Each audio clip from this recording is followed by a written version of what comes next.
scientist. This is the life. Wait a sec. Isn't something important supposed to happen today? Oh, today's our big day! We're supposed to leave the Fortress of Mirapede! Come on, we've got to go complete the release procedures now!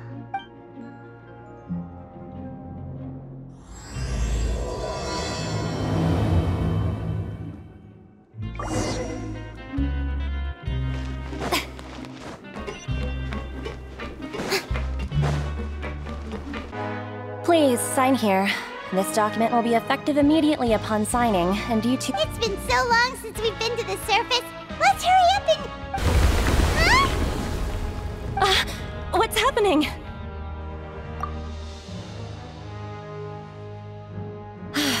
I'm fine, thanks. But I wonder what that tremor was just now. Let's go ask the Duke.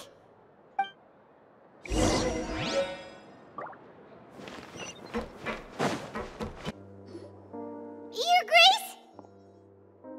Ah, good to see you two. Is there something you wish to see me about? Yeah, what was with that earthquake just now? Ah, that. The tremor didn't originate from the seafloor. In fact, it seems it came from the surface. Over the years of serving as the warden here, I have developed a sense for distinguishing between what occurs on the surface and what occurs underwater. Besides, the seal that Monsieur Neuvillette set in place won't fail so easily. So the fortress is okay? If you recall our last incident, if there really were a problem, there would be crowds of inmates in a panic right now. Huh, you've got a point. Okay, seems we need to get back up to the surface and ask about what happened. By the way, do you know what day it is today? I believe today is this month's pipe cleaning day. Wait, seriously? Ah, yes. Have you completed your release papers? Yep. It's you two. Are you leaving now? That's right! Today is our last day in prison! But now that Paimon says that, it doesn't feel like we were confined here. It's actually been pretty nice. Oh yeah, Paimon feels fond of this place now. Then be sure to come back and visit. I'll miss you. If you've signed the release papers, then you're free to go. The guards will escort you out. You're not going to see us off? I knew you'd ask. All right, sure. Let's go. Well, you actually agreed. No worries, you must be busy. Paimon was just joking. Ah, so you do have a polite side, I see. After being down here for so long, I imagine you must feel like you're lacking companionship. Shall I come along too? Yeah, don't worry, we'll come back to see you. Paimon really likes the cafeteria here. The chefs sure do know how to make good grub. I hope you won't be here as convicts the next time I see you. We'll do our best to stay out of trouble.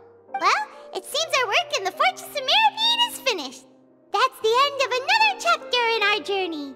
And since Neuvillette was the one who asked us to come here, we should probably go report to him now.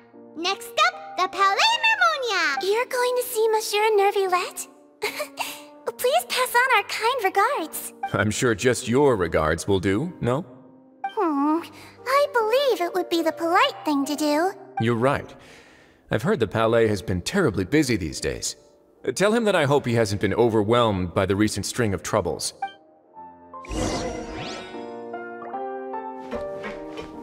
If you're concerned about things at the Palais, why don't you take some time to go up and check things out?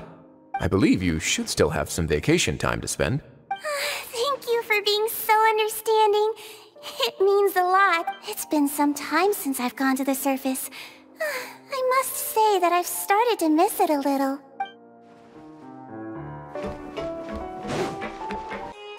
The Palais Mermonia sure is buzzing with activity today. Halt! Huh? Oh, it's you two. Apologies. Monsieur Neuvillette did say you'd be welcome at any time. Excuse me. Would you mind helping me take a look at this report? I'll be right there. Sorry, I've got my hands full here. You can see yourselves in.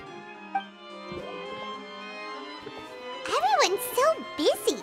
Seems a lot has been happening.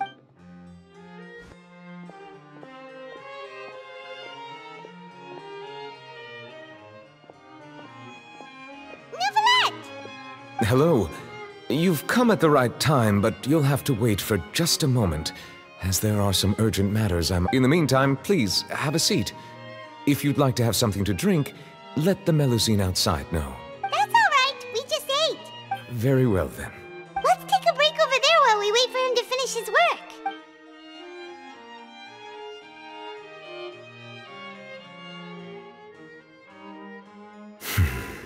All right. That should wrap things up for now. Are you done with your work? Yes, sorry to keep you waiting. Today should be the day you were released from the Fortress of Meripede, and it appears that you have managed to complete all the release paperwork. That's right, and we came here to see you right away.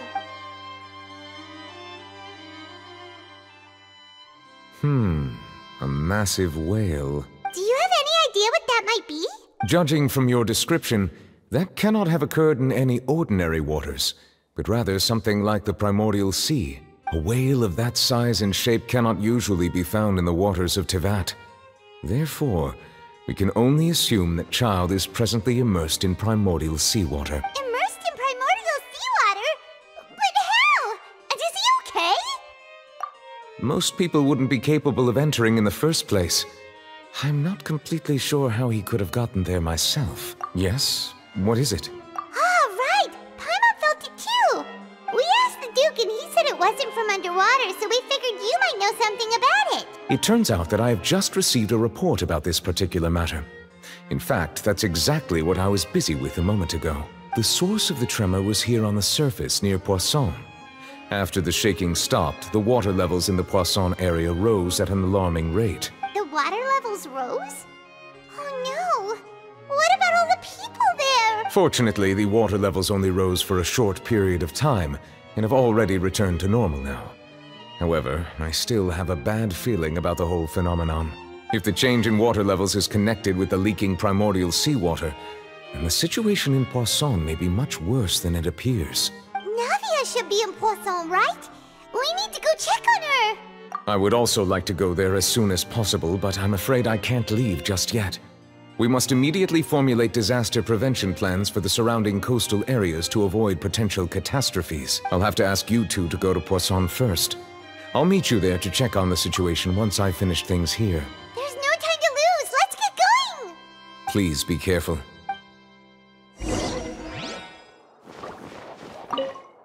The two of you have my thanks.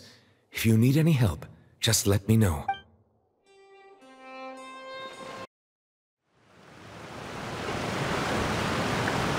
Oh no! What happened here?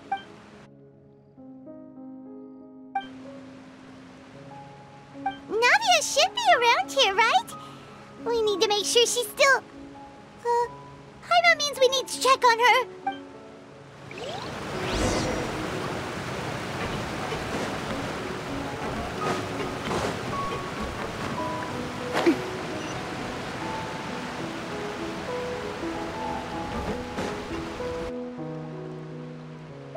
We haven't seen a single soul all the way here. Oh, this is getting scary. What will I ever do now? Look, there's someone on the roof over there. Just stay put. We're coming up. Watch your balance. All right, just hurry.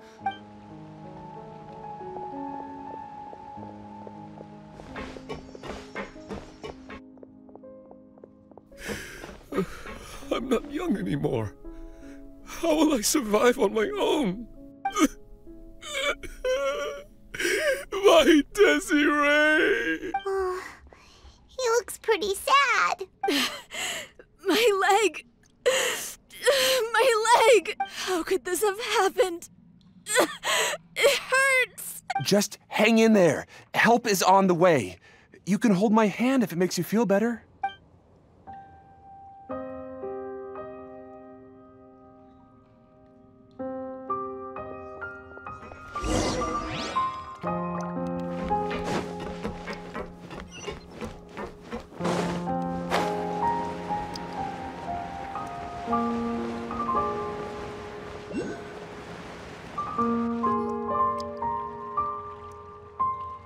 It's Navia! She's over there!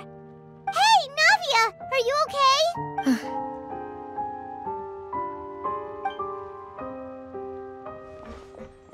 You're here. We heard there was a situation in Poisson, so we came as quickly as we could. Yes. As you can see, the water level suddenly rose. It caused quite the disturbance, in fact.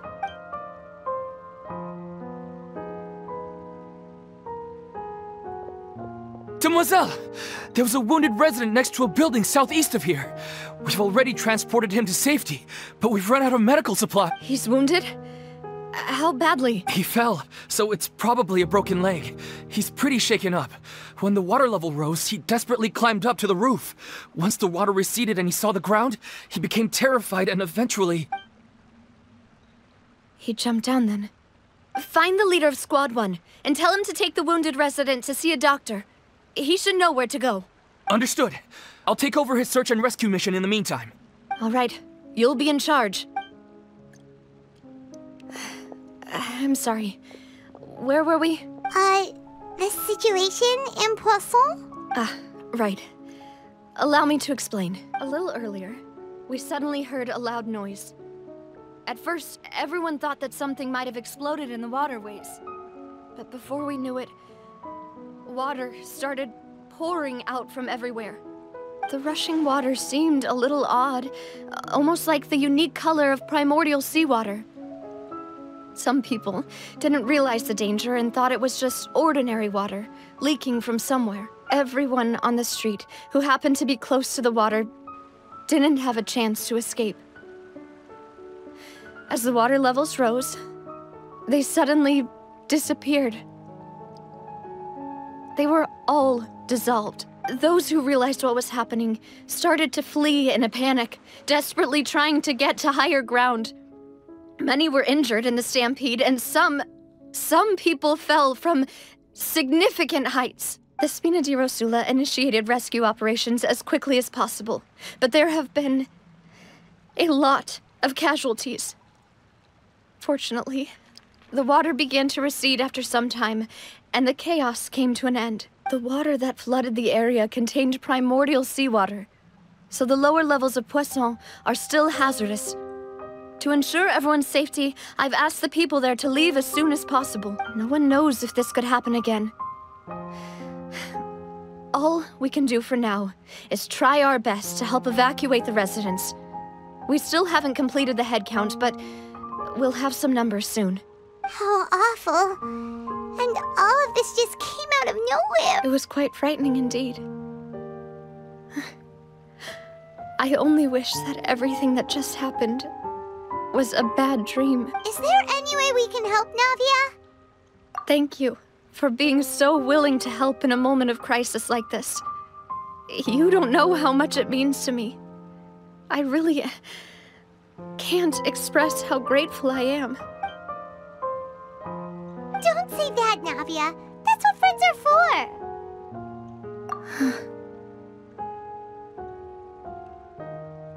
Demoiselle! We've got a situation here! I'll be right there. Sorry, I need to go for now. And out she goes. Seems it might be a while before she can take a break.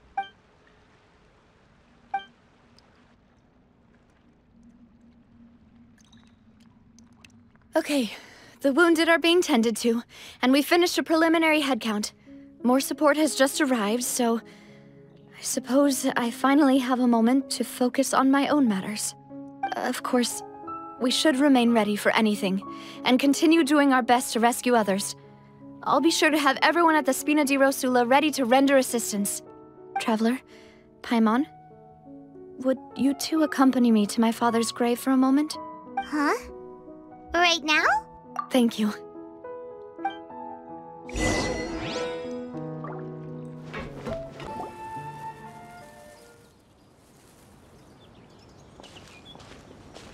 Not a lot of people here, huh?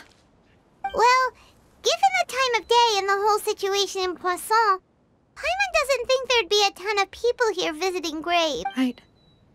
That's how things are now. The living are so exhausted that they've no strength to spare any words for the dead. Navia?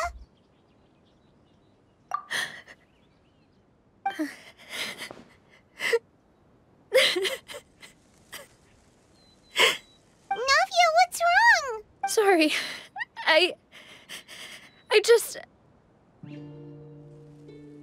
Malus and Silver. They won't ever come back here again. What should I do, Papa? Huh?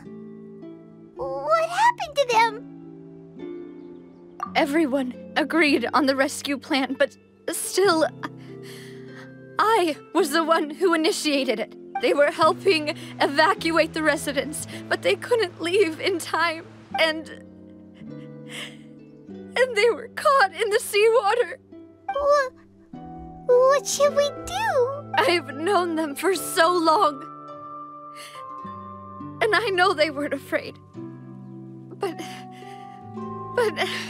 I could at least hold a funeral for my father, and I know where he rests. But as for Malus and Silver, they're just gone.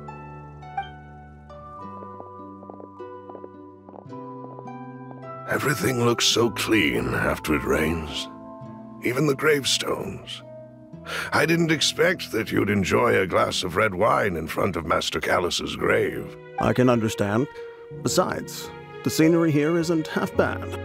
See, it's not just me. I always want to bring something when I visit Papa. Perhaps we might even have a picnic. He wouldn't be angry, would he? How could Master ever be upset with you, Demoiselle? Yet the cemetery is the home of those who have passed, is it not? Everyone ends up here sooner or later, no matter who you are. Buying yourself a plot in advance, are you? No need yet.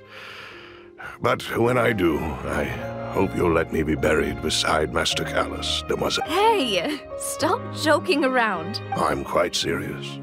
That way, it will save us both the trip to see each other whenever you visit your father's grave. That makes sense.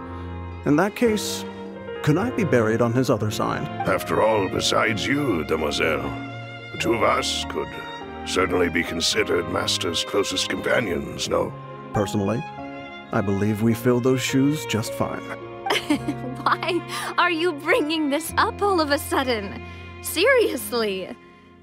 All right. I'll remember your requests. But I'd really prefer not to talk about this stuff. And what do you mean by saving me a trip? I'd make the journey even if I had to visit you two somewhere else. I'd promised to let them rest in peace here. But here I am breaking that promise. I'm sorry for letting you see me in a mess like this.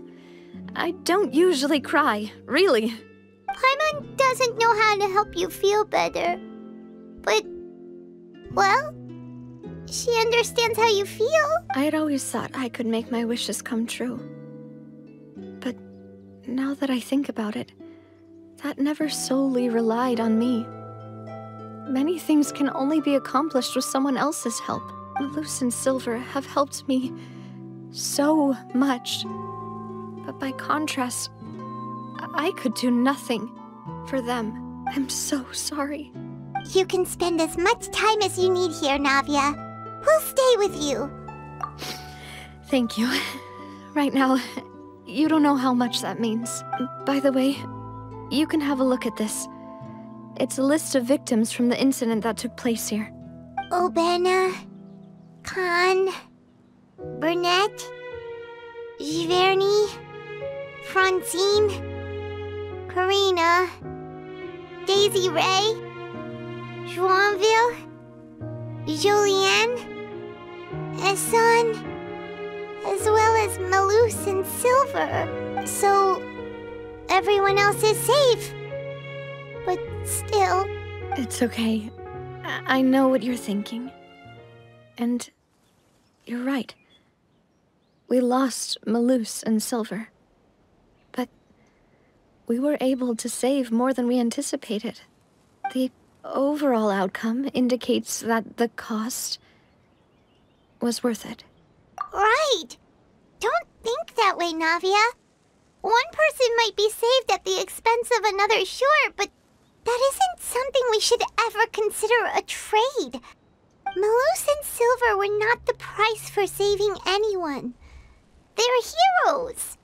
You're right. Thank you, Paimon. What you said just now was pretty amazing, actually. I'll remember your words. Oh, really? Seems you've become more eloquent in the time since we last met. The knave? What are you doing here? Is everything going well on your side? Yes, my people are carrying out the mission according to your request. All the residents of Poisson have been evacuated, and we're preparing to relocate them to higher ground. As for these supplies, we have everything taken care of. There is no need to worry. Thank you very much. Wait, do you two know each other? We just met recently. Right, Miss Navia? Usually, I would call this a coincidental encounter. But that doesn't quite fit this time. Besides, it never even crossed my mind that a Fatui Harbinger would come looking for me. Thanks to the Knave, Spina di Rosula received generous support from the Fatui, which allowed us to complete the rescue and evacuation work so quickly. Mutual aid is essential to fostering positive developments. We were already in the area, in any case, so it was nothing. That said, I must say that you're a lot sharper than you let on. I'm sure you understand what I mean. I apologize for all the ways in which I tested you previously. We've never worked with a Fatui before, and it's extremely important for us to know who we're working with. My subordinates have reported that Fatui soldiers have been observing water levels and taking head counts in various locations. I hear that they've also prepared a large amount of emergency supplies. I'm quite surprised. This is nothing to brag about, nor do I intend to. It is simply the way of powerful organizations to act forcefully, whether they are doing good or ill. You've witnessed that firsthand, in any case. As I've told this traveler before, I know of the prophecy, and I intend to prevent the impending disaster. Lending your organization a hand was a natural first step in accomplishing that. As such, do not be troubled by this token of our sincerity. Without your help, there would have been many more casualties. I won't forget your kindness. Furthermore, I sincerely regret what happened to Malus and Silver. I only wish that my people could have arrived a little earlier to prevent this from happening. Don't say that. You and your subordinates did everything you could. As Paimon said, Malus and Silver didn't choose to sacrifice themselves for any specific person. And they weren't the price paid for other salvation. They chose to become heroes themselves. I've never liked hearing people put it that way. It's like trying to relieve pain by saying some noble-sounding words. But right now, there's nothing more suitable. They really did become heroes. You're right. I'm sorry for your loss, Miss Navia. Water is life to Fontaine's people, and it also spells disaster. It's no wonder that people always say that prophecies represent fate. Fortunately, I've never been one for such opinions. So, you're one who will try to change fate, then? Of course. That is why I'm going to Hotel Bouffe de Thé. I still have some things to take care of, and the children need my attention. By the way, Traveler, Paimon, one more thing. Alright, then we'll just... Huh? This isn't right. Paimon thought you would ask us to walk with you for a moment so you could tell us something in private. That is a clever and useful conversation technique, which I do like to use when necessary. But there's no need today. It would not hurt to have Miss Nav Traveler. I'm sure you remember that I said we could work together when we had the chance. You and I both know that there may be issues with the Primordial Sea. Previously, it was the Fortress of Meripede's sluice gate, and this time it was the water levels in Poisson. These are both signals. Indeed. Allow me to share the latest intel I've received from the House of the Hearth's intelligence network with you. During some recent investigations, a child claimed to have discovered some ruins near Poisson. The ruins date back to ancient times, and seem to be worth investigating in many ways. Judging by the dating of the ruins, they may be related to the prophecy and the coming crisis. The situation is becoming more urgent, so any pertinent information... My people initially came to prepare for ruin exploration. Unexpectedly, this disaster struck. And at present, we're all busy prioritizing the rescue effort. So, That's why the Fatui were already in Poisson. I wanted to take the children along, but unfortunately, Linny, Lynette, and Fremine have all been dispatched to higher ground to assist affected residents. Linny told me that outside of the house, the person they trust most is you, which is why I want to give you this task. The House of the Hearth's members see each other as family, but Linny, Lynette, and Fremine said that they also see you as such, even though you are not from the house. I'm sure you already understand how earnest they consider their friendship with you to be. Oh, that somehow makes Paimon feel kinda happy. The intel I just shared about the ruins could fetch a high price. But since the children consider you family, it's only natural that I freely share it with you. Got it! So all we gotta do is go to some ruins, right? We can handle that. Excuse me, but may I tag along? You wish to join, Miss Navia? But are you sure you're up to exploring some ruins? You need to rest. Well, I'm sad, yes. But I can't just go back and plop myself into a chair by the roadside and do nothing. There's no point in being depressed while we still have a disaster on our hands. As my father's successor, I must live up to the hopes he had in me. Besides, I'm also doing this for myself. I need something, a distraction, to keep my mind off Malus and Silver. Since you put it that way, I have no objections. What do you say, traveler? All right. The ruins are to the south of Poisson. Here's the map. Okay, the three of us will handle it. Come on, let's pack up and get going.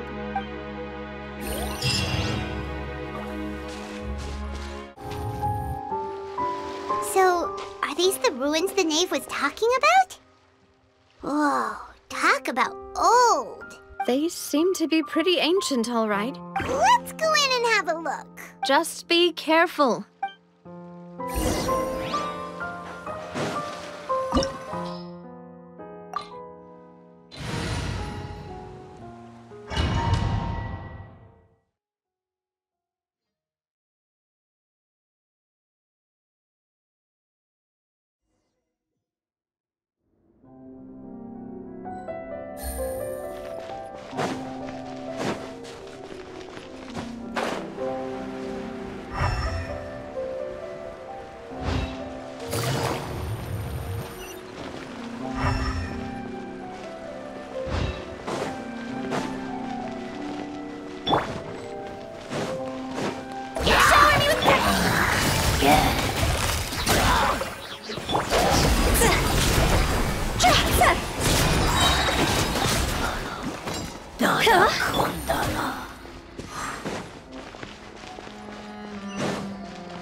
This place has also been contaminated by primordial seawater. Yeah. And a lot of it, too. A Fontainian would most likely dissolve the moment they fell in. Right! You can't go down if there's primordial seawater. It's too dangerous, and it won't be any help for you to just stay here. Don't get Paimon wrong. We're not saying you're useless. It's just that... No, you're right. I can't do anything in this situation. I'll leave this to you.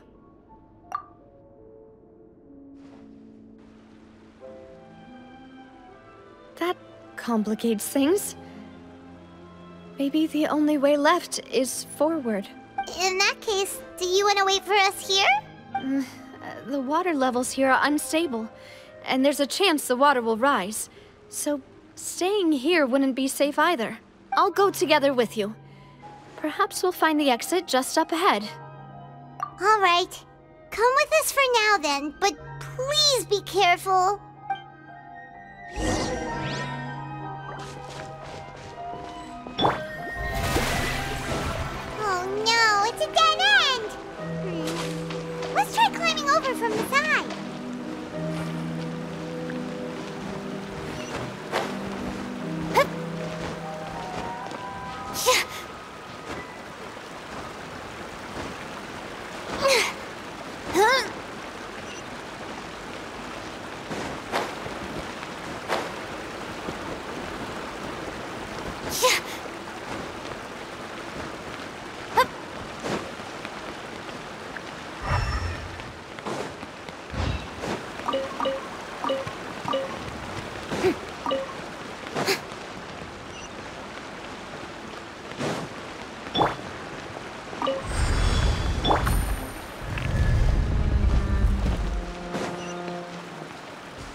There's something wrong.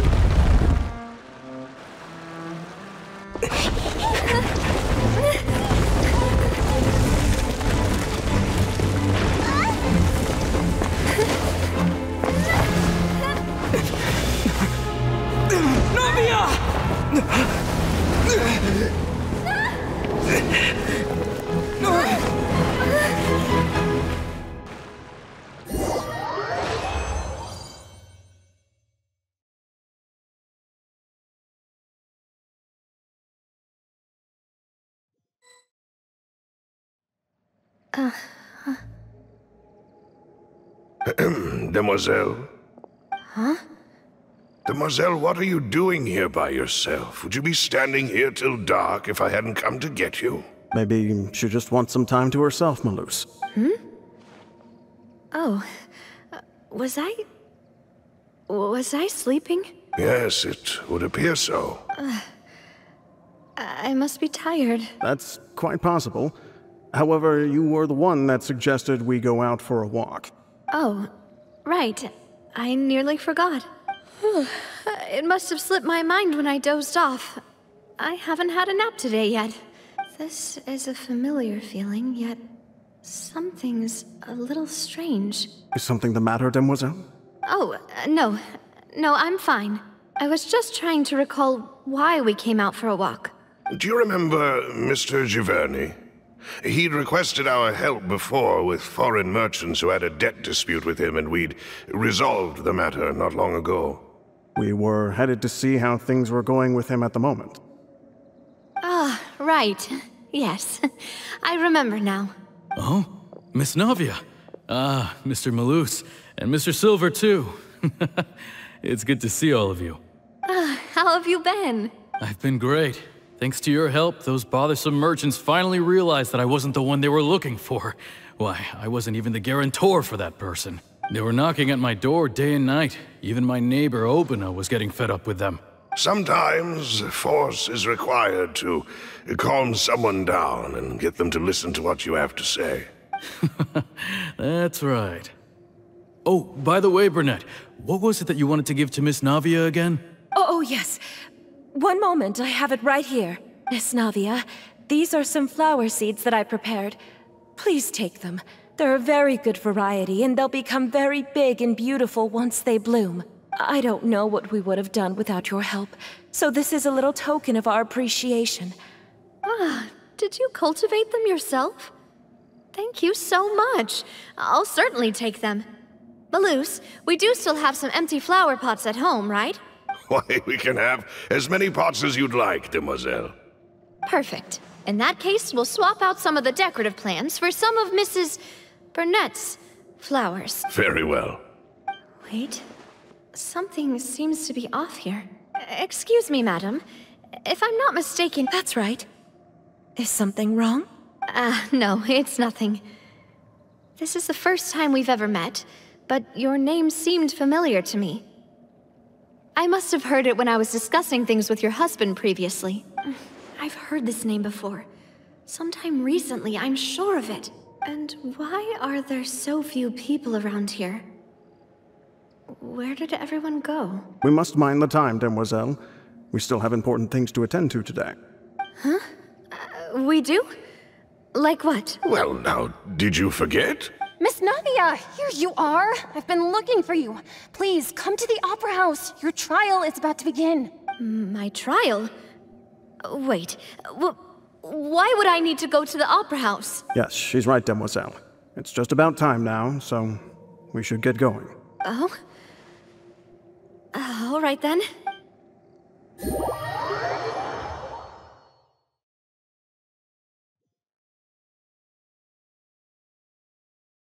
Look, it's Navia! She's here! And her two attendants are with her!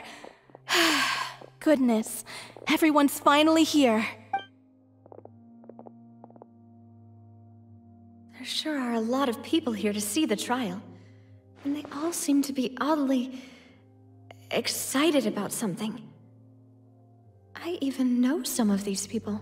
Karina, Desiree, Joyville, Jolien, Essen. Why are so many people here? And why do I have no recollection of this case? And as for the judge... huh? Where's Monsieur Neuvillette? Please sit in the defendant's seat. Don't worry, Silver and I shall accompany you. All right. But are you sure you can stand behind me? Typically, it wouldn't be allowed, but today is an exception. Hey, what kind of place do they think this is? Come on, do they have any idea what they're doing? Seriously. Enough with the whispering! Could someone please tell me where Monsieur Neuvillette is? And why I'm standing trial? My dear Miss Navia, have you not yet realized what you've done? In that case, allow me to explain. As all here know, you are Master Callus's successor, the head of the Spina di Rosula, someone held in high regard by every soul in Poisson. After you took over the Spina, you treated all of us just like the late Master Callus had. If anyone in need reached out to you for help, you responded. Not only you, but your butler, your subordinates, nearly everyone in the Spina di Rosula fought for the well-being of those in Poisson. Wait a moment. Aren't you just proving that I'm a good person? Yes, correct. Absolutely right. And that is why you stand accused. You have helped so many people get through so many difficulties. You are one with us. We are inseparable. We are one big family, all of us who are from Poisson, inextricably linked. And with you being so important, we couldn't possibly do without you. Therefore, this fair and honorable court shall declare you guilty, and you shall stay here. You will be together with us forever. Huh? What are you saying? Everything you have said is correct. I have indeed done a lot for my hometown, and I would be willing to be with you all, but what is the purpose of having me stand here like this? What is there to discuss? Ah, well, if that's what you think, then I have no further comments. How wonderful, Miss Navia! I know all these people. Why are they laughing? I seem to remember now. Yes, I get it. This trial is... Wait just a moment. This isn't right! Malus? What was that, Mr. Malus? Our conclusion is very clear and unanimous. Let the court judge her now. She's guilty! Stay here, Navia! You're one of us! Demoiselle, don't admit guilt. This trial means to keep you here forever. I wish to exercise my right to defend Our Lady. Mr. Joinville, you only know of Navia's goodness, but nothing of her utterly independent mind. She was born a free and independent spirit. She has never been tied down by anything. Indeed, even the death of Master Callus couldn't stop her. Her actions cannot serve as proof that she identifies herself as part of any group. She merely acted as an individual, extending her hand to help others. Please do not mistake her actions as being otherwise. Really? As an individual, you say? Don't forget, we are all Fontainians here. This is the nation of justice, the nation of Hydro. Even if Miss Navia only voluntarily rendered her assistance, that doesn't change the fact that her beautiful soul must return to everyone. Water accepts all, blends with all. It will surely accept her kindness. Everything is measured here in the nation of Hydro, and in the end, everyone shall meld together. Thus, when a unanimous opinion emerges, that now I speak for everyone. Our opinion is consistent. Navia should stay. We and Navia are one. And you would call this justice? Preposterous. You are merely jealous that Demoiselle still has a chance to exist as an individual. Have you forgotten how much you all once longed to become individuals, to become independent? Do you mean to defy our justice? If your justice is flawed, then why should we acknowledge it? As you said, we can also have our own justice. Silver and I shall defend Demoiselle, and that is how we will enforce justice. Ugh, my head... it hurts. Demoiselle! Silver, it hurts. My head is spinning. All I can see is stars swirling in front of me. I remember now. Everything that seemed odd from the very beginning. Karina, Desiree, Joyville, Jolien, Essen, and Mr. Giverny and Mrs. Burnett, who we met earlier. Even Malus and Silver. I don't want to admit it, but they're all dead. Don't be afraid, and don't admit guilt. We will protect you to the very end. Absurd! Who are you to say that she cannot be judged? We are the majority, and in the nation of trials, the majority is absolute justice. We are the will of all. Don't let them escape! We shall keep Navia here with us! Mr. Malus and Mr. Silver, must you be so stubborn? How could the two of you possibly hope to stand against the collective? Do not resist. This judgment is fair and just. Navia belongs to us. After all that happened, she should not be left alone in Poisson. What are you saying? No more excuses! She says we're jealous. Jealous? How could she possibly be an independent individual? What's with these people? Who's jealous of her? She belongs to us! Miss Navia, she... Silence! That's... Monsieur Neuvillette! Such commotion is prohibited in the court. The accusations you just presented are nonsense and cannot constitute a proper trial. The court will adjourn for the rest of the day. In this, I shall hear no objections from any unauthorized party. Our thanks, Monsieur Neuvillette. Please leave with me, Miss Navia, while there is still time. But... Go on now, Demoiselle. This is your only chance to leave this place. What, can't bear to leave us behind or something? Malus. My apologies.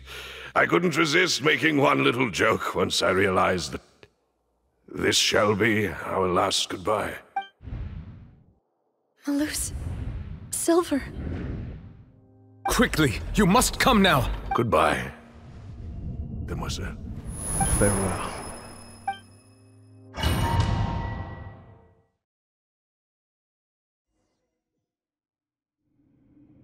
No, wait! Just a second! Navia? You're awake. Good. I must have been dreaming. Malus and Silver were still alive, and they were defending me at some insane trial. It looks like you're all right. Did all the sad feelings cause you to have a nightmare? Paimon could give you a hug. The ruins you were exploring suffered a cave-in. When I arrived, I found you falling toward the water. You were just about to be dissolved within, but I... What is it? I think I saw 2 Oceanids protecting you. It was only for a moment, perhaps even a fraction of a second, but they gave me the chance to retrieve you. Were it not for their intervention, I would not have been able to rescue you before your consciousness dissipated. Wait, did you say Oceanids? You mean like what happened with Vache? Perhaps those two Oceanids were the people you saw in your dream. I always told them that they didn't have to protect me. To think that they'd keep doing so even after death. Please come with me.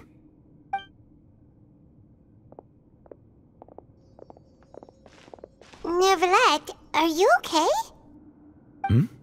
Oh, I am quite all right.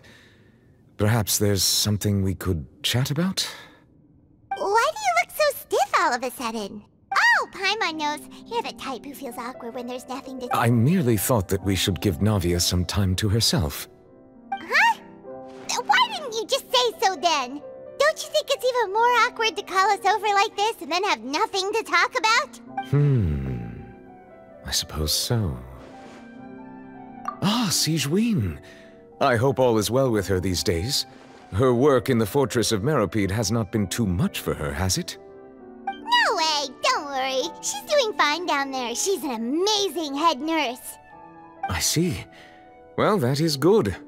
I have always worried that Sigewinne would need a lot of time to understand the world of humanity, just as I have.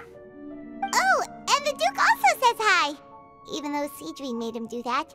He hopes that you haven't been overwhelmed by all that's happened lately. Thank you. I have indeed been busy lately, and I also hope that everything is going well in the Fortress of Meropide. He still doesn't know what to talk about. Let's chat about something else then.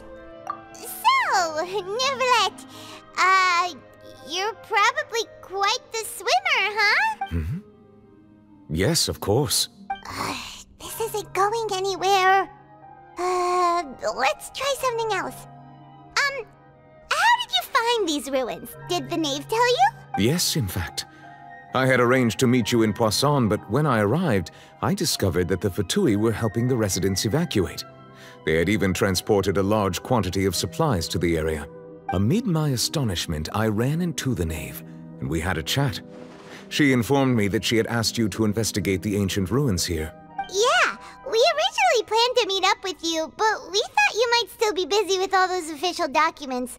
We didn't think exploring the ruins would take very long, and who would have thought you'd wrap things up so quickly?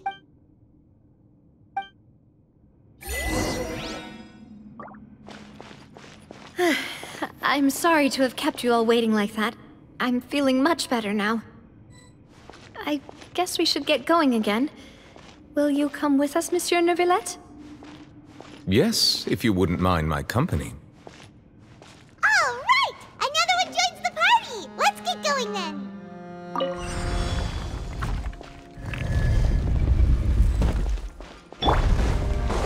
Shower me! Let my name echo in song! Wait, hear me!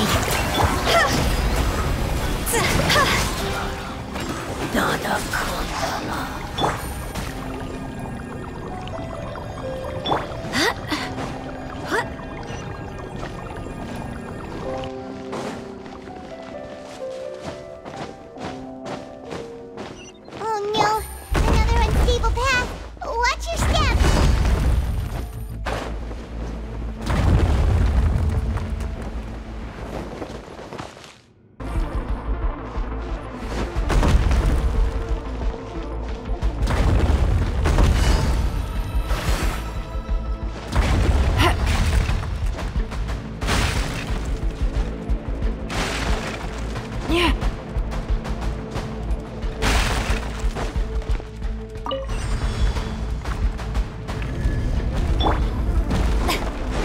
Watch out! There are rocks falling over here!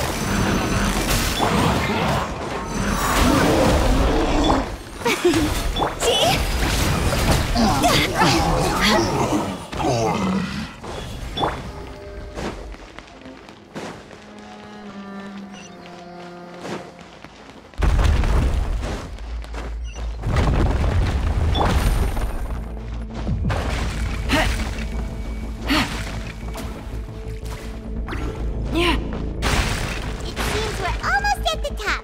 Keep it up!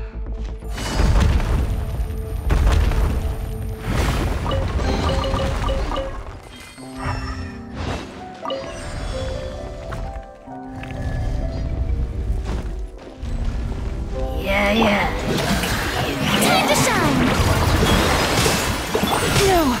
Things are about to get dicey. Time to go!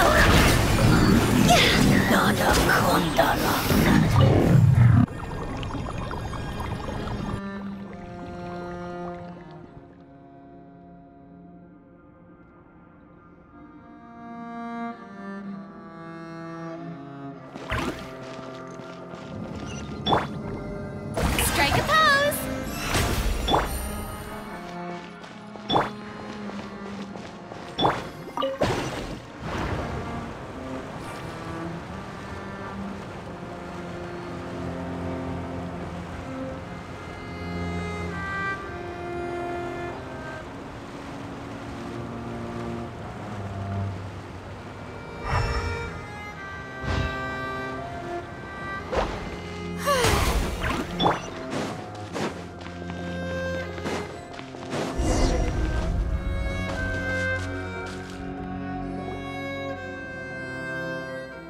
Looks like we've reached the end.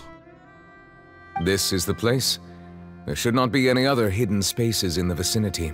The path sure had some twists and turns, but it turns out that this place isn't actually that big.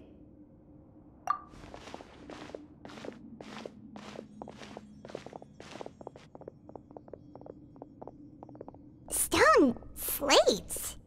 It seems like they were put here as an offering. Could we take them down and have a look? Perhaps we should just leave them be for now. There are 4 locations in total, but only 3 stone slates. The slate that should be in the first empty spot is missing. The surrounding walls also show signs of damage. There's something written below. Let Paimon see. Reason dictates that this nation be destroyed. I shall record the history of its future here in its past.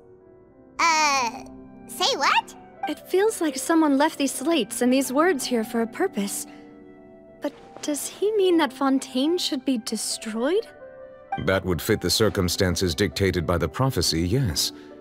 Indeed, the slate's contents correspond to it. Take the second slate, for example.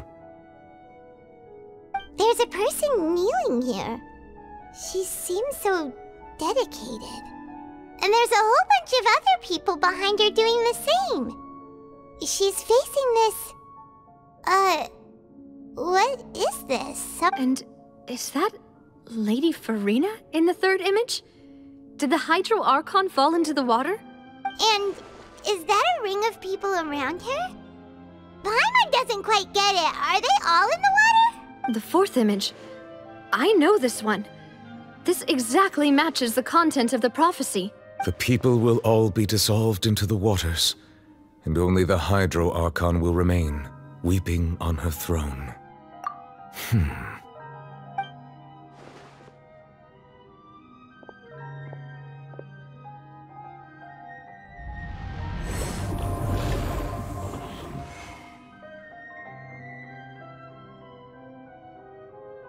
More information should be hidden in these slates, but I fear I cannot easily uncover it, most likely due to us missing the first slate. I am very sorry. Don't blame yourself, Monsieur Neuvillette. Deciphering ancient stone slates isn't one of your duties. Ooh, Paimon's getting the chills just looking at these slates. This says that it's the history of the future, right? That means the prophecy's sure to come true. I really hope it doesn't mean that. Still, Paimon feels like these images are kind of weird when you look at them together.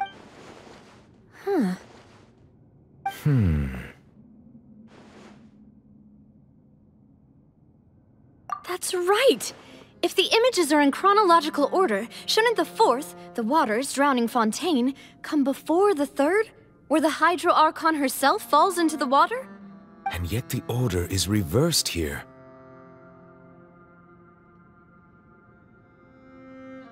If we go by timing, Lady Farina only emerges in the third image. That means that the person in the second image might be the previous Hydro Archon. Egeria, then. I had never met her, but her appearance here does match the records. The previous Archon kneeling before the floating island in the skies, as if confessing a sin. Did she herself commit that sin? And if not, why would she be in such a posture? Also, I'm still wondering why these ancient stone slates are here at all. Judging from their contents, could this place be the origin of the prophecy? Does that mean that someone, or some people, once saw these slates? But who would have created these slates and left these words here? It seems that any further clues will have to come from Farina. In that case, there's no time to lose. There's nothing else to be gained here, so let's head back first. Yeah, we better get somewhere safe for now.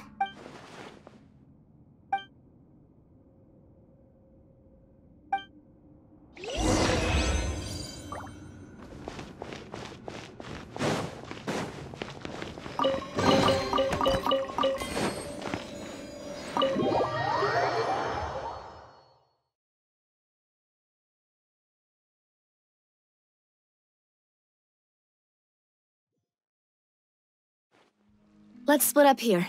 I'm going to check on what's happening with the Spina. You know how it is. There's some things you just need to be there for yourself. You still have energy for that, Navia? Paimon's already beat. Just head back to the Fleuve Cendre and have a rest then. Thanks for keeping me company all this time. I'll depart as well. Thanks for your hard work today. Rest well, everyone. Traveler, I will go talk to Farina tomorrow morning to ask about the stone slates. I'm sure that you're concerned about this matter as well. If you have time, drop by my office. I will share the results of our discussion with you. Are you really gonna talk to her about this directly? Will that be a problem? Paimon's getting a little scared now that it's come to this. She has long been harboring secrets and will not give them up easily, which makes it all the more my duty to ensure that she understands the present situation. All right, we'll leave it in your hands then. You're probably the best person to talk to her anyway. I will be carefully considering my words tonight. Traveler, Paimon, our safe house at the Fleuve Cendre is always open to you, as ever. So please don't think you're an imposition. All right. I'll be on my way then.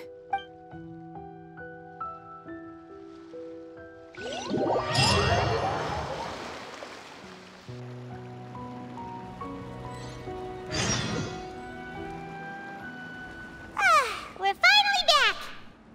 Welcome back. We've got a special menu prepared for you two tonight. Yay! And there's good food too! Navi, no, the boss is the best. Ooh, desserts! Nice, these are all Paimon's! Paimon's already starting to forget what happened today. Oh, that voice. Is that who I think it is? Huh? It's you two. What are you doing in Fontaine?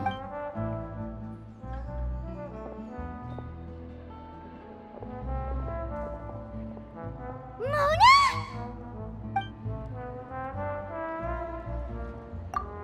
Seriously, nobody just uses a scry glass whenever they've got time to just see who they'll meet on the road. Still, we didn't expect to see you here. Wait, you're not a Fontainian, are you, Mona? Well, I have some business to attend to here, so I booked a hotel in the city. I was just out for a stroll when I bumped into you. Why did you think I was from Fontaine, though? Is that because Magistus doesn't sound much like a Mondstatter surname? Yeah, let's go with that.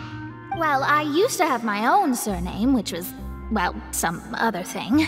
Either way, the old hag told me when she took me as her disciple that the first step to being a great astrologist's pupil was to change that name. There was nothing for it, really. She really is amazing at astrology, so I changed my name to what it is now according to her wishes. To my surprise, however, Magistus is not the name of some ancient house or clan. It isn't? Nope. Although it is used by us in place of surnames, it generally just means great. Wow! Imagine including a boast in your name. Wait, are you gonna have to put that into your genealogy as well? I reckon so. In any case, I'd give my disciple a name like this as well, if I were to take one. Astromancer Barbeloth Trismegistus. Whoa, that's a long one. Does it also mean great or something? My name means Mona the Great Astrologist. As for the old hag, hers is, in plain speech, the thrice-as-great Scholar of the Stars. Just take it as a title specific to astrologists. Thrice as great? That's so petty. I know, right? That's just how she is. She used to call herself Magistus, actually, but when she took me in, she changed her name to Trismegistus. Talk about excessive.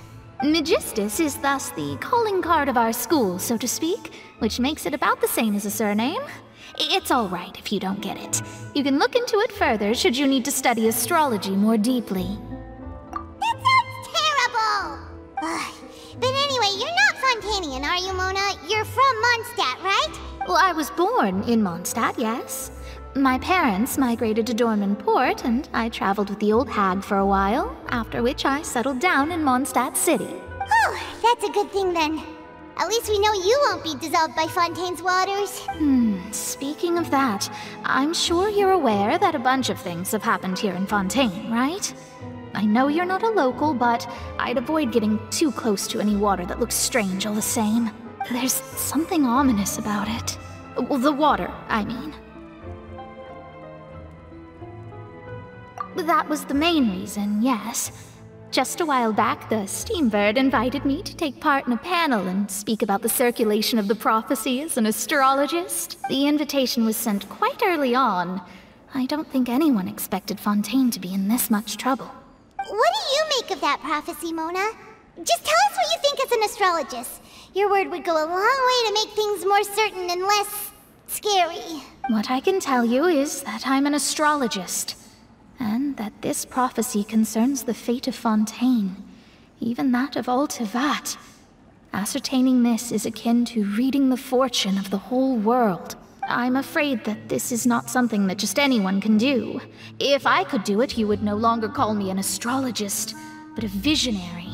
But on the flip side, the prophecy is so huge and powerful that it must surely come from a powerful visionary. Its contents involve the fate of the world. Disregarding it would be a mistake. A visionary? Sounds really powerful and all, but does such a person really exist? Of course. The old hag could do it, and I'd bet there are others amongst those Hexenzirkel colleagues of hers who could do something similar.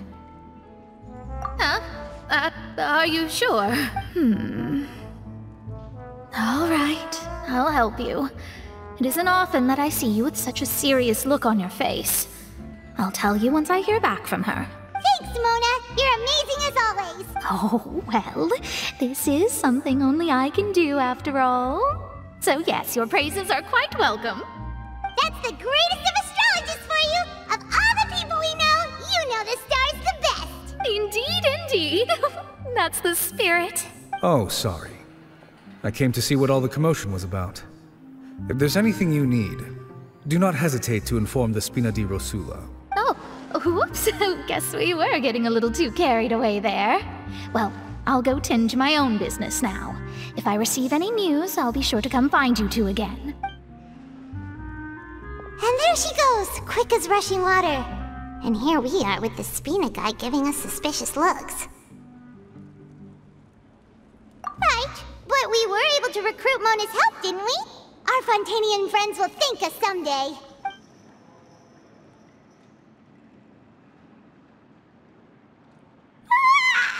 Good morning. To be honest, I'm still feeling kind of sleepy. But it's time to get up, traveler. We agreed to go see Neuvillette, so let's pack it up and get going.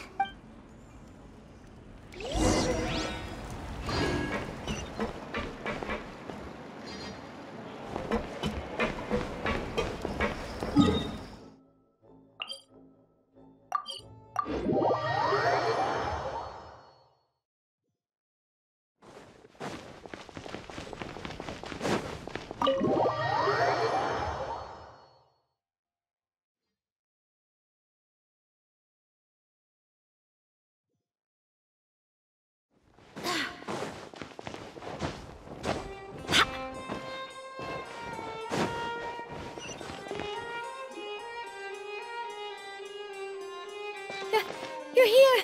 Finally! Is something wrong? Monsieur Neuvillette and Lady Farina, they seem to have gotten into a dispute. Please go see for yourself.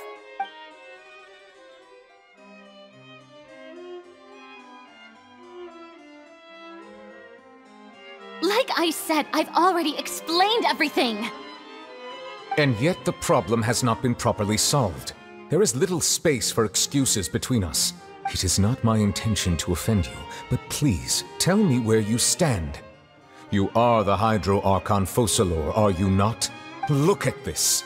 This is a list of the victims from the recent Poisson incident.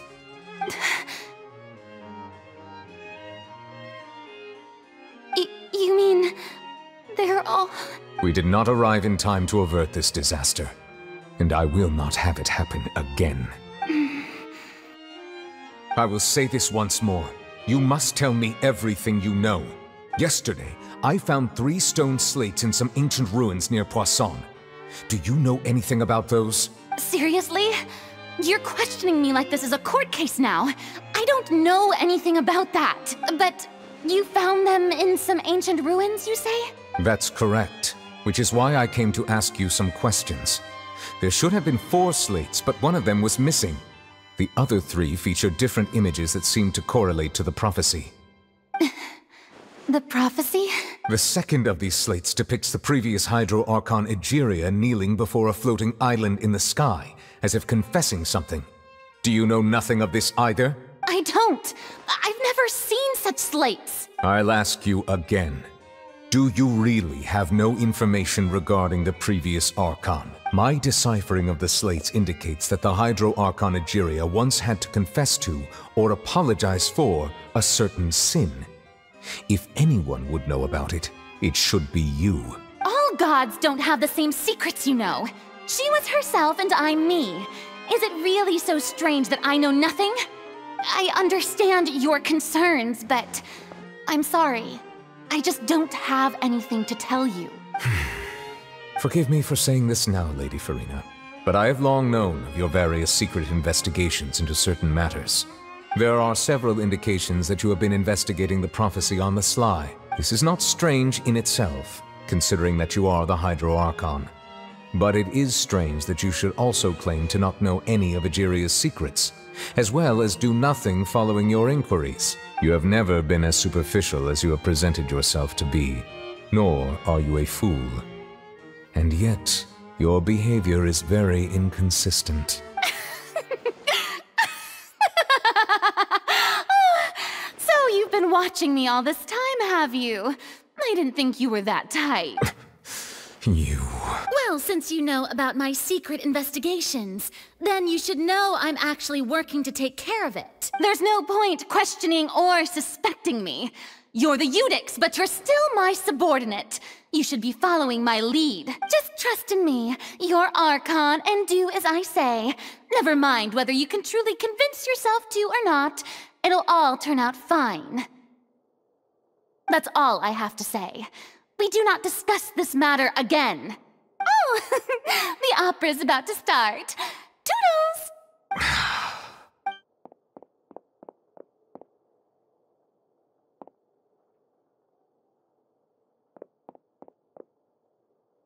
Did Farina not notice us standing by the door? Wonder what's up with her. She was smiling. She didn't seem in the mood to care if we were listening in or not.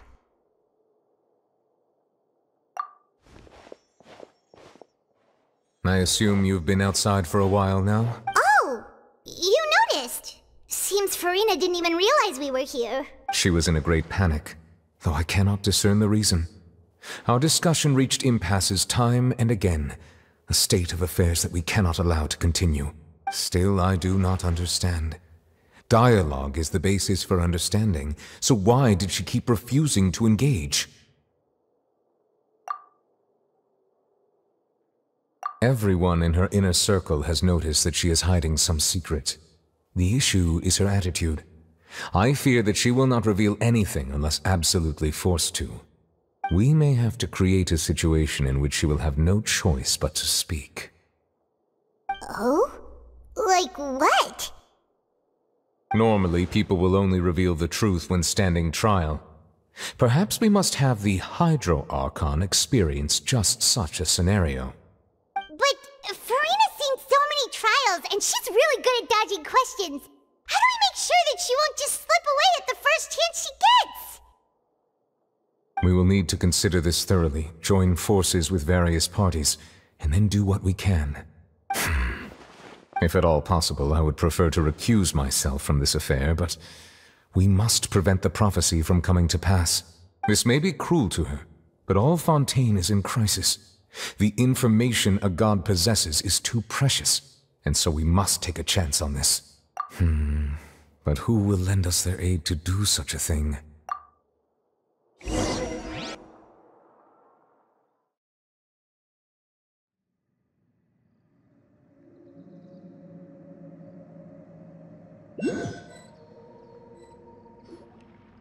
Well, that's everyone, huh? Speaking of which, it was pretty smart of you to think of hiding here. Poisson was just involved in a disaster, so it's presently devoid of people. That naturally makes it the best choice. And here you are drinking tea like it's the most natural thing in the world, huh? That's what family should do. Sit and enjoy a leisurely time together. It's nice to enjoy tea here, you know? Care for a cup? Lend me your ears, everyone. Or perhaps one of you might like to start us off. How about you, friend? Me? No, I don't think I can. Then, how about you, good sir? I fear that I will cause the mood on this boat to become as somber as it is in court. Well then, I guess we're lucky we've got a local like me to organize things. Wonderful, the spotlight at last. I guess I'll be facilitating things from here. That was a little long-winded, don't you think? Oh, you might be right. Anyway, to cut to the chase, our friend here, the Traveler, has brought us together to discuss something. As for what that is, well, let's start by saying that we'll be pooling our efforts together to create a series of traps. Oh, how intriguing. Well, it's just an expression, really. One that I just learned from Chlorand, and used on the spot. So, let's invite her to explain in detail. A round of applause, please. Huh? Didn't you say that you would be facilitating this? Oh, come now. Your work doesn't involve much public speaking, right? This is a good chance to practice. You might even pick up some fancy oratory tricks to impress your boss with in the future. I see. And what does my boss say? He is glad that you consider him your boss. Do go on.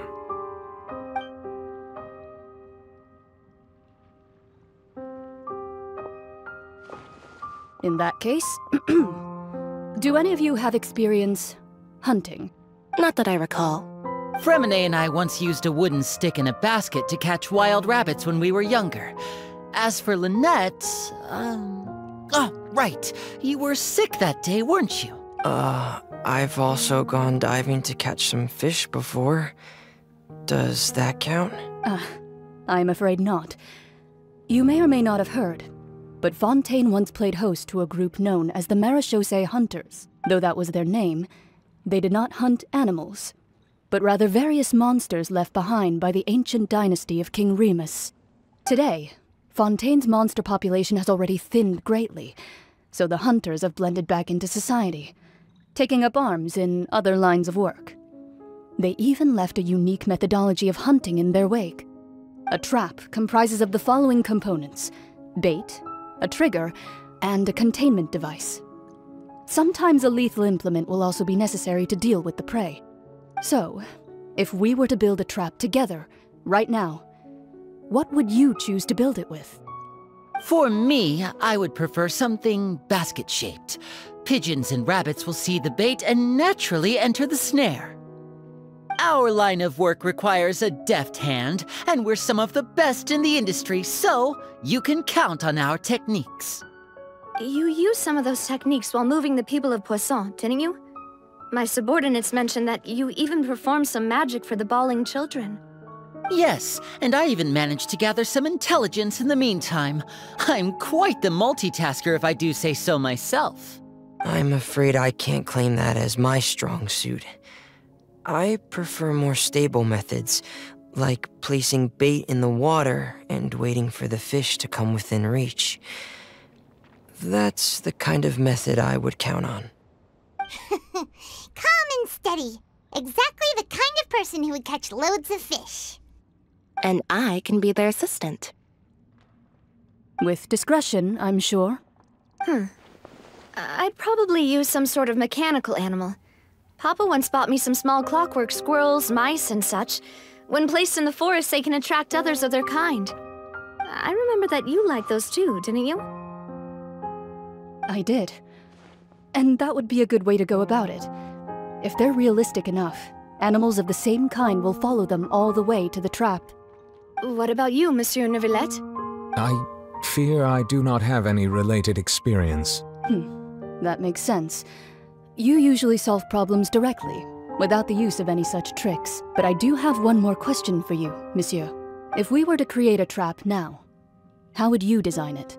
I would like for it to be effective, but bring no harm to the prey. A more gentle trap would be ideal. Kind, as always. However, our intention doesn't necessarily change the containment device and the type of implement we need. If we wanted to kill the prey in one strike, we would need a powerful implement. However, that also goes for prey that must be captured and safely contained. Wait, why's that? Only a hunter who's a true expert at subduing their prey can snare it without harming it. The line that divides life and death is often exceedingly thin. So are we going hunting together? We hadn't thought of seeing ourselves as hunters. It kinda works, but maybe it's still not the best metaphor. If our means of capturing and dealing with our prey is to put them on trial, then the hunting metaphor is actually quite accurate. But we shall require much more courage than any hunter to judge a god, a being. Oh, so that's what's going on. Sounds very interesting.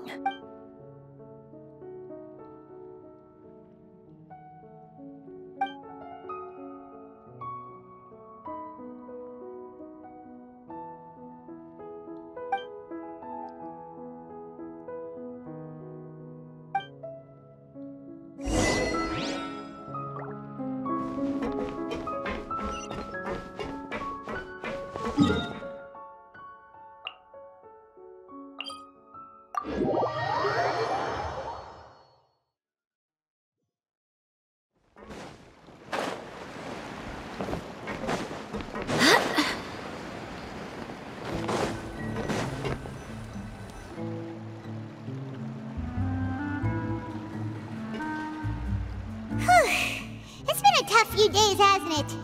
So much has been happening. Paimon didn't think the meetings would go on for so long, but everyone seemed pretty fired up, huh? Paimon thought they'd be at least a little frightened. Well, Fremine was, now that Paimon thinks about it, but everyone else just looked a little surprised. Well, it's hard to say. Paimon doesn't have any experience with this sort of thing. But with you around, Paimon sure will do great. After all, you're the most reliable person in the world, aren't you? Did you just pour some tea? Paimon didn't notice you doing that at all. Then what's that? Paimon's never seen that cup before. Don't be frightened. I'm just joining you two for tea. Who's that voice? But there's no one here. What a strange conclusion, but also such an interesting one. You two make such a fascinating combo, and yet even you feel confused. As such, I couldn't resist but come by for some tea and a chat. Consider me a passerby, just accepting a commission from my friend's disciple on the prophecy. Yes, what has been prophesied will be fulfilled. You may view such things as the history of the future.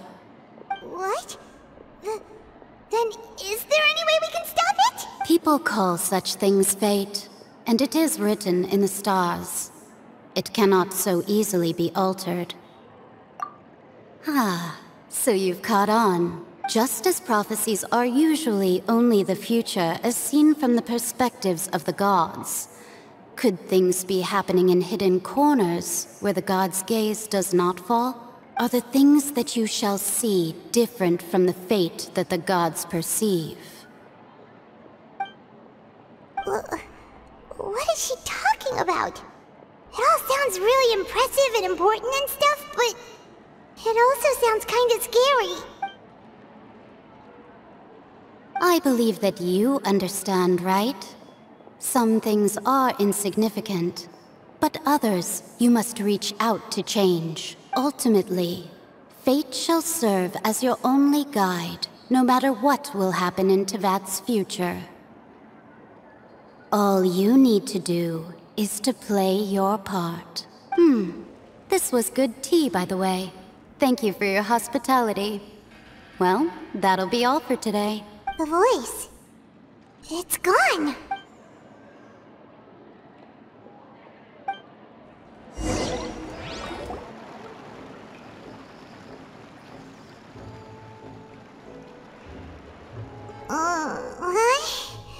I want to hear someone talking. Alright, coming! Hey, it's you who's getting lazy, okay? Well, I see I've walked in on some lively banter. Luna! Fine, just fine. I went to take part in that Steambird panel. It turned out to be more interesting than I expected. Not all Fontainians are pessimistic about this. One journalist mentioned that sitting around and waiting for the end to come would be wrong, and that they should make their own rescue preparations. Did she have pink hair by any chance? Why, yes! It was Charlotte. You remember her, right? That daredevil journalist? I'm in full support of her view. Prophecies are very important, but how can people allow their lives to be commandeered by just a few words? That's right! Paimon's glad to hear something sensible for once. Ah, yes. About what we had discussed before. I did try, but I'm afraid I couldn't reach the old hag. I'll try again tonight, but I wouldn't get your hopes up. Huh?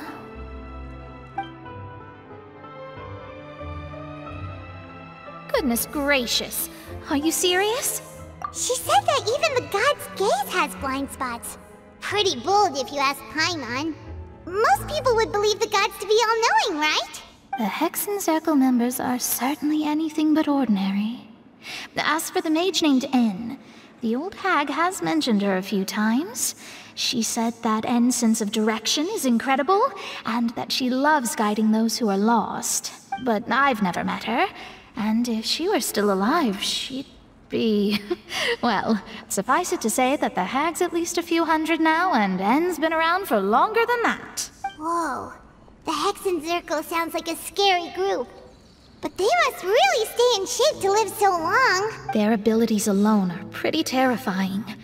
If she came to see you personally, then the problem you're facing must truly be of great importance. Well, it's not like Paimon could understand anything she said. Yes, she was quite cryptic, but I suspect she means that there is still a way to turn things around. She didn't say when or what that would be, though, so perhaps it is something that you cannot know right now.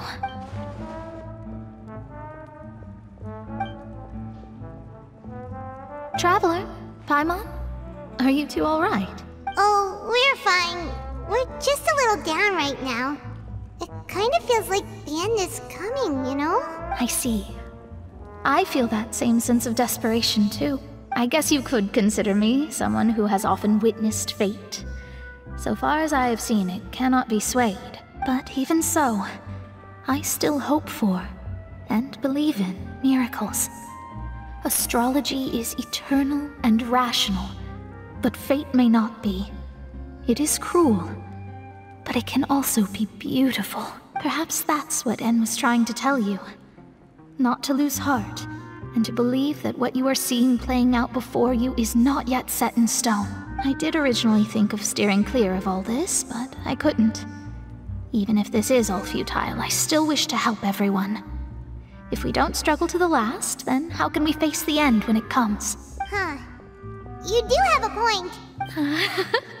There I go, talking about astrological principles again. Sorry about that. The moment I start talking about work-related stuff. I need to get going. It was worth trying to comfort you, even if only a little. I believe that you'll help those who are struggling in the same way I did. I suppose that might be why we always seem to meet by coincidence. Paimon feels kinda moved by what Mona said, but also kinda sad. Hey, Traveler, Paimon suddenly feels like going outside for a walk. Let's go. Let's walk around the city, shall we?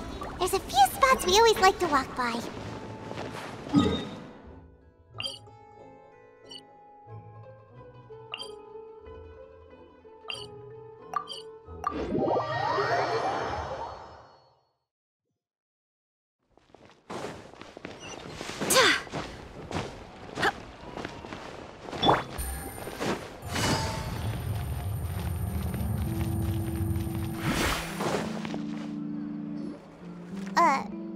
Huh?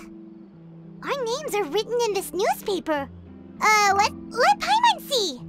The underwater stronghold, the Fortress of Meripede, has continued in its noble autonomy, but that does not mean that others cannot interact with it. My recent attempts to enter the fortress bore little fruit. Huh. Guess Charlotte still hasn't given up on that. Thus, did an Outlander friend become the focus of this report, a blind adventurer with their white fairy legends trailing in their wake. It is said that this mysterious traveler once visited the underwater fortress. So while the fortress's interior remains a mystery behind closed doors, do not fear, for the tales of the traveler contain surprises in spades. Journalist Charlotte's biggest scoop yet, the Traveler's Trail, World Walker. Huh. Charlotte took so many awesome photos of us and we never even noticed her. She hasn't been able to get a hold of anything at the fortress, so since we're easier to find, she's using us as the subject matter instead? Ugh, seriously? Well, fine. Those headlines and photos do look cool, so Paimon will forgive her this time.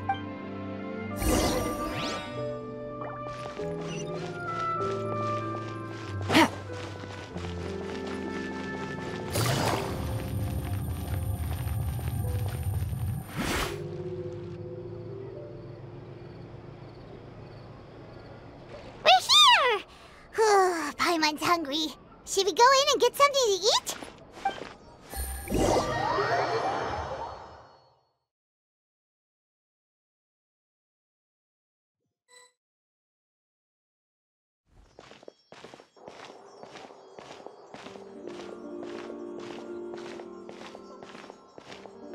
Hey, quick! Look! That's the limited edition, only 16 slices a day cake! It was so delicious the last time we tried it! Despite the tense situation we were in, let's give it another go! I'm sure it'll be great!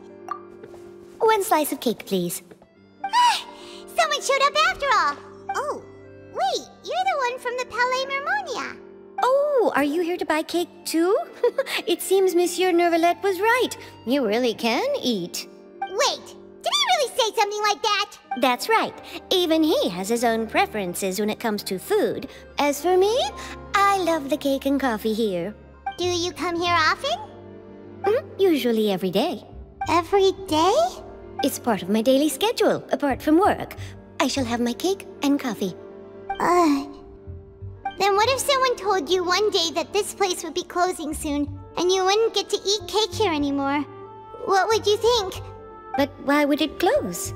Well, Paimon doesn't know either, but maybe the waters will rise tomorrow.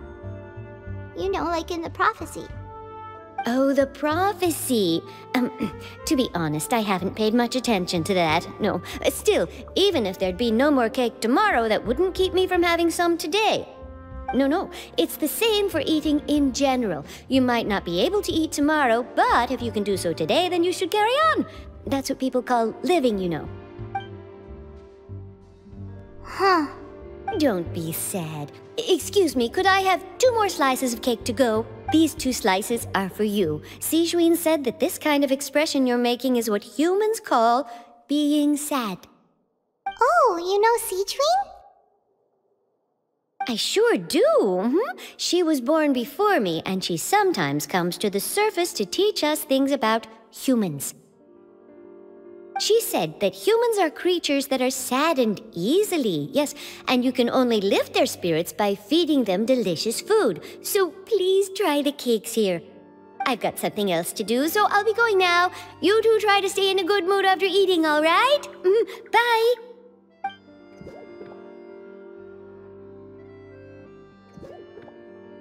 And there she goes!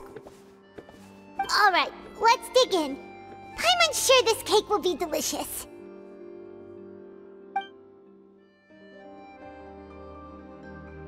It's more delicious than last time! And the flavor gets even better with a sip of tea. It sure would be nice if we could come again tomorrow. Sure would be nice if we could always eat delicious food here.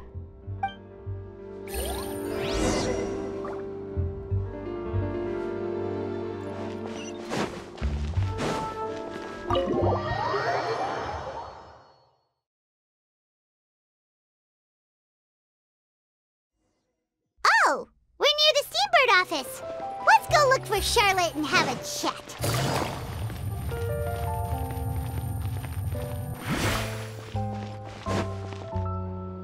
Wow! If it isn't the Traveler and Paimon! Oh, have you seen the article I wrote about you? Ha! You've got some nerve! You just used us to make some quick mora! Oh, you needn't worry about that. I heard that you were in Poisson some time back, so I sent you a letter to discuss just that. It appears you didn't receive it, though. It's all right, though. I've set aside the amount intended for you. I've even set the table with some food. Really? Oh, you're the best! You're almost a little too easy to win over, Paimon. If I were a journalist with ulterior motives, you'd be in trouble now, you know. Oh, Paimon knows you're not like that. Still, what brings you here all of a sudden? Were you looking for me? When Mona mentioned you, we thought of coming to see you at work. I see. It seems you've already bumped into Mona here in Fontaine. So she mentioned me? What did she say? She said that you're a real daredevil of a journalist. Nice. In which case, can this daredevil journalist dare to request an exclusive interview with the legendary Traveler and Paimon? Huh? So your article in the paper today doesn't count? Oh, of course it doesn't. That was more like live photography. What I'd like to do is dive deeper and ask you to talk about the things you've seen and experienced. Yeah, are we even qualified enough? Why not? If I say you're worth an interview, then you're worth it. But not right now, of course. I'll need a few days to prepare. Oh, in that case, we'll just chat when you have the time then? Oh, so that's a yes? Ooh, splendid! I'll tell the editor-in-chief immediately. I'll have to apply for lighting, a venue, some props, and whew, so much to get done now. Talk to you later. Wait, Charlotte, Paimon's still got a question for you. And what's that? If, just for example, Fontaine were to be flooded tomorrow, what would you do today? Huh, that's the prophecy you're talking about, isn't it? I mean, I do hear about it often, but I've never once thought that the day could be tomorrow. If you're seriously asking, then I might try and think of a way to leave Fontaine. Oh, but I'm still a journalist first and foremost. That means I have a duty to be reporting from the scene. And secondly, I wouldn't forsake my homeland that easily. From what I've seen, most people don't know what they'd do should the worst come to pass. In truth, it might be better just to behave like normal. So in all likelihood, I'd probably still be prepping at the office for that interview of ours. I know what you're thinking. That sounds a bit sad, but I've always believed that it's best to do what you enjoy. Just think about it. If this nation really were to be suddenly destroyed tomorrow, but I still successfully finish an exclusive interview with a truly unique person, then the story I would wind up writing would truly be timeless. And then do you know what I'd do? Well, I'd write that story, send it for printing, and use messenger pigeons to get copies out to the various nations as soon as possible. I'm not a dreamer, nor am I a workaholic, but I do love my job, and I'd be proud of leaving such an article behind. I guess you could say that I was born to be a journalist. But anyway, that's my answer. And on that note, I'll get back to my preparations. That's so nice. All of a sudden, Paimon actually kinda envies her. Anyway, let's go and take a look at the sea, shall we?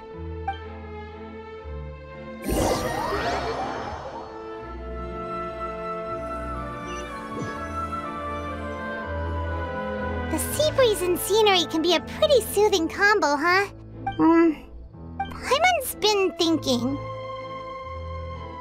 If it wasn't Fontaine, but all of Tevat that would be destroyed tomorrow, where would we go and what would we do? No, Paimon should ask, if you could choose, what would you like to do?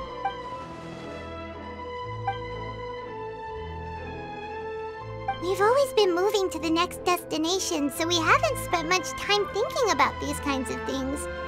We didn't have to either, with us always being on the road and whatnot. You mean, still traveling? Huh. Wait, isn't that what we've always been doing?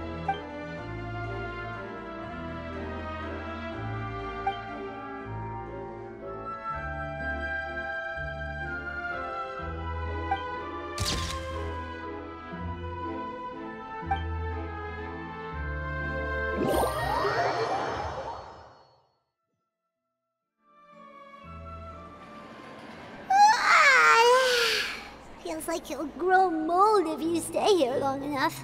But it's still better than the Fortress of Mirapede, that's for sure. It's not only damp there, but salty too. Ah, so the two of you are still here. Wonderful. Oh, you're from the Palais Mermonia, aren't you? Yes, I'm Isadora. Monsieur Nervillet sent me to look for you two before. I heard that afterward you went to the Fortress of Mirapede. Not at all. I'm well aware that you're friends of his. Actually, I'm here to pass along a message from him. Yes, inside the Opera House. The Maréchaussée Phantom has declared the incident a small-scale riot. A riot? Well, that said, I don't personally think it was that serious. Lady Farina was watching a performance at the Opera House, and while she was resting during an intermission, some other audience members suddenly started harassing her, loudly accusing her of doing nothing about the prophecy crisis. And before she could respond, others started to join in. The crowd continued to grow, and protests against the Hydro Archon started to break out. So people have started to put the blame on Farina. Guess they finally found an outlet for the pressure they've been under due to the prophecy. I agree. People will naturally rely on gods, as is customary. But the moment people feel threatened, gods are also the first to be blamed. So what happened after that? Is Farina okay? Seeing that the situation was spiraling out of control and that further argument was pointless, she claimed that she'd gotten tired of this and left in a hurry. The Maréchaussée Phantom had their hands full maintaining order and did not catch where Lady Farina had gone. Only when things had stabilized did we realize that she had gone missing. So, you mean she's still missing? That's right. The Maréchaussée has dispatched many people to search for her, but we don't have any leads yet. That said, I don't think there's much to worry about. She is a god after all. Even if she were to fall into the hands of rioters, what could ordinary people do to her? Good. Monsieur Nervillet sent me to tell you about the situation, but he didn't say anything else. Don't worry, this is more than enough to go on. Thanks for keeping us informed. Ah, is that so? Well, all right then. In that case, you two take care. I'll be heading back to the Palais now. Well, sounds like we should hurry over to Poisson then. If we know Farina, she won't try to fix things in this situation. Instead, she'll look for a place to wait out the heat. And, as we also know, she may be loud and dramatic, but she doesn't have a heart of stone. When Nervillet was talking to her in the Palais Mermonia, and she heard about Poisson, she couldn't hide her sadness and remorse. It would be hard for her to ignore being accused by the public today. Paimon thinks Farina's probably taken the opportunity to slip away to Poisson and try to relieve the sense of guilt that she's feeling. Huh. Well, what do you think? Paimon knows the answer, of course, but Paimon can do the analysis to back it up, too. Cool! In that case, there's not a moment to lose! Poisson, here we come!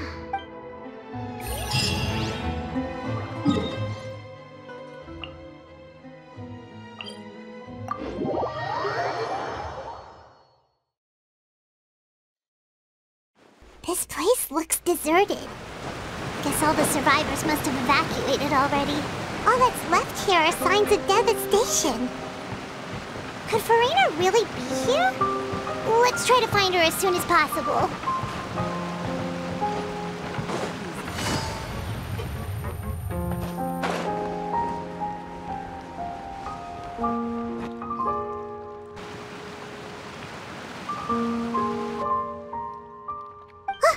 That's Farina, right over there. She really is here all on her own. Should I just give up? This is all meaningless. What was meant to happen did happen after all. Everyone's dead. I'm sorry. I am so sorry. Give up, Farina. There's no point in holding out. I'm sorry, but what can I even do other than to repeat meaningless apologies over and over? Who's that? Don't worry, Farina, it's just us.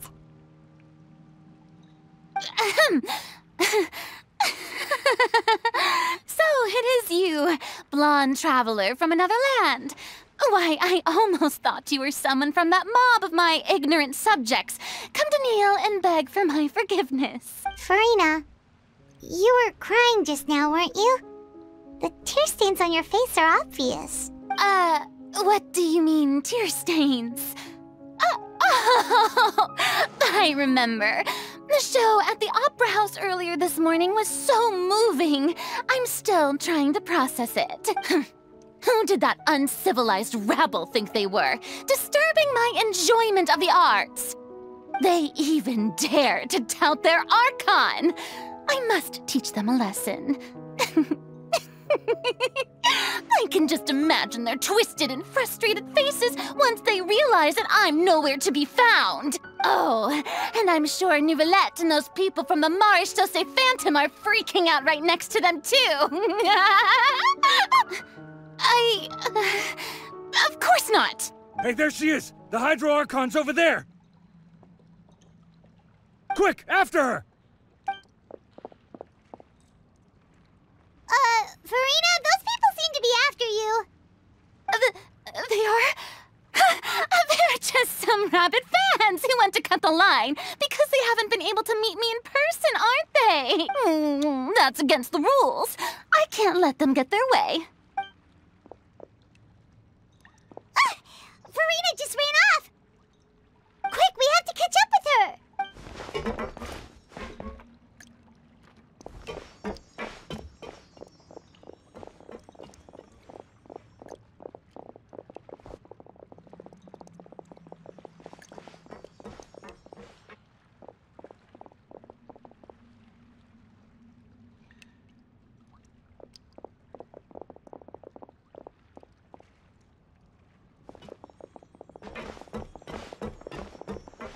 This should be the place, right? Hey, Farina!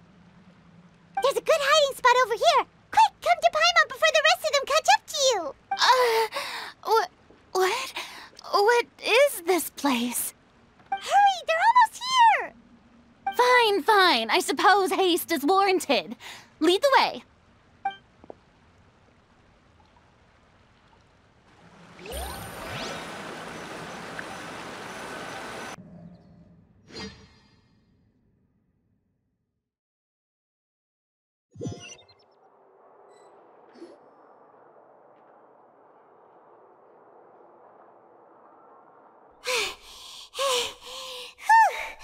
Paimon's exhausted.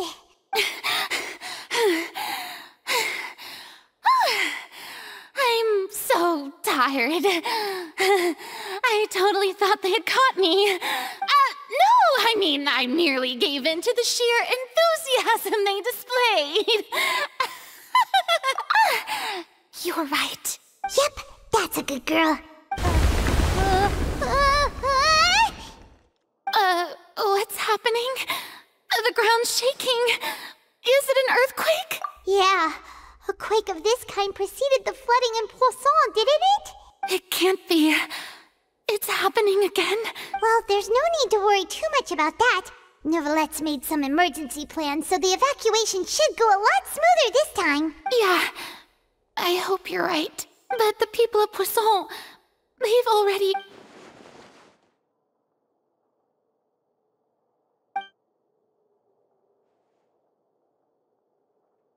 It's true.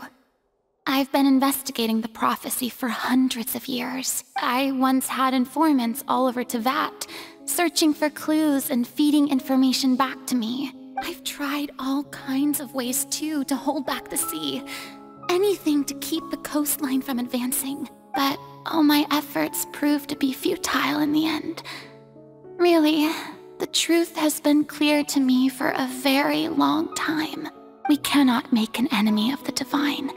No matter what we do, the will of the heavenly principles will have its way, and the prophecy shall be fulfilled. Give up. I do love the sound of that phrase. It would mean finally coming to terms with fate, but also for me to finally be free. Indeed, I've thought about giving up so many times, especially after we almost lost Poisson. Fate is really unreasonable, isn't it? It has no heart and obeys no rules. The prophecy has only just started to come true, and so many people have already lost their lives. But just now, it all became clear to me. I still don't have the right to come to terms with fate on behalf of everyone else. As long as the final moment hasn't come, it's still not too late. Don't worry. I will keep hope alive for everyone until the very end. Well, that's enough for now. I got the impulse to play the stricken maiden, but honestly, considering my rank and station, that wasn't a good fit at all. Don't take any of what I just said seriously. How could I possibly let Fontaine fall to the whims of trivial prophecy? Come on! Paimon could have sworn you were actually being honest just now.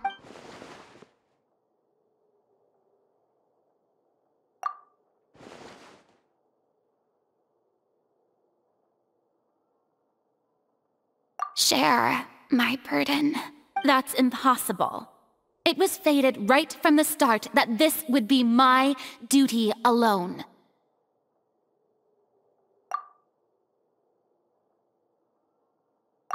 A witness. Yes, I've heard that you came to Tevat from beyond the stars, yes. In other words, you never belonged here. And if Tevat is, in its entirety, a show on a stage, then you're just a spectator, aren't you? If that's the case...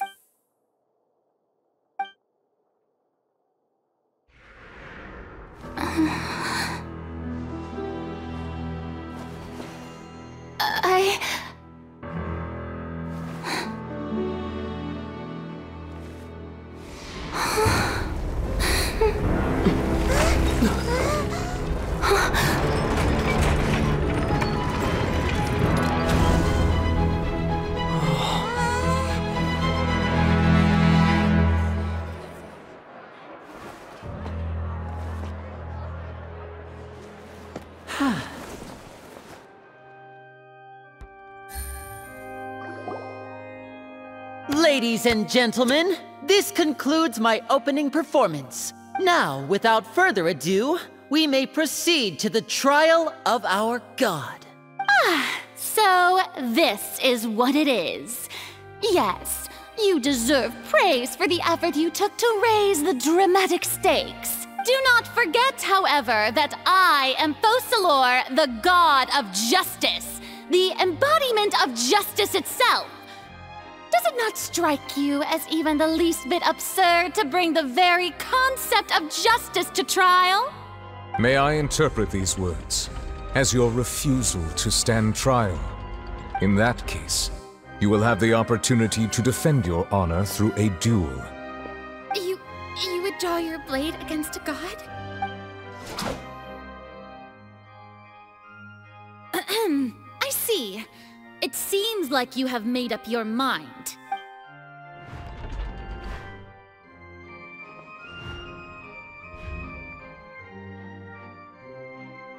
Paimon can't believe it. She just surrendered. What the heck is going on? Did I just see an Archon surrender to a human? Wow, how utterly humiliating. Lady Farina, what is the meaning of this?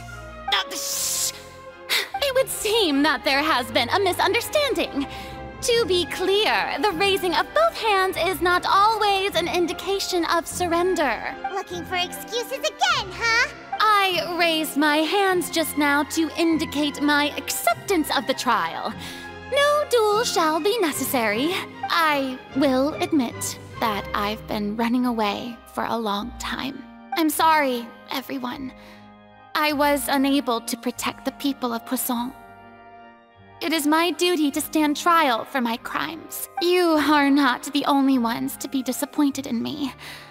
I, too, am exceedingly disappointed in myself. But now, it is time for the Hydro Archon to show you her courage and resolve. I, Farina, will use this trial to show the world the true meaning of justice! This time, I will protect you. Applaud and rejoice! One of the most outrageous and fantastical arcs known to the opera epiclese is now unfolding before your eyes. Mark my words, this shall be one of the most exhilarating and brilliant shows ever to grace the stage of Fontaine! The trial of the Hydro Archon, Focalor, will now begin! Woohoo! Oh, now we're making history! Why does it feel like Farina just took over the whole thing? Like, come on! Didn't she just get forced to stand trial for her crimes? Also, even though she's still acting super dramatic, she is taking this seriously this time, right? All right, then. Who will be my opponent in this trial? The court asks the prosecutor to please take the stand. Is that so? Very well. Then please speak, witness of Tivat, my accuser and fated opponent.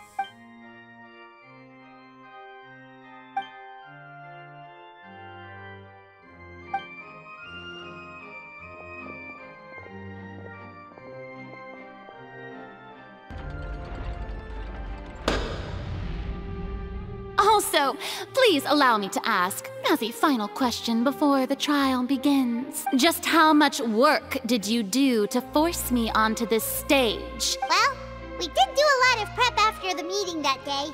I can go over the tasks assigned to the Spina di Rosula, since they were rather straightforward and easy. Navia, the president of the Spina di Rosula. Most of the people who participated in the disturbance this morning were my subordinates. They changed into plain clothes and came to the Opera House as regular audience members, waiting for the perfect opportunity to incite insurrection against you. The people's resentment against their Archon has been building as more and more of the prophecy is fulfilled. A spark was all we needed to turn smoldering anger into a flame. Moreover, according to our understanding and analysis of you, when something like that occurred, you would likely flee the scene and head to Poisson by yourself. So, we arranged for a second group to lie in wait there. So, you mean, the ones who scoured the settlement for me were also from the Spina? And their goal was to force you to step into the giant magic box so you may personally participate in the greatest magic performance in all of Fontainian history. That's right. That house was a magic box, rather than someone's residence. As the super ultimate version of the setup that I used when I first performed at the Opera Epiclese, the volume of the box was increased by a whole order of magnitude, and the distance it traversed was the entire gap between Poisson and Aranias. Was an Archon instead of a human. My thanks, Farina. Without your help, we could never have pulled off such an extraordinary performance. You're welcome? Of course, this performance was only made possible with Father's support. The House of the Hearth spent a massive amount of labor in Mora to pull this off. We had to select a location, construct the giant magic box, dig a tunnel, and open up a path through the water. It was a lot of work for all of us. So, in other words, the earthquake that we felt within the giant magic box was just a normal tremor from the transportation of the whole house? That's right. It wasn't a sign of another disaster to come. Then, I can guess Nervilette and Cloran's parts. You gathered a crowd, prepared a stage, and made sure that the champion duelist would be immediately ready for a fight. Also that as soon as I appeared on the stage, the trial may commence without a hitch. Am I right? Yes, that is correct. Well, Cloran, I must commend you for your courage. Only the most outstanding champion duelist in all of Fontaine would accept a duel with an Archon without flinching. Thank you. As for you, Traveler, I suppose your role was to keep me distracted with conversation once you found me in Poisson. You'd make sure that I didn't notice anything amiss before revealing yourself as my prosecutor once we'd arrived onto the stage. Oh?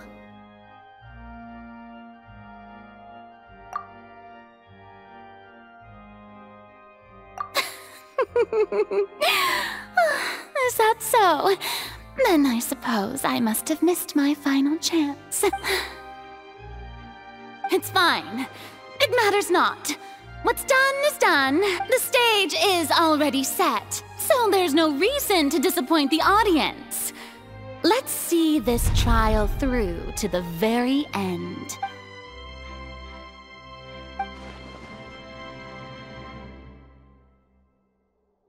Sir Prosecutor, please allow me to pass this along.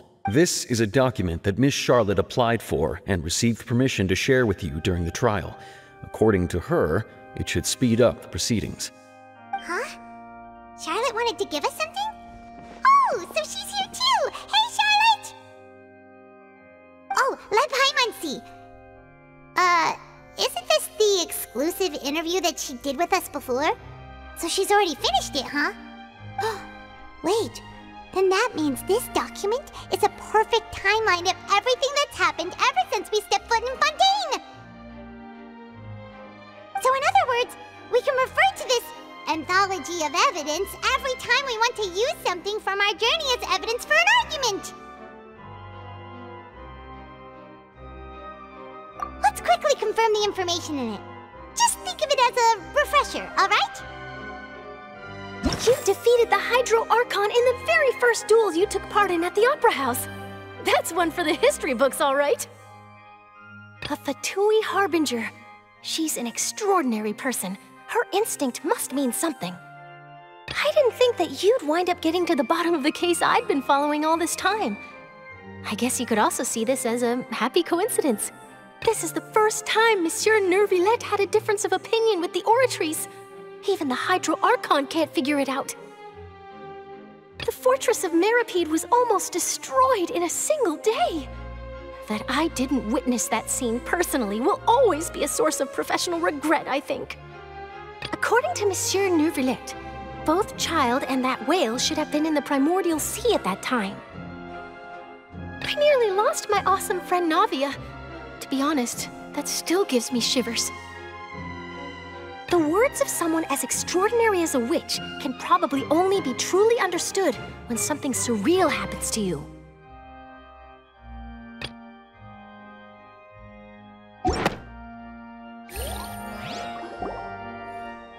The prosecution and the defense are both in position. The trial shall now begin. Oh, come on, Nervilette. There's no need to repeat all the unimportant legalese. Just fast forward to the part where the prosecution lays out my offenses. As the defendant and the lead actress of this performance, I still haven't even been informed of my supposed guilt in all of this. Of course, it is only natural for humans to struggle to understand the actions of a god. However, you will need more than that to convict me of a crime. That's true, but my charge here is unrelated to your conduct as an Archon. Instead, I would like to charge you as a fraud who's never been the Archon in the first place. Wait, What was that? Lady Farina's a fraud? Hey, I came here thinking that we were going to try the Hydro Archon for forsaking her duty, but did I hear that right? She's not our Archon at all? Charge accepted. Lady Farina, do you plead guilty to the charge? Lady Farina. I plead not guilty. How can I be guilty? There is no way that I, Focalor, otherwise known as Farina de Fontaine, a member of the Seven and the Regina of all waters, kindreds, peoples, and laws of Fontaine, could be anything other than your true Archon. Yeah, even though Lady Farina can be rather eccentric, isn't it going too far to doubt her very identity? Yeah, I've never questioned her identity either. Sure, Lady Farina can be super irresponsible, but what grounds does that prosecutor have to make such a huge claim? I have cause to believe that common sense will prevail in this case. Many of the members of the audience have known me as the Hydro Archon ever since they were born. There would be no fooling their memory. See? Even the Oratrice has decided to show me its favor. Are you sure you want to commit to a charge that will never be upheld? If you wish to drop the case, I can promise you as the God of Justice that you will not have to face trial for making a false accusation. We will treat everything that's happened as a dramatic spectacle and move on with our lives. What do you say to that? Huh. An argument with near impossible odds, huh? We have to not only refute Farina's claims, but also overturn the long-held beliefs of the people.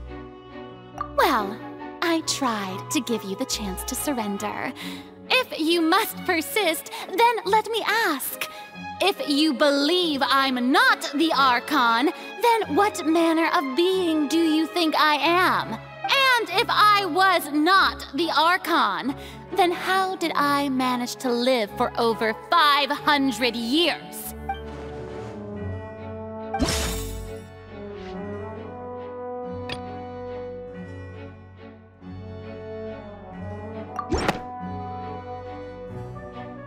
First of all, you may be a member of another long-lived race, which would allow you to naturally possess an extended lifespan. And second of all, even if that wasn't the case, there could be other ways to extend your life.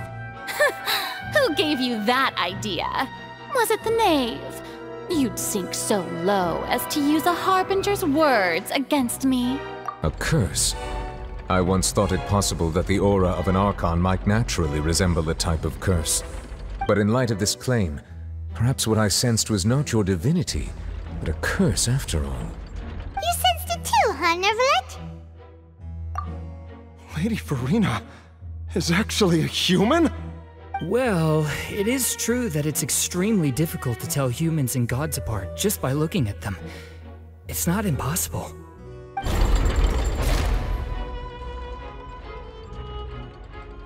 Well, don't start celebrating too early now. Even if I have been carrying a curse like you said, how does that prove that I am merely a human being? Besides, everyone knows that the main difference between a human and a god is the possession of authority. Gods can do what humans cannot. That's why they're worshipped as gods. For centuries, manifestations of my authority have served the nation of Fontaine. One need only to turn their eyes towards the Oratrice Mécanique d'Analyse Cardinal in this very opera house, or consider the endemnitium that is used in every aspect of life.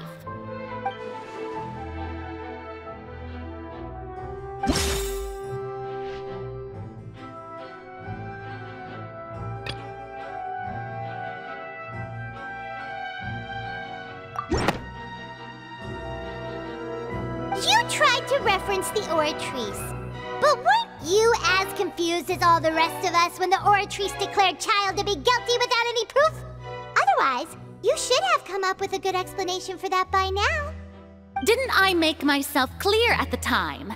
The decisions of the gods are naturally difficult for humans to comprehend. There is no need to provide an explanation. Lady Farina, I believe a reminder of your current circumstances is in order. While the court is in session, the principles of justice and the law must come before all else. While you are an Archon, you are also first and foremost the defendant in this trial.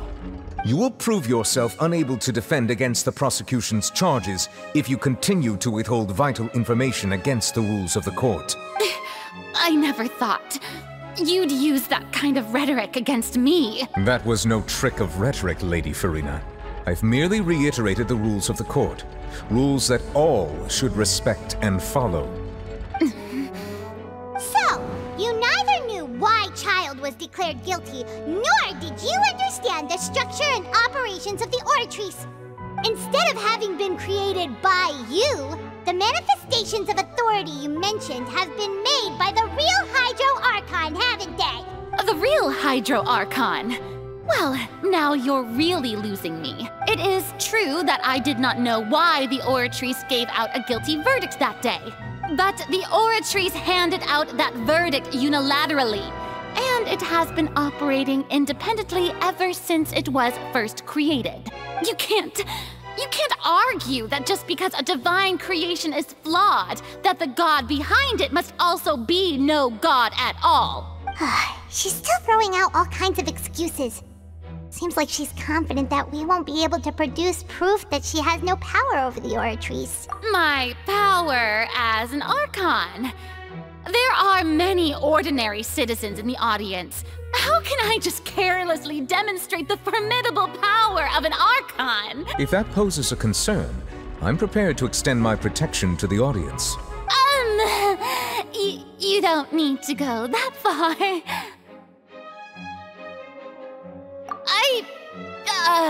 Aren't you the Hydro Archon?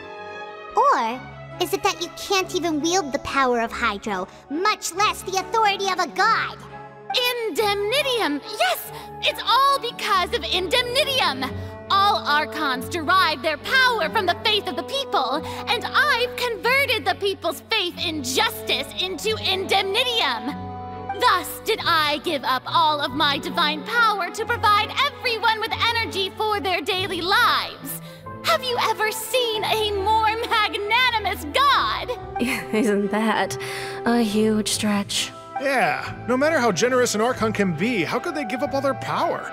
Can a god with no power even still be called a god? It seems like nobody's buying Farina's excuse. Hey, come now, everyone. Please don't stare at me as if I was a liar. I'm still the same Farina you knew, right? The one that you loved. Shouldn't you want to believe in me? Please? You've got to believe me. If what the prosecutor said is true, she really has committed a grave offense. Did she deceive all of us? And all of our parents and grandparents too? And all of our ancestors? Ever since they were born? Enough! That's enough. Tell me then, if I'm not the real Hydro Archon, then who is? If you have no evidence of another Hydro Archon's existence, nor can you find anyone who can back up their claim to be such, then what grounds have you to say that I'm not actually the real deal? Wow, she came up with yet another argument. How can we refute her now? Seems like she really doesn't want to give up.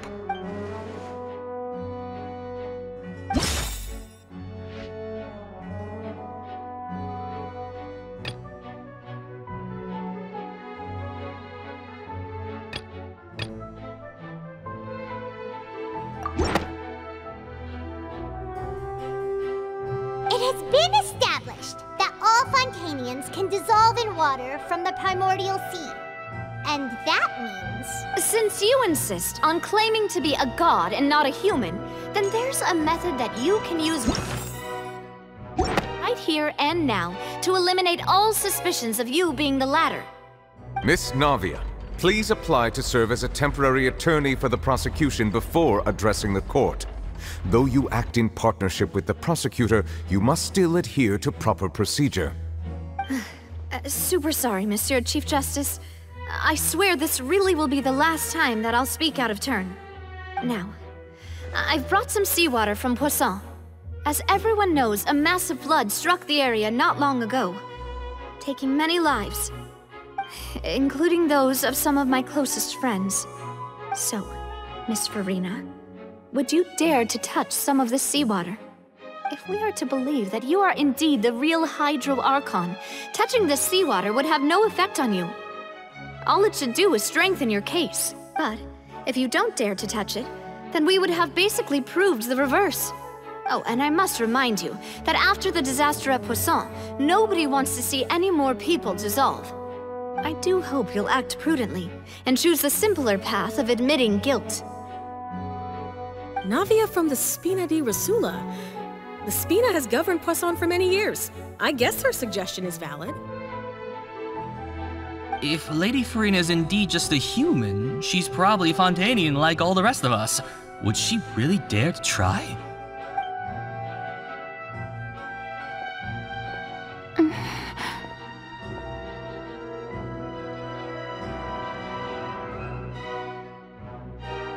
Lady Farina, this test has been unilaterally proposed by the prosecution.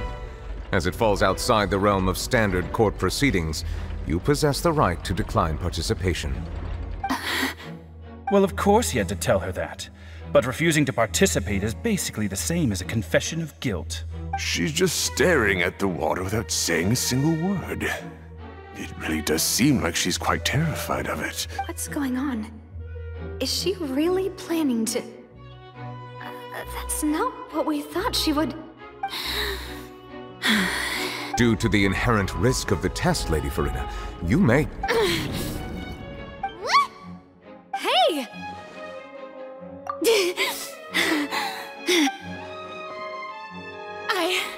I'm fine! Look at me, everyone! My hand is still here! I haven't been dissolved! Will you believe me now? I really am your Archon! I'm nothing like a normal human who would fall apart as soon as they touch this water! Really? Was this not the most obvious thing in the world? Miss Siegewin? If you are present, Miss Siegewin, please come forward and attend to the defendant. Siegewin? Don't be nervous. It'll just take a few seconds. That should be enough. Please announce the results of your evaluation to the court, Miss Siegewin. As everyone doubtlessly saw, Miss Farina was displaying symptoms of hyperventilation and flushed skin. These indicate that she was experiencing the adverse effects of exposure to primordial seawater. The extent to which she was affected is the same as other humans when exposed to primordial seawater of a similar concentration. Thank you, Miss Siegewin. Lady Farina, you may return to the defendant's stand. Oh wait, what did she just say? I didn't get dissolved! Shouldn't that be enough to prove my innocence? Well, considering your tendency to run from your problems, we did originally prepare a direct sample of the seawater around Poisson. However, after extensive discussion, we exchanged it for a sample that is not concentrated enough to dissolve an actual human. After all, on the off chance that something entirely unexpected might occur, we don't want anyone else to lose their life to the sea. Yeah, so out of regard for Farina's life, you secured a low-concentration sample and asked the head nurse to serve as an expert witness. It's a great thing that the direct sample wasn't actually used. Farina could have... I can't believe... You...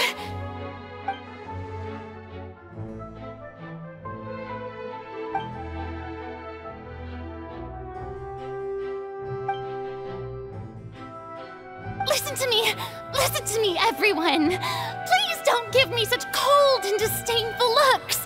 What happened just now didn't prove a single thing! Think about it! How can you conclusively prove that an Archon can't also be affected by the primordial seawater? Also, if I was really just a human, why would I dare to just put my hand in that kind of water?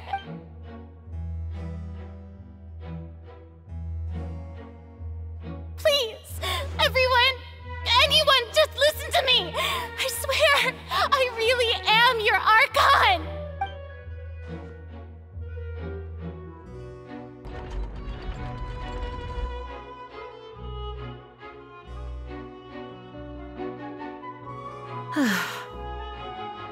don't think anything she says at this point will sway anyone. The odds are just too stacked against her now. With all the things that have been said, Paimon doesn't think there's any way left for Furina to win. I believe the time for arguments and presentation of evidence has come to an end. If there are no objections, we will move on to the final judgment.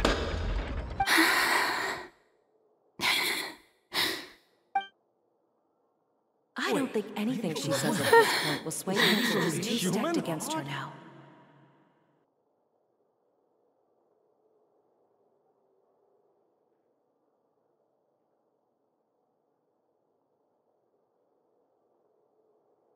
In my capacity as Chief Justice, I shall now render judgment on Furina's misrepresentation of herself as the Archon of Fontaine. As a human who knowingly deceived her fellow citizens, Furina is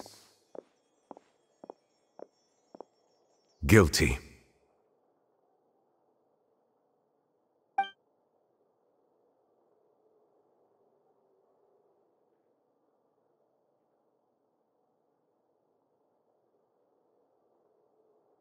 We shall now turn to the Oratrice Mécanique d'Analyse Cardinale to render the final verdict on the charges.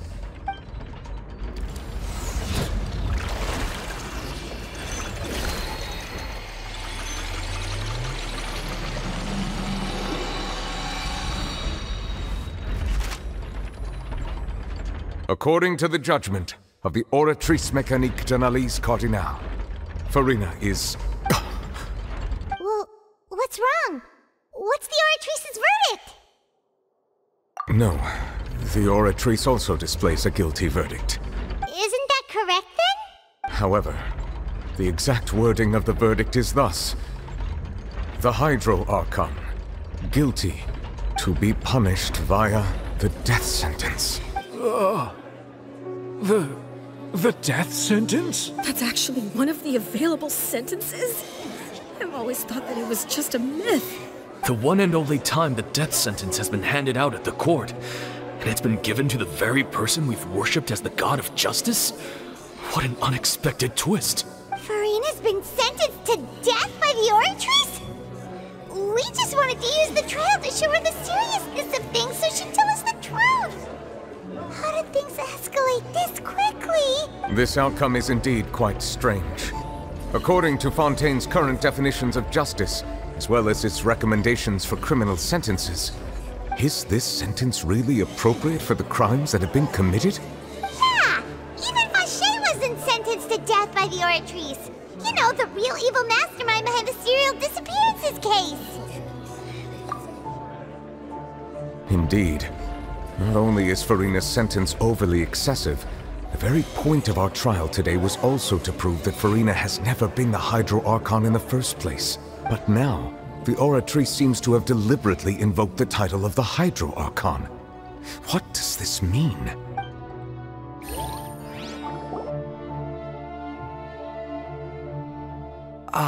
Excuse me, if I may interrupt. Is the trial still going? Fremine! Oh, you finally made it. I assume this means you've completed your mission? Mm-hmm. Any mission Father assigns to me will always be top priority.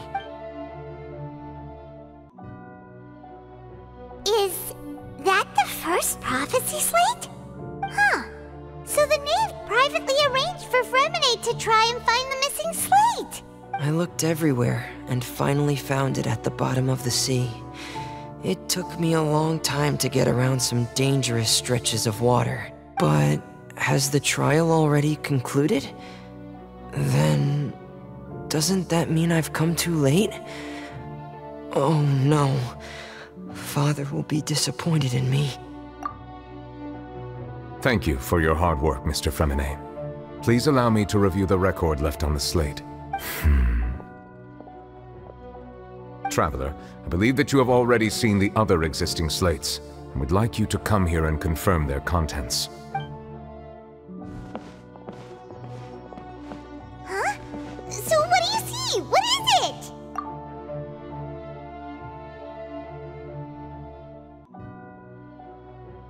I believe I have now made sense of the Hydro Archon's crime. It has to do with Fontaine's lost history. Huh? Isn't the Archon just guilty of deceiving her people? Oh, wait, no, that's Farina, and we've already proven that she's not the Hydro Archon. So when you say Hydro Archon, do you mean the real Hydro Archon we've been kinda talking about? In truth, everything that you've encountered in Fontaine up until this point can be traced back to the contents of these stone slates. However, I'm uncertain as to how much sense they currently make to you. Okay, let's try to recall the contents of the other 3 stone slates. Paimon will do her best to help you remember.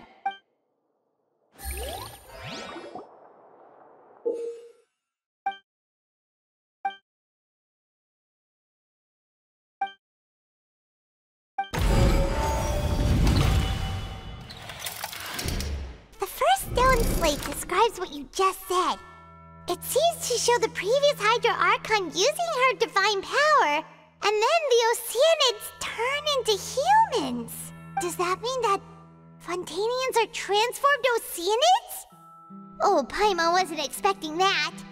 But if Oceanids can turn into humans, then perhaps this process can be reversed as well. The second stone slate shows Celestia floating in the sky, and the Hydro Archon and her people worshipping it together. But the heavens still brought judgment down upon them. This must be the point when the Hydro Archon and the Fontainians were branded with their original sin. Does this mean that the original sin and the Hydro Archon sin are the same thing? The third slate shows the Hydro Archon sinking into the sea surrounded by many people. That reminds Paimon, didn't we also watch that happen to someone else? Well, the fourth slate is the prophecy the Fontainians have been talking about. People dissolving into the sea, the Hydro Archon crying on her throne, and so on. We didn't believe that such a crazy disaster could happen at first, did we? But after that incident, it was just a question of when and not if.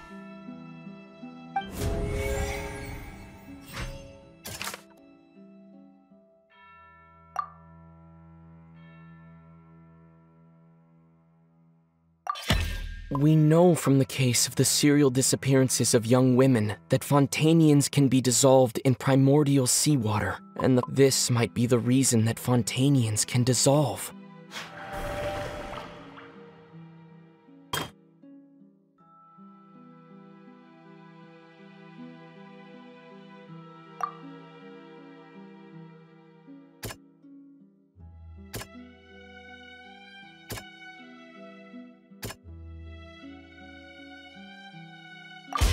Perhaps what is about to take place has all happened before. The true sin of the Hydro Archon that Nervalette mentioned, and the original sin cast down on the people of Fontaine by Celestia, as recorded on the stone slates.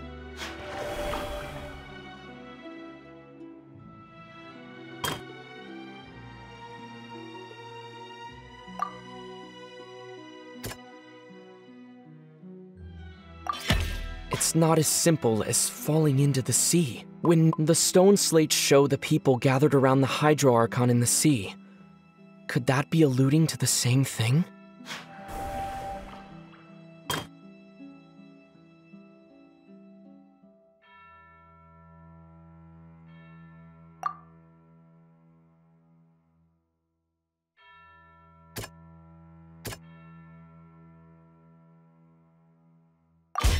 The prophecy from the stone slates found its way into society, but not many people believed it at first. The fortress of Meropide was nearly flooded with primordial seawater, which we know can cause Fontainians to dissolve. It seems increasingly likely that the prophecy may come true if... They'll dissolve into the primordial sea but won't cease to exist. Their essence will flow in the seawater, converge, and take the form of an Oceanid. The Hydro Archon was sentenced to death in court, shocking everyone present. Perhaps this means that her sin was actually Fontaine's original sin. Navia fell into the water inside those ruins, and she nearly dissolved. She was surrounded by the people of Poisson in a court within her consciousness, and was forced to take part in a trial meant to make her stay. The eruption of the primordial sea at the fortress of Meropide was the surest sign that the prophecy was about to come to pass no matter what. The prophecy's contents can all be verified by recent events. If we combine what we know together, loads of truths should come to light.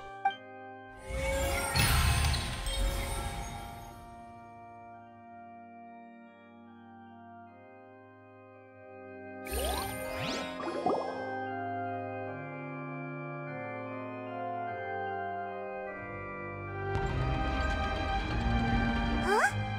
Oh, Paimon gets it now! So that's how you can make sense of it! But then it feels like we're going to have to share some truly shocking revelations. Let's hear them. Incredible. Linny, did you hear that?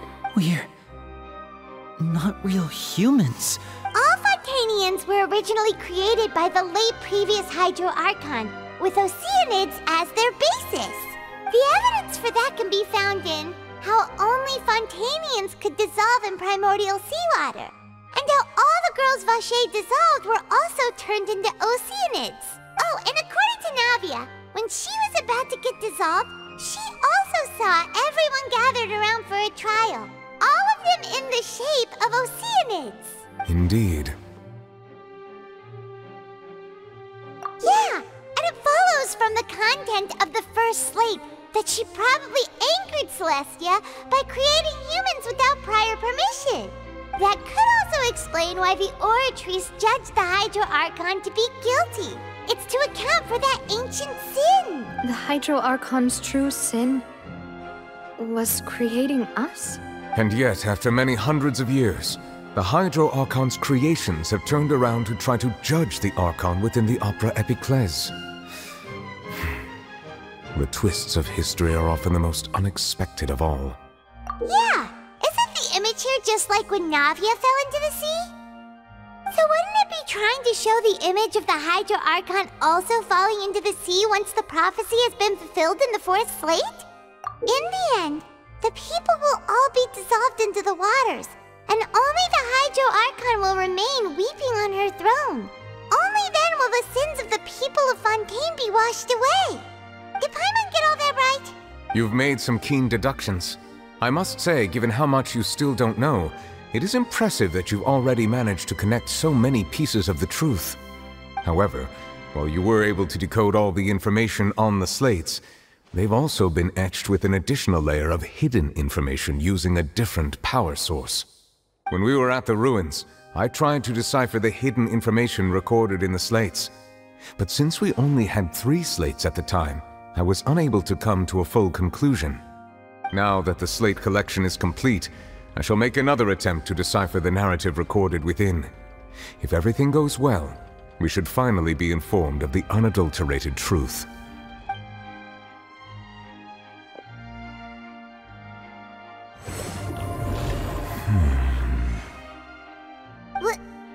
Well? Did you get it? I believe I should share this truth not only with you, but with all the people of Fontaine as well. I will try to briefly summarize it for you. Your hypotheses regarding the origin of Fontainians and the sin of the Hydro Archon were both correct. In the Fontaine of old, the previous Hydro Archon sensed the yearning of her Oceanid familiars for life on land.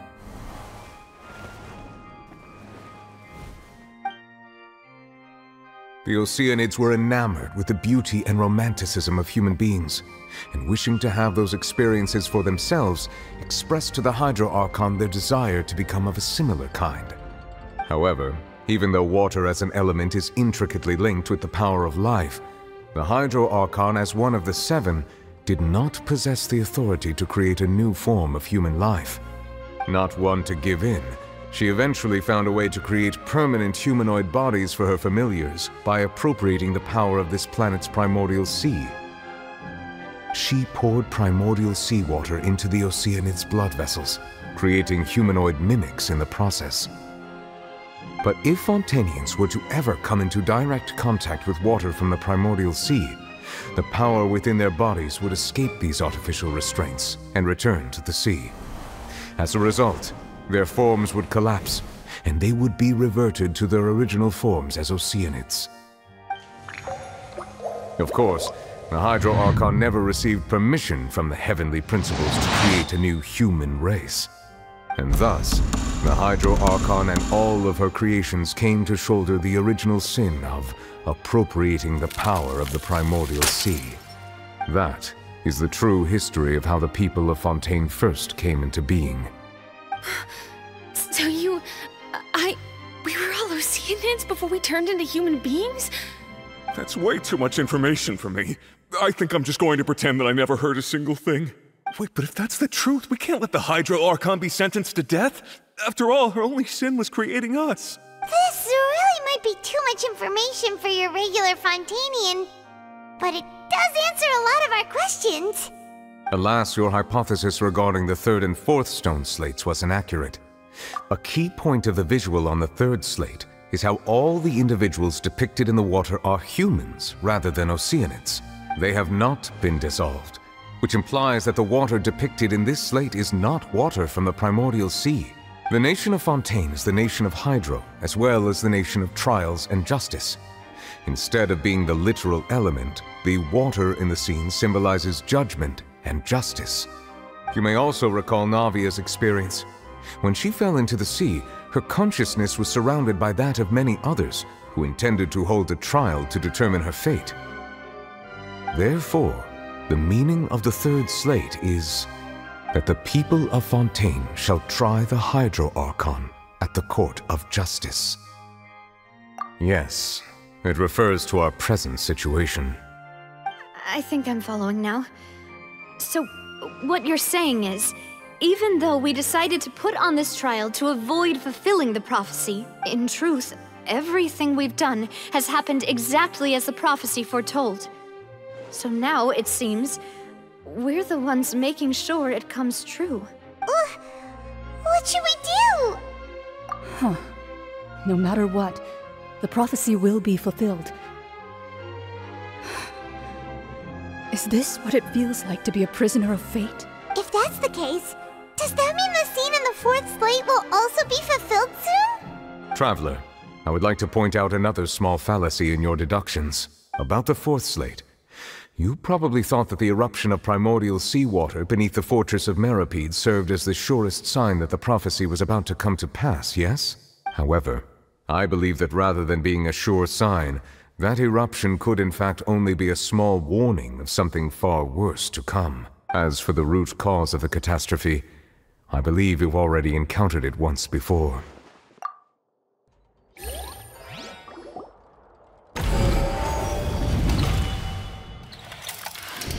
This eruption was just a small warning of the things to come. We must find the root cause of the disaster.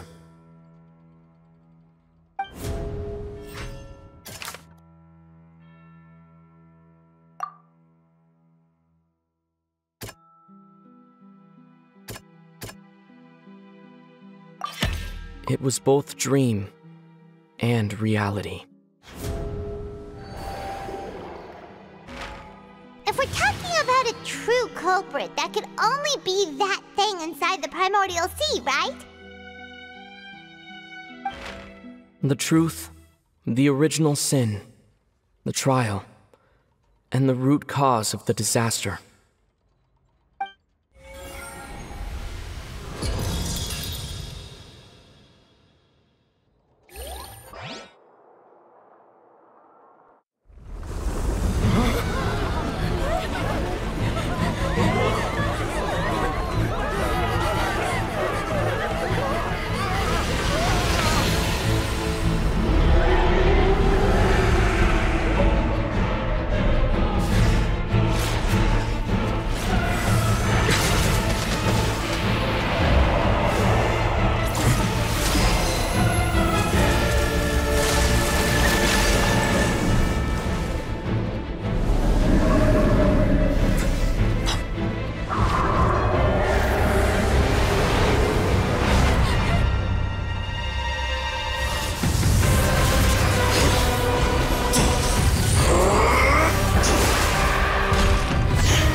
So we've met it at last.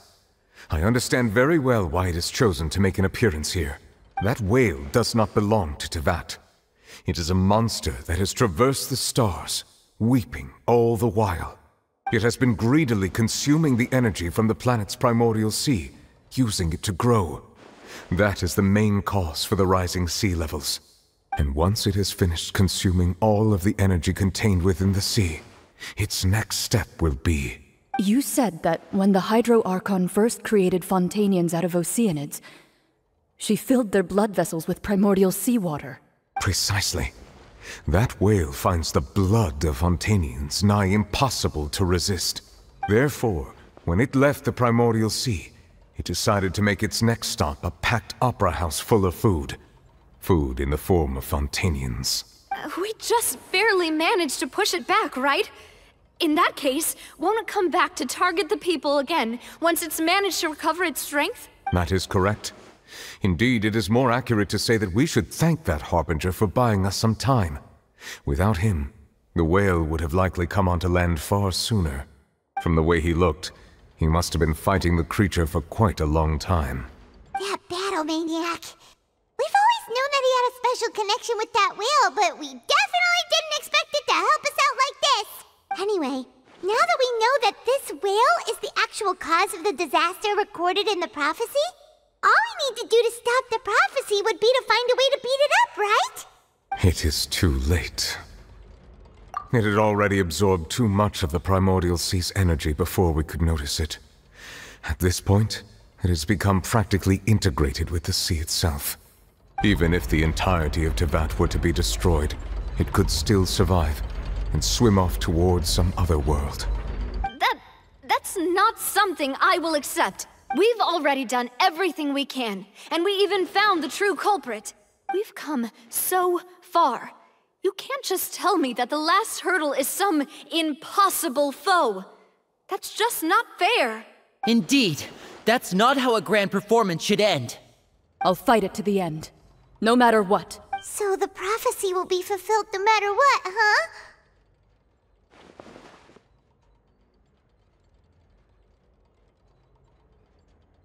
The prophecy. Yes, what has been prophesied will be fulfilled. You may view such things as the history of the future.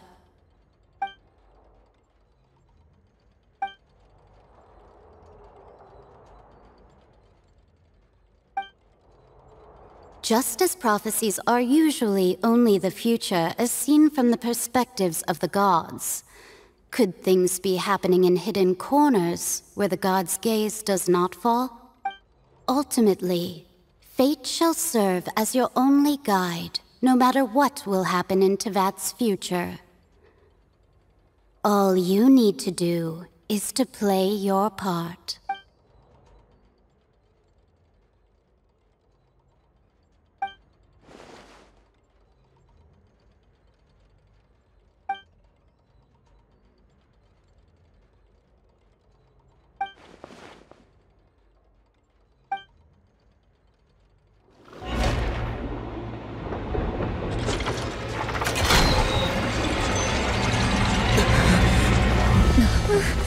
What's happening with the oratories? I believe it is preparing to carry out the death sentence.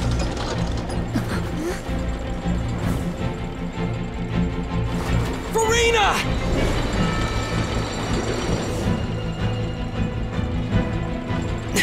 No, I still need answers.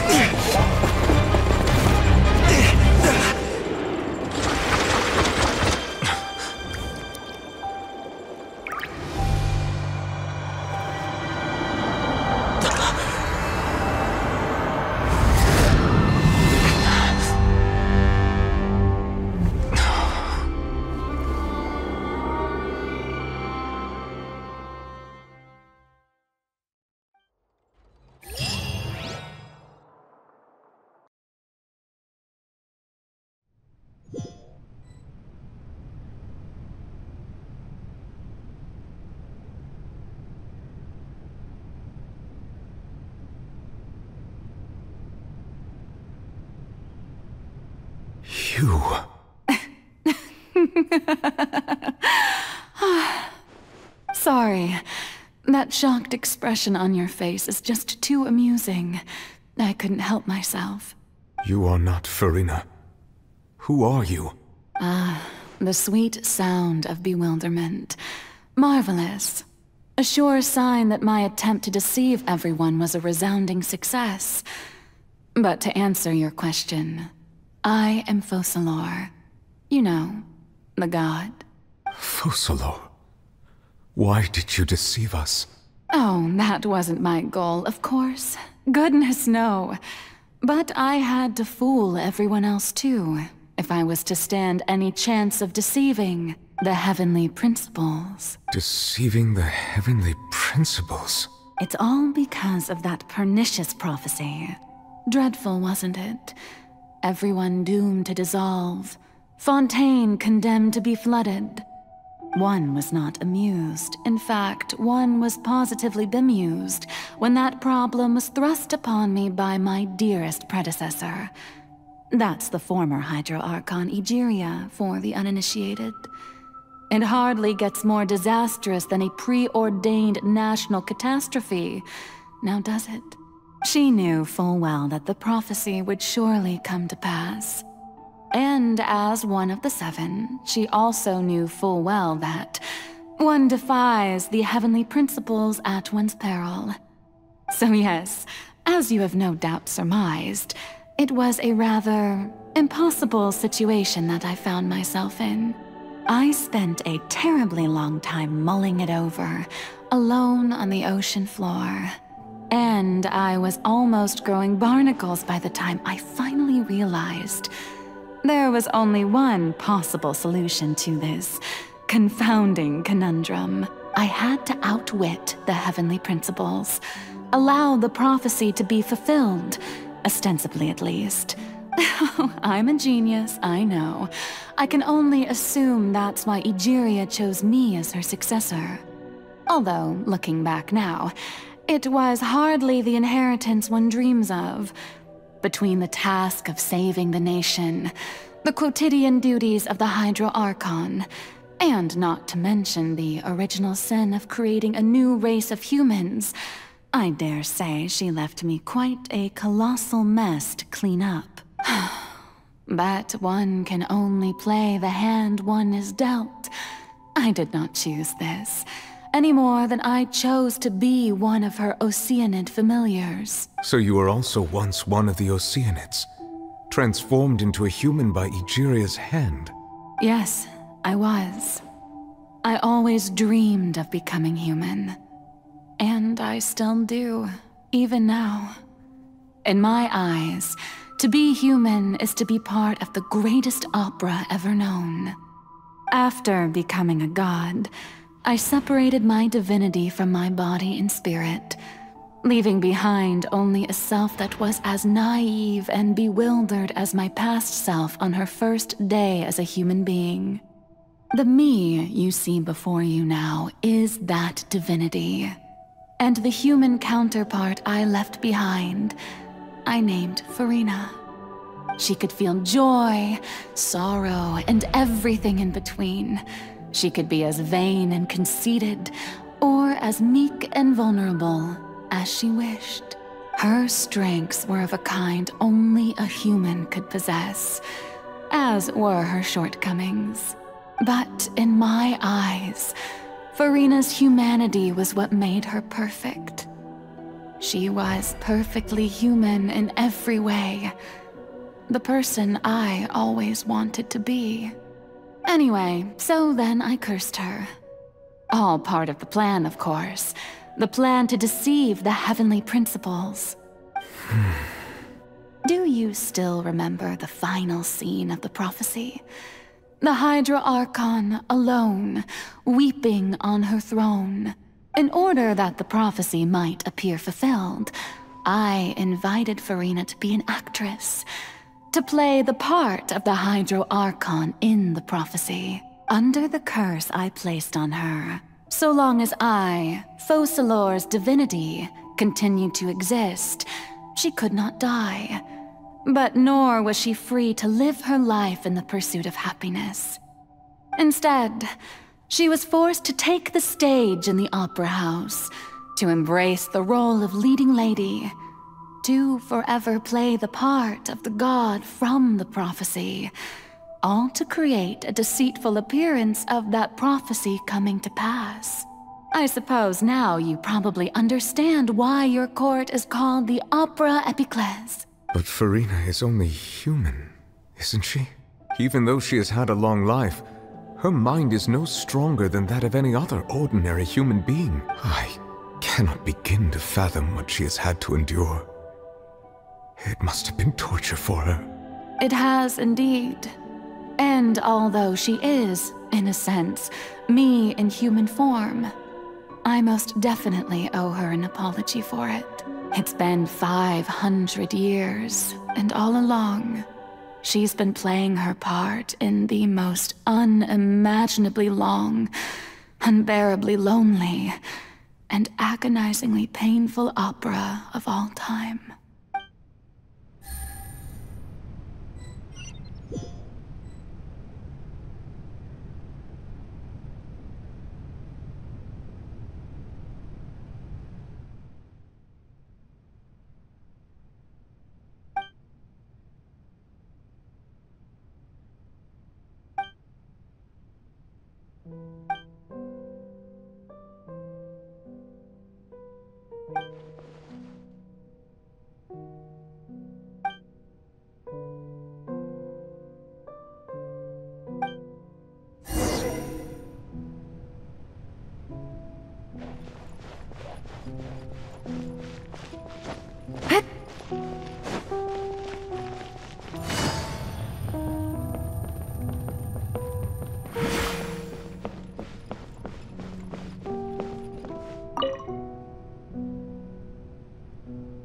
Oh, who permitted you to come onto the stage?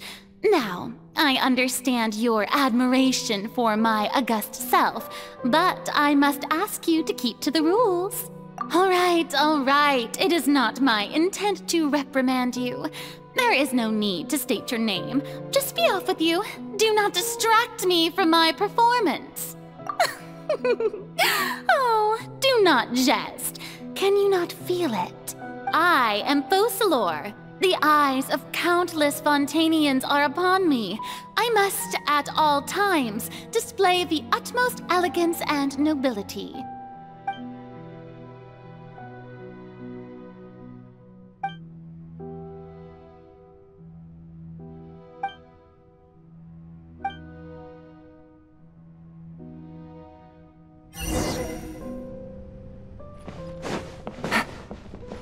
Dear audience, the performance is experiencing a technical difficulty, but worry not. The guards shall resolve it soon enough.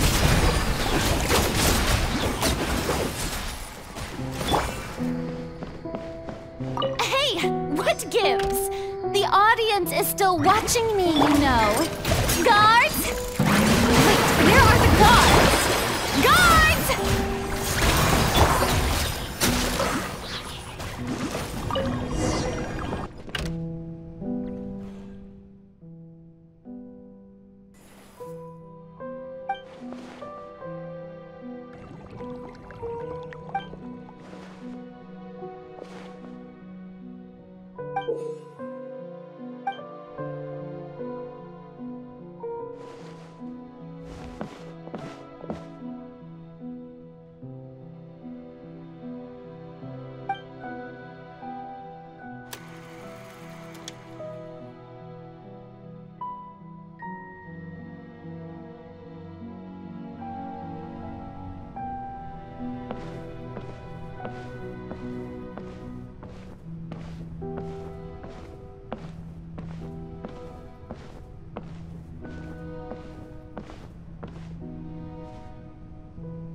Farina.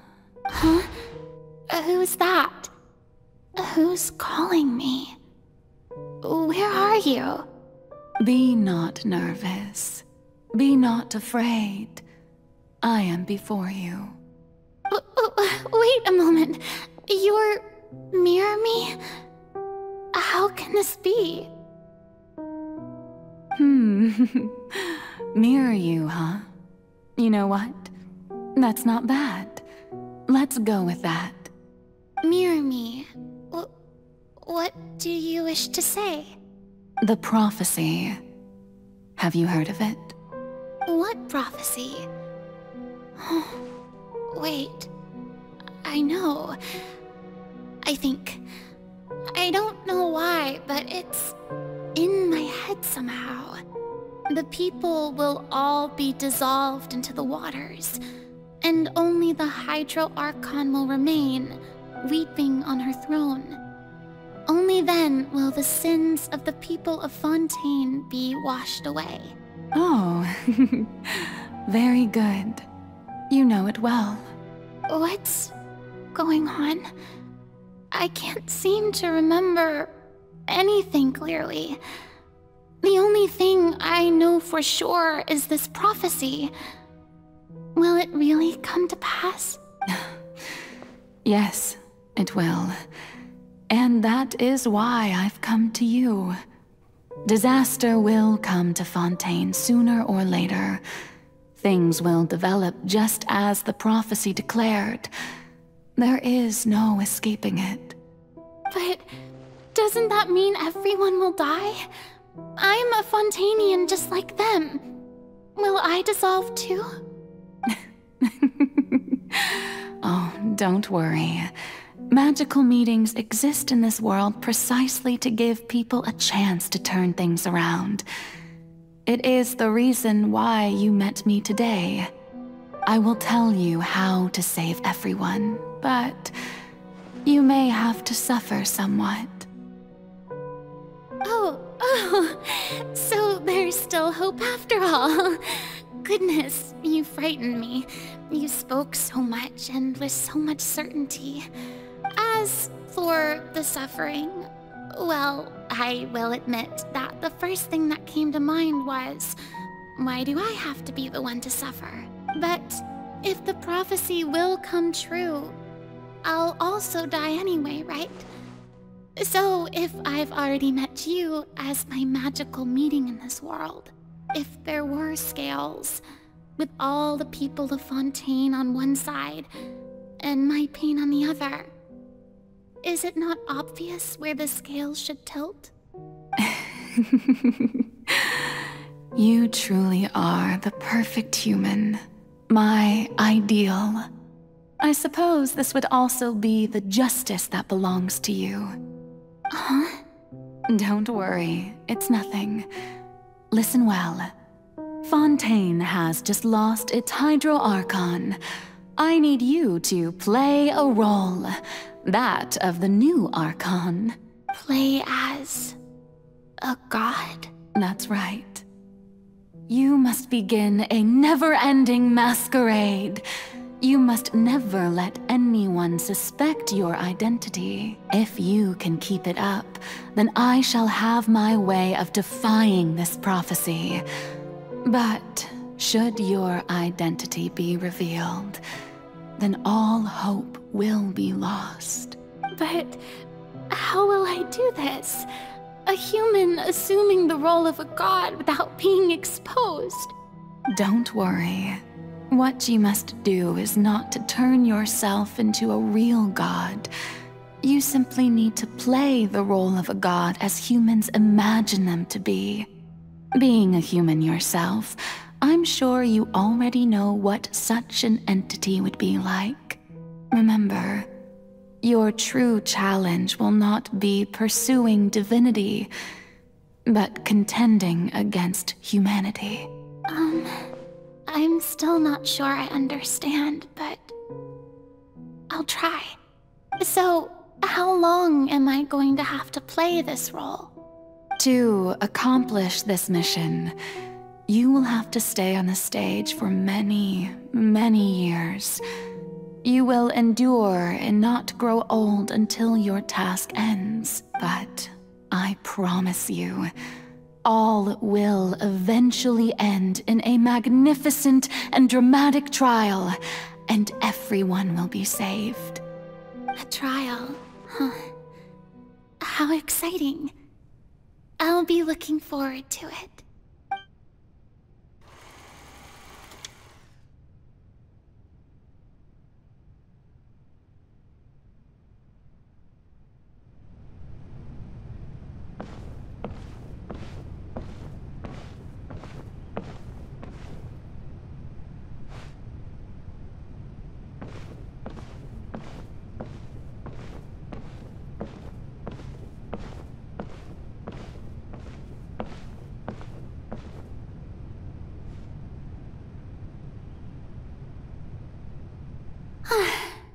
Maison Cardinalise has announced my accession, but this is my first time facing the people. What should I say to most appear like a god? To be honest, I still don't know. Perhaps I should first try to act natural. Ladies and gentlemen, good evening, and welcome to the Opera Epiclese. I'm sure you've all heard about how I have taken on the role of Hydro Archon. Indeed, I am Verena de Fontaine, your new Archon. In truth, I know little about becoming a nation's new god, but it will be my honor to guide you all. As the god Focalor, the god of justice, I shall do all within my power to lead you into an age of fairness and justice. Once again, thank you all for coming. If you should have any questions or suggestions, please send them to the Maison Cardinalise. The future of Fontaine will require us to work together, after all. This should do it. I thought I might stammer, but thankfully, I was able to convey my thoughts just fine. Okay, and next. That's the new Hydro Archon. Is this some kind of joke by the Maison? I would have thought that a being that surpasses humanity would be a bit more assertive. Hey, did you hear that? She even told us to send her suggestions there at the end. Shouldn't gods be all-powerful? She's being so modest. What's the difference between her and an ordinary person, then? If you ask me, perhaps the succession didn't actually happen. She might just be a Maison-back puppet. Wait, what's going on? Why is everyone suspecting me of being a fake? Oh, this is bad. If I get exposed here, there'll be no saving the people from the prophecy. Right. Mirmi said that I just need to play the role of a god as humans imagine them to be. Calm down, Verena. Think. What do the people want? How would they imagine a god to speak and act? Assertive, with a strong sense of presence.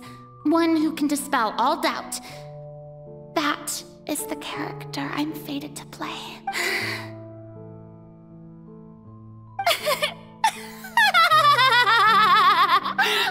Oh, very good, my people. Only ones such as you are deserving of my rule. Now, I was wondering if some weak puppet were to one day come onto the stage and claim ownership of this opera house, would the children of Fontaine follow them? Well, it seems that you would all see right through them. Having passed my test, you are qualified to witness wondrous trials alongside my august self, here in this opera house. You may consider my previous act a door gift of sorts. I thought it was a debut that suited the atmosphere. Now then, let us be reintroduced. Ah, so that was just a performance.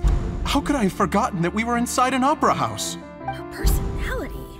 It's quite shocking, to be honest, but I suppose it's a better look than before. Such a fascinating and bold deity. How wonderful! Our future may yet be bright after all. It seems I've turned them around. Best follow this flow and restart my accession speech. My dear people, whether you acknowledge me or not, whether you trust me or nay, I say to you, keep faith in your ardor for justice. We have heard it said that this nation's sins can no longer be washed away. Well, I say that justice is most fragrant when it blooms amid sin. The scales of justice should not weigh heavy in the hands of its God.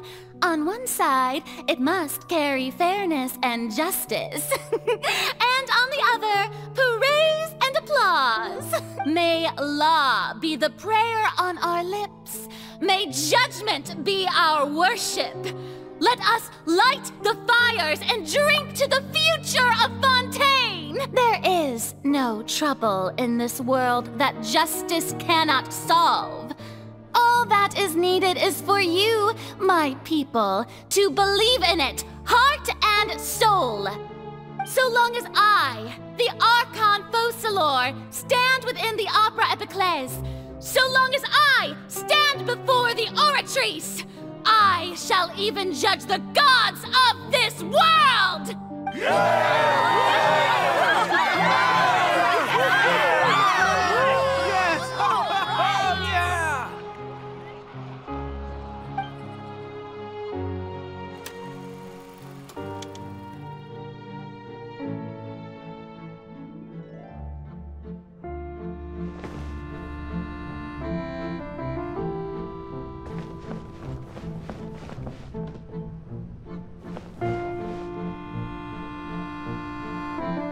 Lady Farina, here are today's case reports, as well as a summary of the follow-up for your perusal.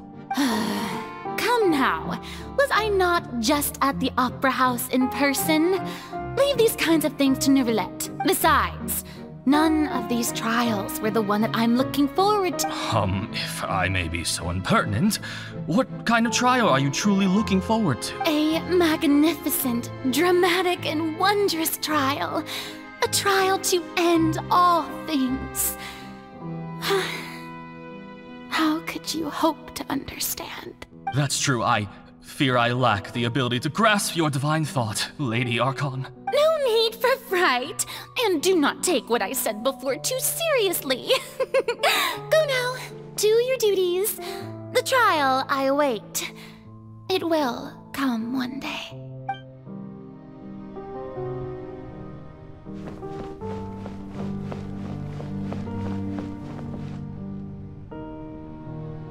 Lady Farina, I don't know what to say. Thank you for agreeing to see me. No need to thank me. Or rather, thank your own sense of perseverance instead. Long have you stood in line to meet me, have you not? Oh, I'm afraid that's just an inevitable consequence of my divine charm. All right, Deoteria, is it? How is your son's illness? You remembered me, and you knew of my family, too. He is doing much better now. In fact, he is far more of an ardent believer than I. He was the one who forced me to seek an audience with you, and to bring your words back to him. Oh, good. Very good. If this should happen again in the future, please do not hesitate to come and tell me. Going down to citizens' homes every so often, while not usual practice, should serve as a fine change of pace. You're such a gentle and wise god. Thank you once again, on behalf of my son.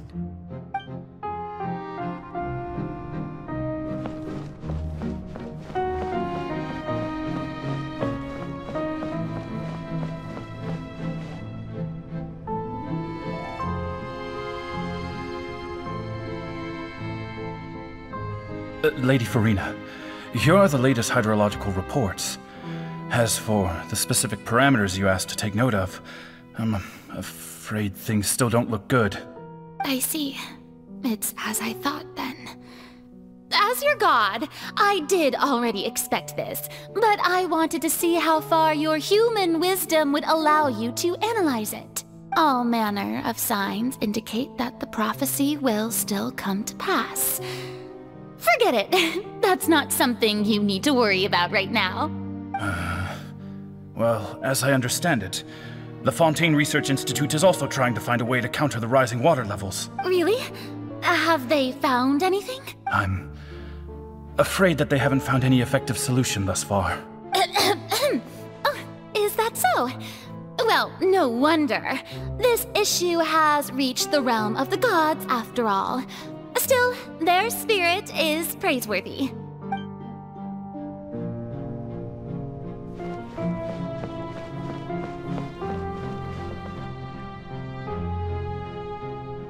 The day is finally over.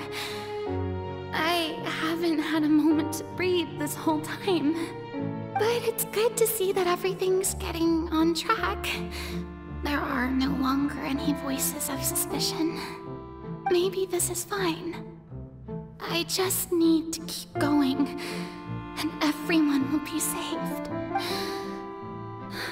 All right, Farina, don't think too hard about this.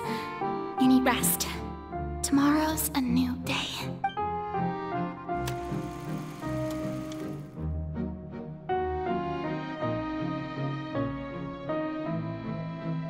Lady Farina, here are the new trial reports for the latest cases, as well as a summary of the follow-up.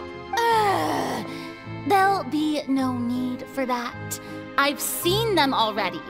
There's no need to go back over scenes I've witnessed in person before. Lady Farina, I've waited so long for this chance to see you in this manner. Indeed, my dear, loyal citizen. This joyous moment is an honor for us both.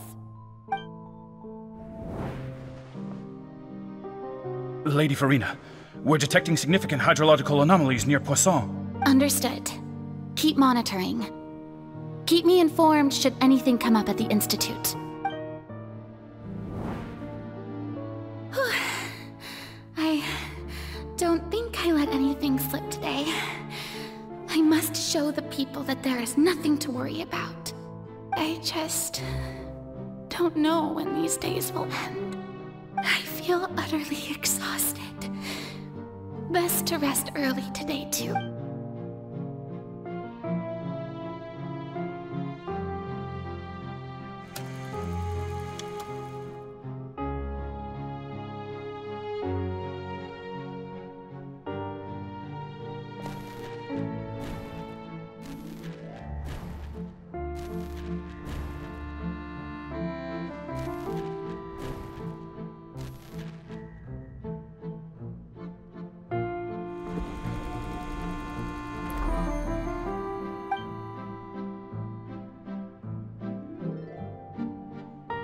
Lady Farina, it's like a dream being able to speak with you up close like this. I've heard that the first member of our family who was honored to receive an audience with you was Madame Dioteria, almost 20 generations ago. And what a fine family yours is indeed. It brings me great joy to meet such a faithful believer, a descendant of a line most ardent. Surely you exaggerate, Lady Farina. My lady? What is it, good citizen? Are you crying? Oh, really now? I didn't even notice. This must be the overflow of hydro from my person.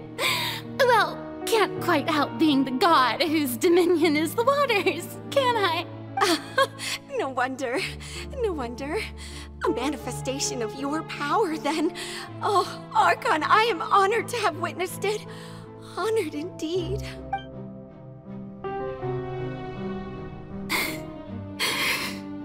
So interminable. So lonely. Just how much longer? Hundreds of years must have passed by now. Perhaps the show must go on for hundreds more. I never imagined that it would hurt so much. Have I reached my limit?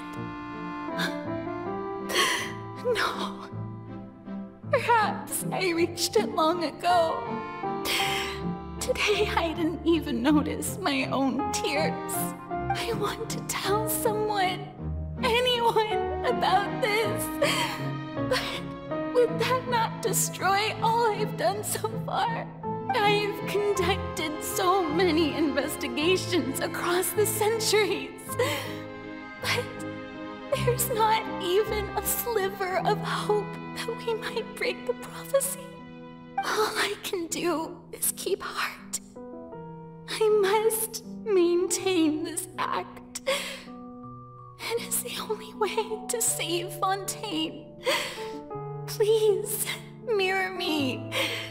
You have to succeed.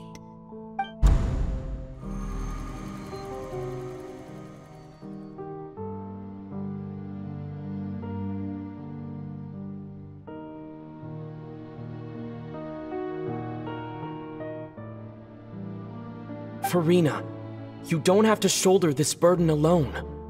Although I don't know what you might be keeping from everyone. Your people are more than willing to share your burden with you.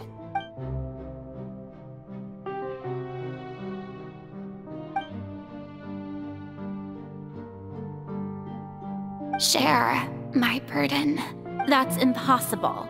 It was fated right from the start that this would be my duty alone. But even if your burden doesn't need to be shared, you can still choose to confide in someone. Just share it with me. I'm what you'd call a witness.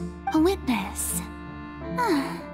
Yes, I've heard that and if Tevat is, in its entirety, a If that's the case... He's right. I could confide in him, couldn't I? But if things don't play out as expected, the people of Fontaine will be the ones to pay the price. No, Farina, you shouldn't be selfish. But what if it's really alright? Farina, you've worked so hard for so long. Surely it would be okay to put yourself first for once. Is it such an outrageous thing to do anyway? To find someone in whom you can confide your frustrations and sorrows? Surely it could not hurt. If you let this opportunity slip through your fingers, it might never come by again. Think about it long and hard.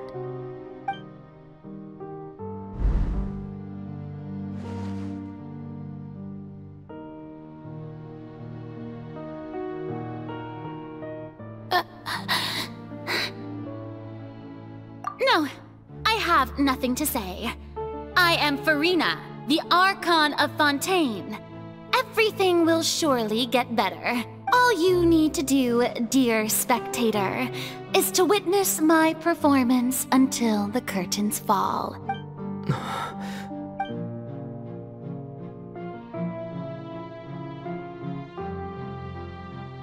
Fine.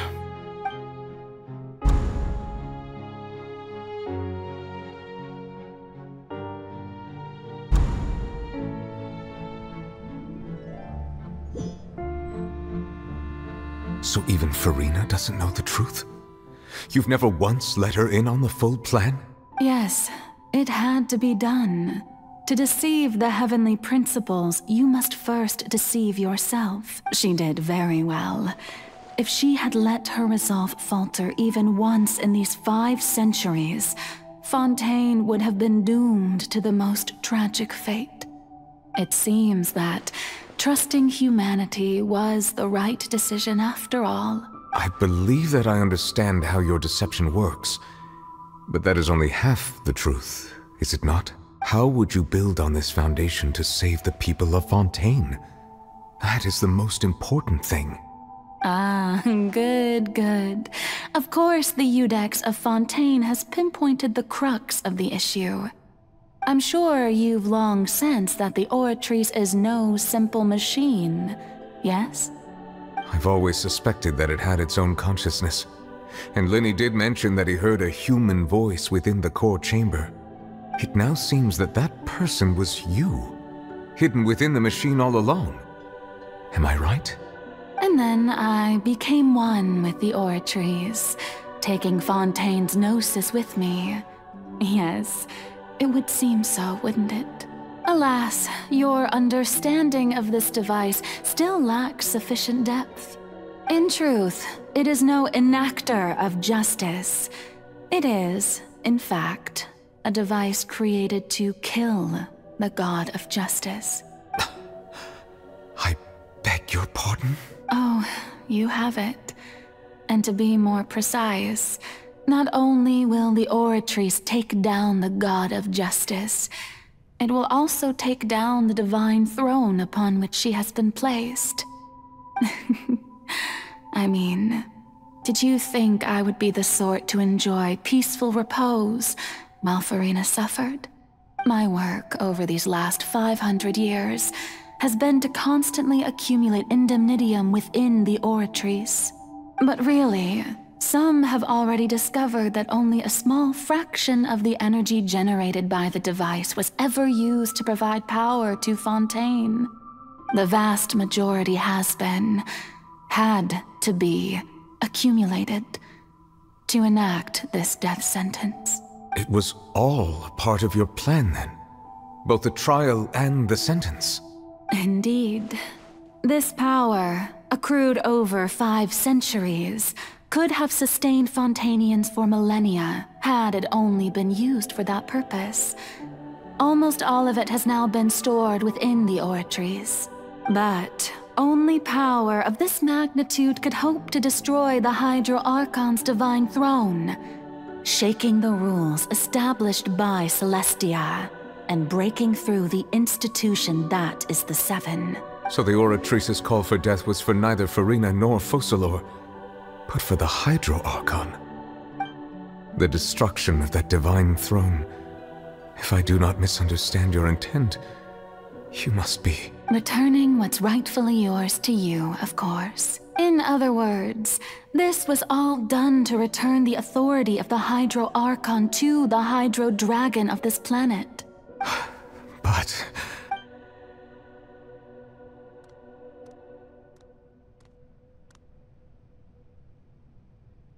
Oh, what? Getting sad again, are we? The authority of the ancient dragons shall soon be yours once more, O Hydro Dragon Sovereign. And this is the face you make. all you've done throughout the years is just so you can sacrifice yourself at the very end. I've never quite seen it that way, you know. Even now, I'm quite pleased at how well my deception worked.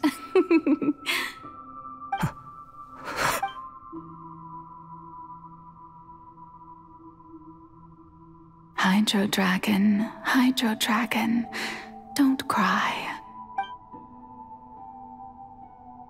I must say, had it been within my rights, I would have loved to judge the heavenly principles themselves.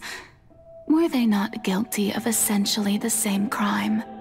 Egeria stole the power of the primordial sea, and the heavenly principles stole the power you ancient dragons possessed. I, for my part, am the god of justice. And is it not just that your original powers should be returned to you? Speaking of justice, I have always believed that justice lies in the process of pursuing human existence itself.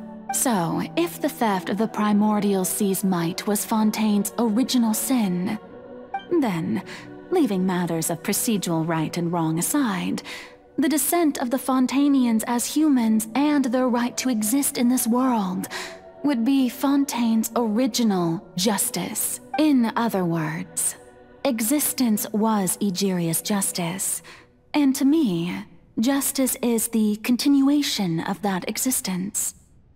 Defying the prophecy and ensuring that Fontaine's people shall live on, that should be the justice enthroned over all others. At this point, we, whether it be myself or all other Fontainians, have shouldered the burden of this sin for far too long. Iudex Nervillet, the highest judge in our land, when you regain your full power as an elemental sovereign, what verdict shall you pass upon us? So when I was invited to the court of Fontaine to serve as Iudex, I see now that that was your idea too, at last. I now understand the true purpose behind this position. In the beginning, I was uninterested in human existence. But these 5 centuries of living alongside them have gradually brought about mutual understanding between us.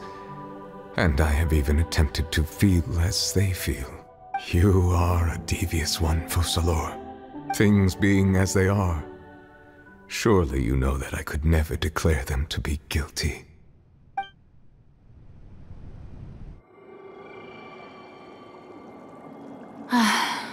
The hour of my execution is almost here. For the sinner, the curtain call has come.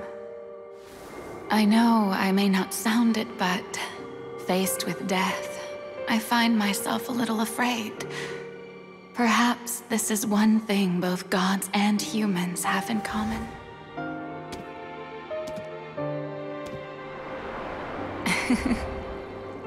Farewell, Nervalette. I hope you've enjoyed the part you played these 500 years.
Codex Nervalette, hereby declare,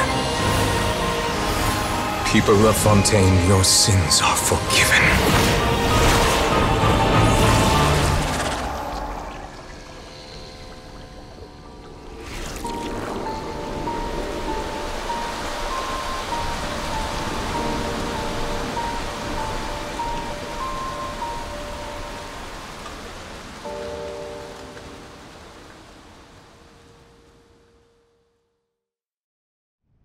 Wanna come over?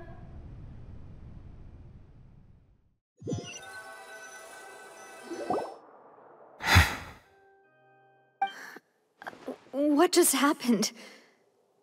Has the death sentence been carried out? Was that bright light some sort of misdirection? I have a feeling that something huge just happened. But since we're all still alive and haven't been dissolved, I assume whatever happened was good for us. It's time to end this. We must mete out punishment to that beast. But didn't you say just a moment ago that it can't be defeated? I have gained the strength sufficient to deal with it. Through certain means, I now have the ability to separate the power of the Primordial Sea from that creature. We should seize the opportunity to pursue our quarry. Traveler, now that the oratories can no longer function, I require an executor to help me mete out justice. The root of the calamities befalling Fontaine. The beast that enacts the prophecy. Its name is the all-devouring Narwhal. Come with me, traveler. The hour of execution has come.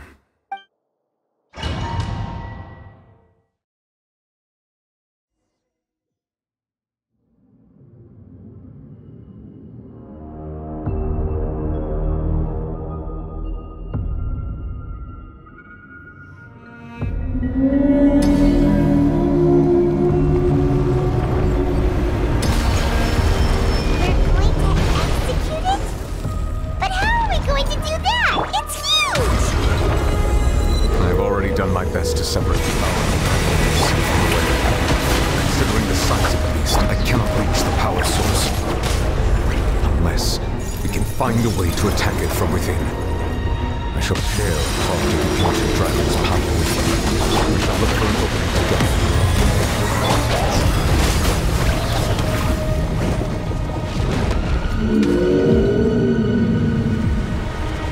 I can feel its sorrow turning into hostility.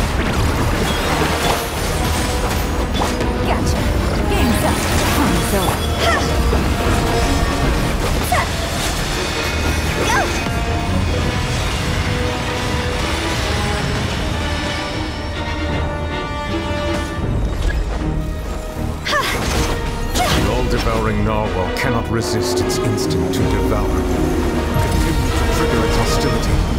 Chance will present itself.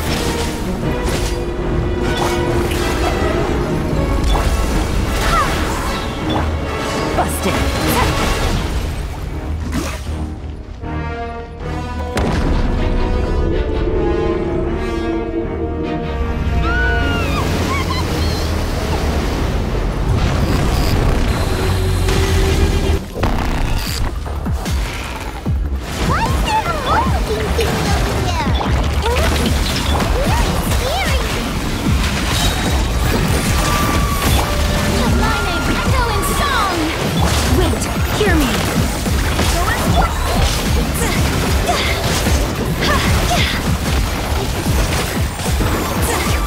I have granted you my protection.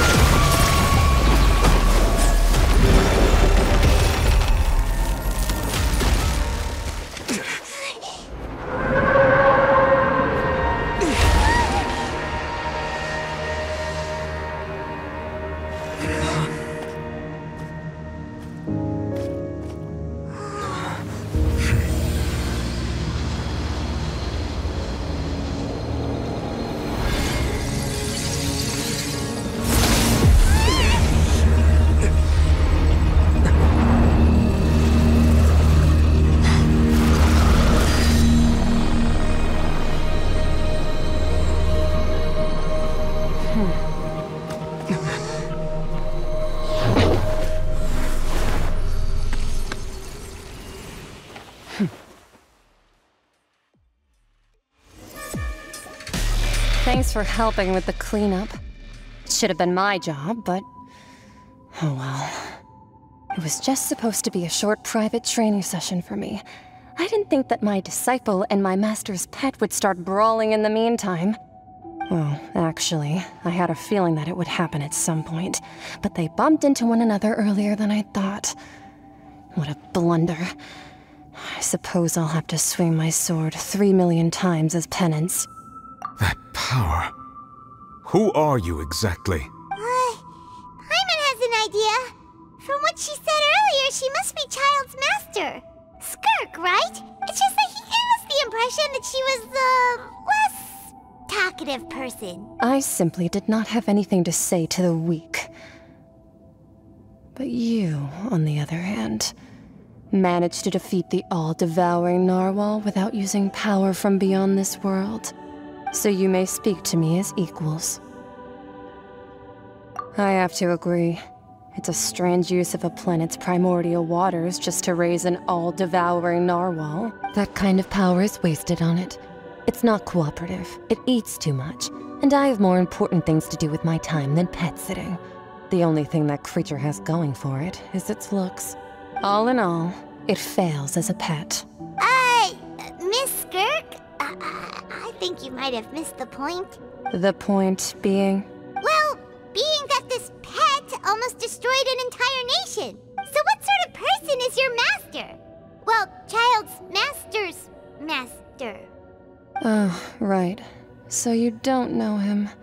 Sorry, I assumed you did. His name is Sertologi. Huh? I am unfamiliar with that name. Huh. So Master isn't sufficiently famous. How should I describe him then? Have you heard of the name The Fowl? The Fowl? Still nothing? Well, how about the Visionary? Vetterfulnir then? Or Gold Rhindaughter? Ooh, that one we've heard! Rhindaughter's part of the Hexen Circle. She's Albedo's mom, right? Oh, so you do know that name. To be honest, I also heard all of those names and titles from my master. I don't actually know them either.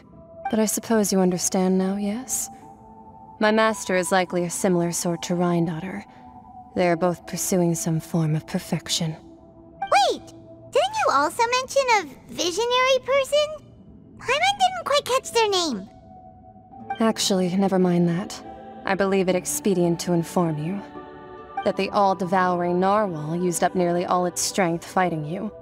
Such roiling hydro energies will prove difficult for the planet's deep seas to digest. As such, the Fontaine back on the surface has most likely been thrown into chaos. In other words, the prophecy that you've been fretting over should now be in full swing. What?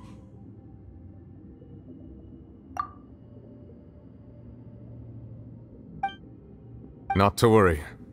Focalor has already managed to deceive the heavenly principles. In the end, the people will all be dissolved into the waters, and only Furina will remain, weeping on her throne.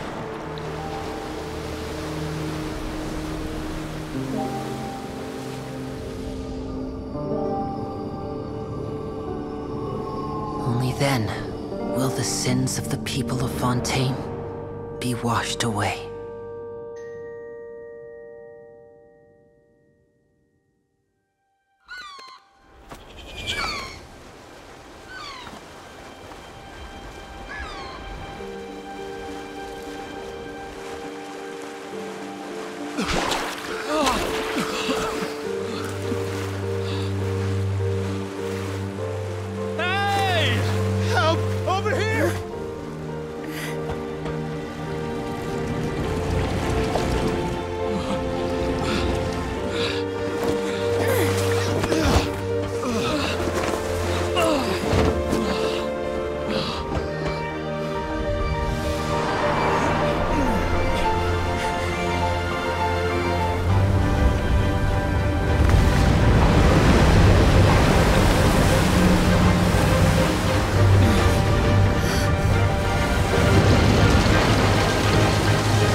Initiate emergency rescue!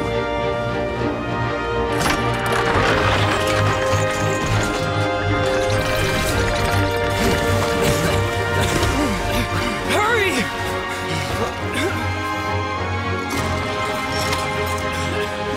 Hey, lend a hand!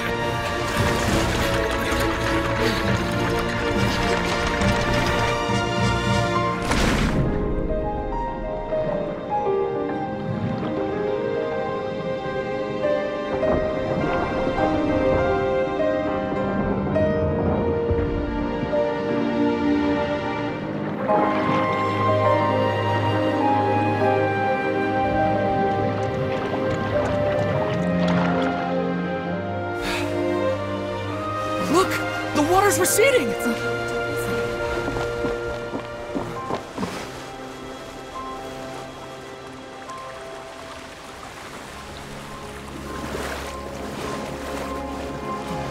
It's a miracle! Water's receding. We didn't dissolve. The prophecy was wrong! The prophecy was wrong!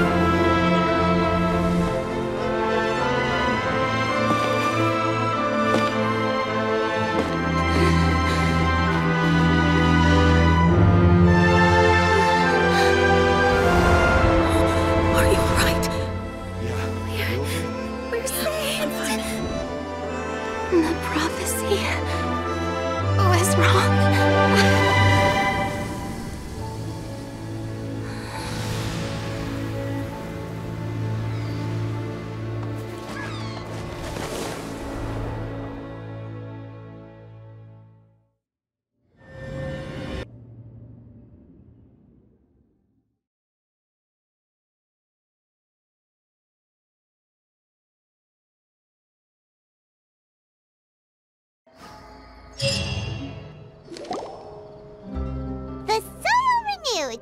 The Spina di Rosula talks post-disaster rebuilding.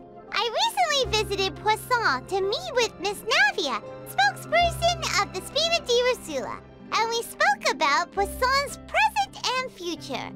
Old soil can still give birth to new bloom, Miss Navia stated. Hope is like seeing a small cookie when you're starving late at night. You just need a little of it. Skyship Winglet, lunar brain of the Fontaine Research Institute. The various disputes that have arisen on account of Mr. Edwin have suddenly become a shield over the Institute, with Jurier turning out to be a once-overlooked hidden gem. People always call the first researcher mad, but few know what to call the second. And should that latter person achieve a miracle, they would find it all the harder to find a word with which to classify him and his team. Wow! Paimon barely recognizes the people in the reports. Are those really Jurier and Navia?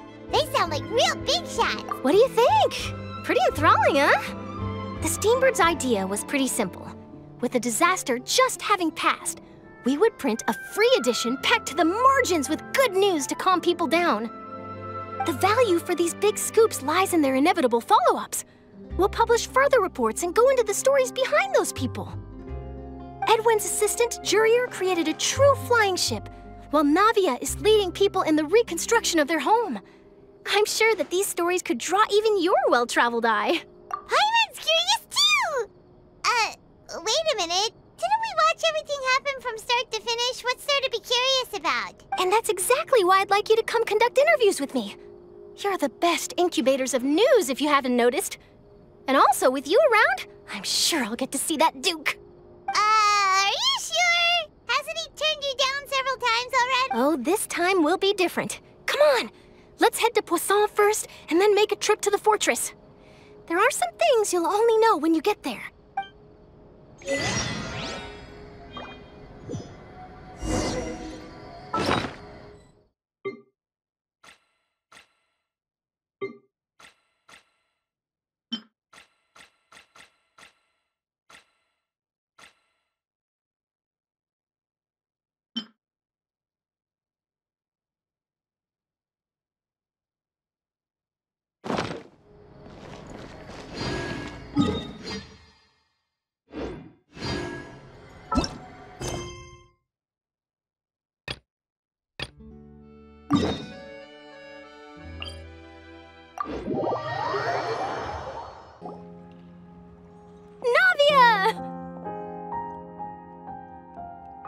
Oh, it's you. What brings you all here? Hey, we're just having a look around. I'm here to update myself on how things are going here. Oh, the Fatui are here too. Let me introduce you. This is Mr. Garunt Snežević. He represented the Knave in sending us a large amount of supplies, and is helping with our work. Our residents are hard at work as well. Thanks to everyone, work is progressing nicely. We've lost a lot of people, but we're moving forward. That will have to be enough. Hello, Miss Charlotte. I'm a big fan of yours. I especially like that article you wrote last year about Fontaine's stray cats. But if you don't mind, could you not emphasize our role too much in your report? It's not charity we're doing here. We just happen to share the same interests as the Spina. I get where you're coming from. I'll keep it as simple as possible. Or would you be willing to feature as friendly neighbors? That would be fine. Thanks! Oh, you're back too. How are things? We finished laying down the construction materials. It'll be another hour before the workers are able to go over there. Huh? You're here too, Clorinde? Well, her reputation's greatly risen after that whole duel business with Miss Farina. So she's here in Poisson to wait out the heat. All right. She really came here to help me out. There's too much to consider in the reconstruction of Poisson. The Spina has need of more decision-makers. And, well, I do already happen to be connected to Mr. Callis.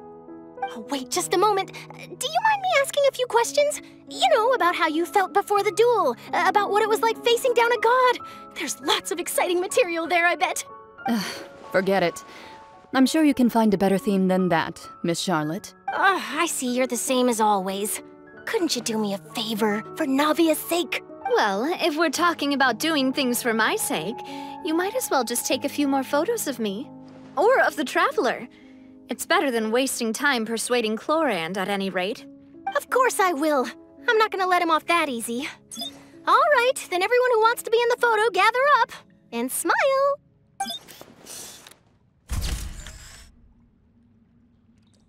How did it go? Was it a good shot? Did Paimon look cute in it? Not bad. Your addition really helped the composition of the picture. All right, hang on a moment. Let me snap a few more shots. All right, that should do it. I'll be back here later anyway, so let's call it a day. You're very quick. Speed is of the essence when it comes to the news, and freshness is the key. Also, not to brag, but I'm pretty good at building connections. Who knows? I might eventually get that interview with you after all, Miss Clarand. Wow, you really do have that never say die spirit. I'm impressed. I'll hazard a guess that this is how you got that interview at the Fortress of Meripede. Whoa, you're well informed. Let me make a guess too. I asked Sigewinne, who told Monsieur Neuvillette, and he told you, right? That's a very complete information chain. In truth, all Monsieur Neuvillette asked me was, when did the Fortress become so friendly towards the media? I told him that it was best not to speak too soon. There's no guarantee that Ridesley will make a personal appearance. You're right. I've got to treasure every moment I have with them. In which case, I'll be making a move first. Stay safe now. And tell me if you hear anything interesting. I'll treat you to afternoon tea in exchange. You seem curious about the Fortress. Of course. That Ridesley. I still remember going down to the Fortress to grill him for information on my father's case. Boy, did he take me for a ride. Without telling me anything, of course. But he did invite you to tea, didn't he? 2 large pots of it, in fact. It was good tea, though. I have to agree. The tea there is very good. Speaking of that, would you like to have some today? I mean, you've got time, right? Well, I'd be partial to some shortbread. Wow, it's like we've got a menu or something. Sure. Good. What flavor of biscuits would you like? Me? I'm fine with anything. But I would prefer chocolate, should you have it. All right. Leave it to me. I'll go over the newly arrived supplies with you later, Mr. Snezhevich. We should be able to finish the preparatory work today. That works great for me. Huh. Is it just me, or did you get a new lipstick? I did. It was a gift from Sigewinne. Want to give it a try? I think the color would suit you, too.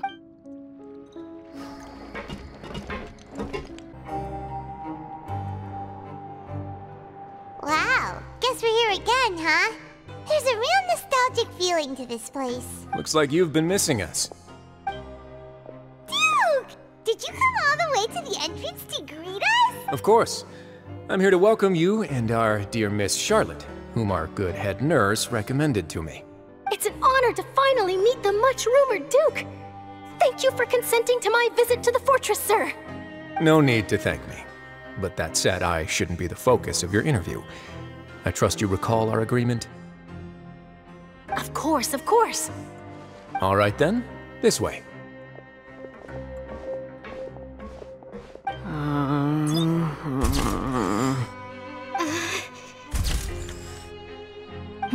Hey, no need to be so nervous. I've already taken all the photos we need. Miss Charlotte, It would seem that Miss Lorvine doesn't want her face to appear beside that of Mr. Jurier, Sir, please don't say things like that. But it looks like dear Mr. Jurier denies it. Might this interview be very important to you then? No, I just...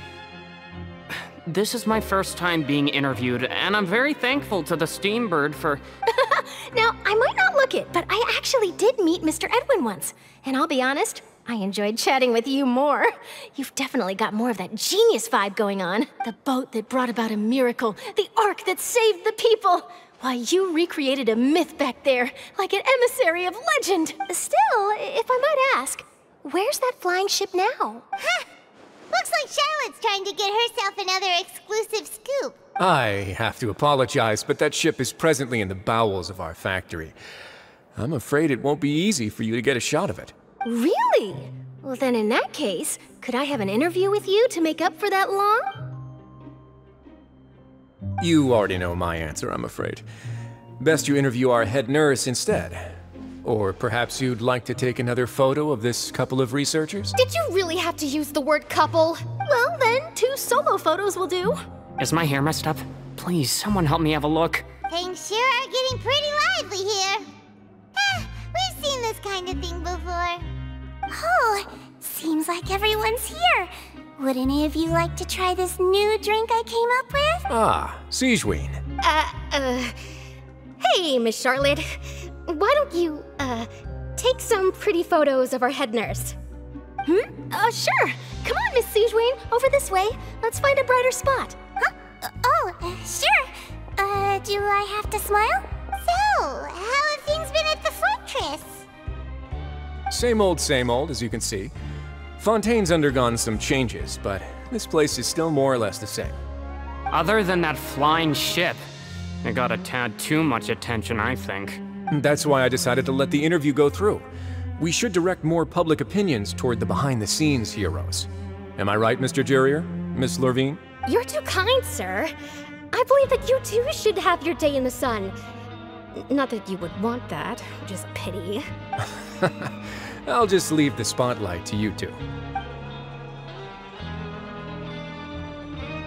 I see. Lots of things happened that day, huh? Anyway, regarding that Harbinger, I'm not sure you remember, but his 3 young followers are still waiting for his return. He sure did win them over, huh? I'll tell them that there's good news and bad news. The good being that their boss seems fine, and the bad being that they must face extended sentences for abetting his escape. Oh, actually, what about you? Are things gonna change for you too? What change can there be? The fortress will keep chugging along, and so will my duties.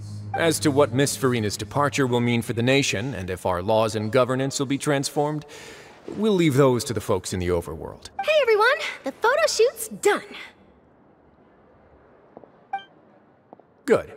In that case, let's call it a day here. Thanks for your cooperation. Come on, Traveler, let's go. Till next time, everyone. There'll be a next time? Maybe. Who knows? I might write a story about the underwater factory next time. All right, last stop, the docks. Oh, you know, I'd love to see you in one of Charlotte's photo shoots one day. Is that really necessary? Our line of work doesn't really require much photographing. It's precisely because we don't need the picture that they'll have value as keepsakes. You don't really look all that opposed to the idea, you know. Maybe I'm just happy that I managed to once again avoid the spotlight. I think this interview went well either way. Yes, you successfully kept prying eyes away by using Mr. Jurier and Miss Lurvine as shields. Very good. You should be happy for them. They have a bright future ahead of them.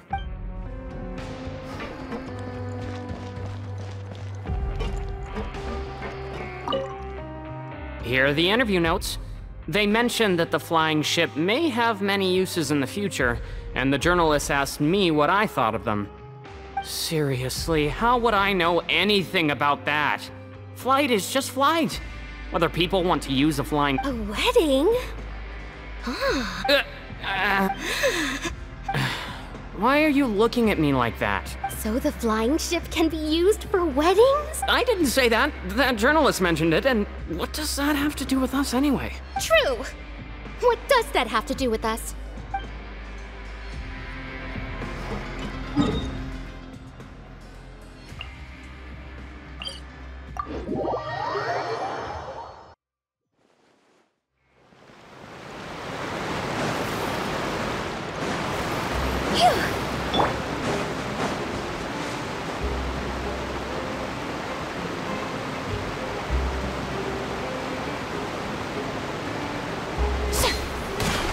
Shower me with praise!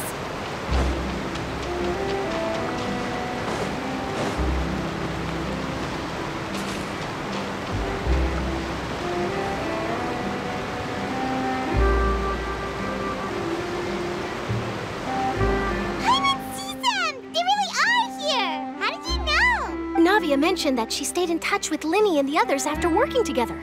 Apparently, they've been at the docks distributing these strange pockets the whole time since. Traveler, Paimon.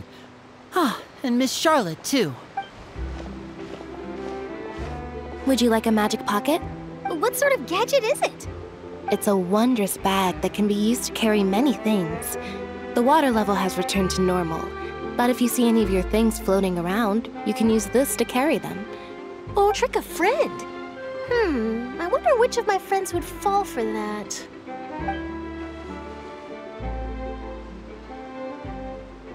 You could just make a friend like Fremine here. Isn't that right, Fremine? Is this what you meant by, I'll help you make some more friends? To be honest, that sounds pretty sweet. Could I have your contact, please? Sure. Please, write down my address. You sure are working hard to help Fremine socialize. He was the one who proposed doing this. He even wants to assist in our magic shows. Yes, I was planning to first introduce Pear as an assistant, and later Fremine himself. In the future, I think we can leave underwater escape magic to him too. That said, would anyone want to see a diver escape underwater? Oh, it'll work out. Every journey begins with the first step.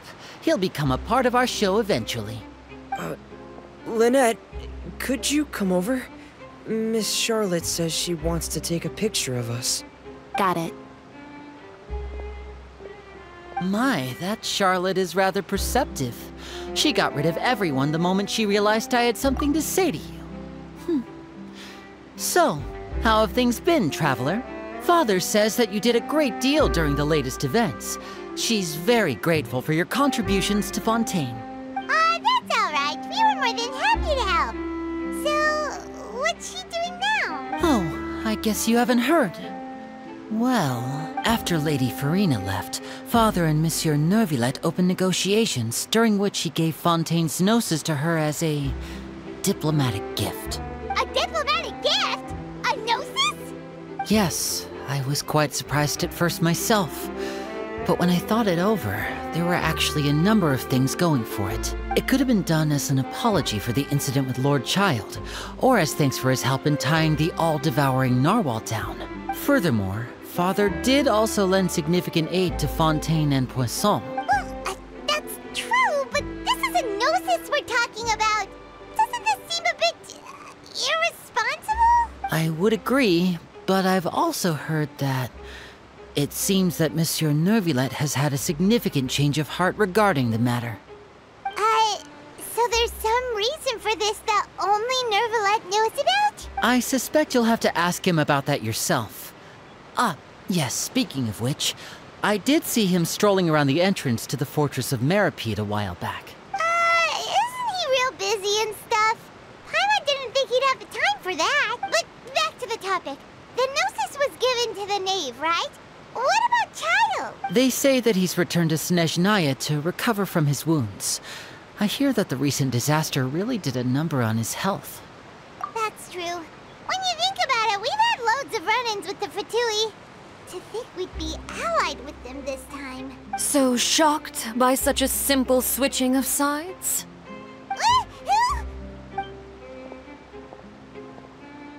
Father! Well, what do you know? Come to the docks to see how my children are doing and meet the Traveler by chance. Please do not pay my accomplishments in Fontaine too much mind. I would have done them regardless. Are you going to take the gnosis back to Snezhnaya? That is our duty as harbingers, yes. Don't be too preoccupied with sides. The goal of the Fatui concerns not a single place or person, but the entire world.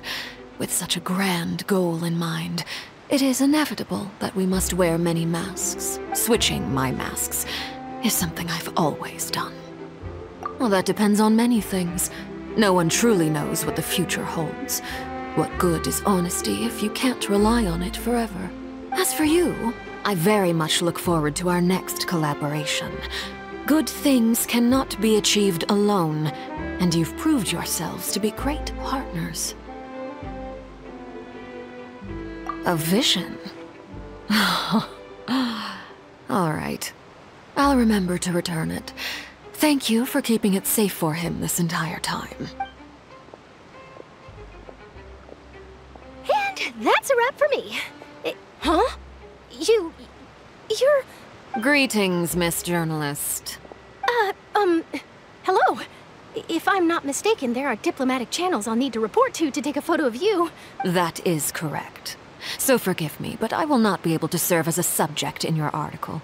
However, feel free to write as much as you'd like about our dear magicians and our upcoming rookie talent. I will. The sea breeze is quite pleasant.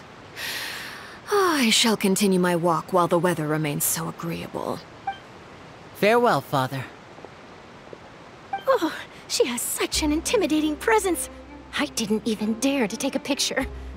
Thankfully, I've already wrapped up all my pre-scheduled interviews. Thank you all. This'll be more than enough for me to write about, I'm sure. Don't be too nervous. Why don't you take a magic pocket before you go? Here, Traveler, Paimon, you take one too. To move things about? That's right. Funny. I was giving out magic pockets when we first met too. And what do you know? I'm doing the exact same thing right now. So many things have happened, but the pockets are still the pockets. I guess this must be life. We will all follow our own paths, and serendipity will lead you to your fated friends. All right then. We'll be handing out pockets in some other districts later, so we'll get going now. Have a good day, you two. Well, guess we sent Charlotte off. Shall we go see what Neverlette's doing? As long as he's not so busy that he doesn't have time to chat anyway.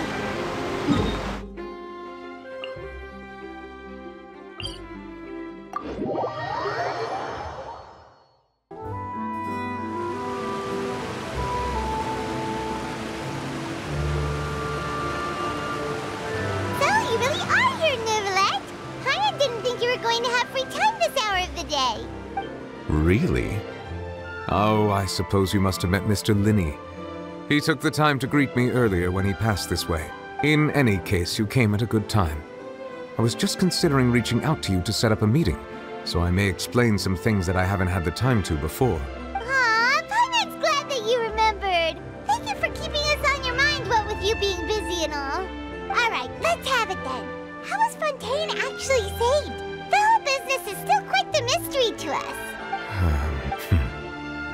It is strange how words can often leave a bitter taste in the mouth when it finally comes time to say them out loud.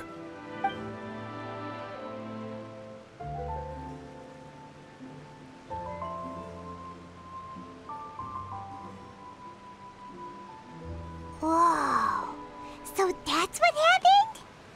Focalor destroyed the divine throne of the Hydro Archon and restored your power to you, transforming you into a fully fledged elemental dragon sovereign. But Paimon still doesn't quite get what you did to save the Fontainians from dissolving. For me, the authority of the ancient dragons refers to absolute control over the hydro element. Fontainians were incomplete humans born of Egeria's use of the power of the primordial sea, with constitutions similar to that of mimics. But so long as those primordial energies remain within them, I could use the ancient dragon's authority to grant them true blood, after the fashion in which life was first brought into being on this planet. In other words, when I gave my verdict, Fontainians became true humans, and thus would naturally no longer be dissolved by water from the primordial sea. Focalor must have counted on you to make that decision as well. Your verdict was the key to making the prophecy appear to have come true while saving everyone. Yeah, and in a manner of speaking, Focalor finally managed to fulfill the original Hydro Archon's wish to turn Oceanids into real people too! It seems from your expressions that you still have more things you wish to ask. Ask away. I will tell you the truth as I know it. I have investigated his case along many avenues, and I have learned that he once fell into an unknown chasm when he was young. There, by chance, he awakened the all-devouring narwhal. But whether it be by sentiment or reason, that should not have been enough to consider him the root cause of the disaster. At most, he would have had tangential liability. As for the judgment passed by the Oratrice during the trial, whether it was due to that liability by association or Focalor deliberately using him to buy time for us on the assumption that he would be able to hold the creature off, I cannot say. Guess Focalor had Fontainians in mind the whole time. In the end, it was thanks to her that they finally became real humans. Hang on a second. Paimon suddenly got another question. Back when Fontainians hadn't yet become real humans, were the children they had also transformed Oceanids? life has always flowed like water. Do you recall how Fontainians would often come to the Fountain of Lucine to pray for children? Yeah, Lynette said the fountain is where all the waters in Fontaine converge. In truth, even those couples did not know that such prayers were no mere custom, but instead a form of ritual. Those Oceanids who were blessed within the spring water would later descend as new humans in the coming months. Paimon sorta gets it now. Either way, seems like this ritual won't be of any further use, but it'll probably live on as a local custom. Ask away. I will tell you the truth as I know it. Yeah, about that. Risley said Farina has already left. What's that all about? Ah, Lady Farina. The people are only aware that her death sentence has not been carried out. She abdicated the post of Hydro Archon and left affairs related to that title to me, before leaving the Opera House. I related Focalor's words to her faithfully and completely. After hearing them, she seemed neither saddened nor comforted. She simply said that she was tired and needed to rest. Having said that, she then packed her things and moved out of the Opera House, not unlike how an ordinary person might. But she's still got a place to stay, right? You need not worry. I will make arrangements to ensure that she will not want for food, clothing, board, or travel. In truth, I am somewhat happy for her. The wear and tear on her spirit will, of course, take time to heal. But now that she no longer has to play the role of Focalor the Hydro Archon, she can finally lay down her burdens and lead a normal life. What about you then? What are your plans now that you've regained your full powers as the Hydro Dragon? After Focalor passed on, the Oratrice also ceased to function. This matter will directly affect our trials. After much careful consideration, I've decided to take over its role in our courts. From now on, I shall hear cases and pass verdicts by myself. Looks like you're still considering stuff from the perspective of the Udex, huh? As an elemental dragon, there are indeed many things that I must do. But this power and this duty, in a manner of speaking, you could say that both were granted to me. As such, before I attend to my other responsibilities, I must first and foremost continue to serve Fontaine as its highest judge. The duty of the Hydro Sovereign and the duty of the Udex shall coexist within my person. Additionally, the Hydro Archon's departure has brought about another problem, which is that the Opera House shall no longer produce indemnitium. That's true. That power was derived from the people's faith in the Hydro Archon, wasn't it? Wait, but the various mechs and machines in the city are all still okay. Where are they getting their energy from? As I am now, I have full command over New Musia, and it can serve as a complete substitute. Another reason why I cannot quite leave Fontaine immediately. Wow. This ancient dragon's authority stuff is really quite useful, huh? Ask away. I will tell you the truth as I know it.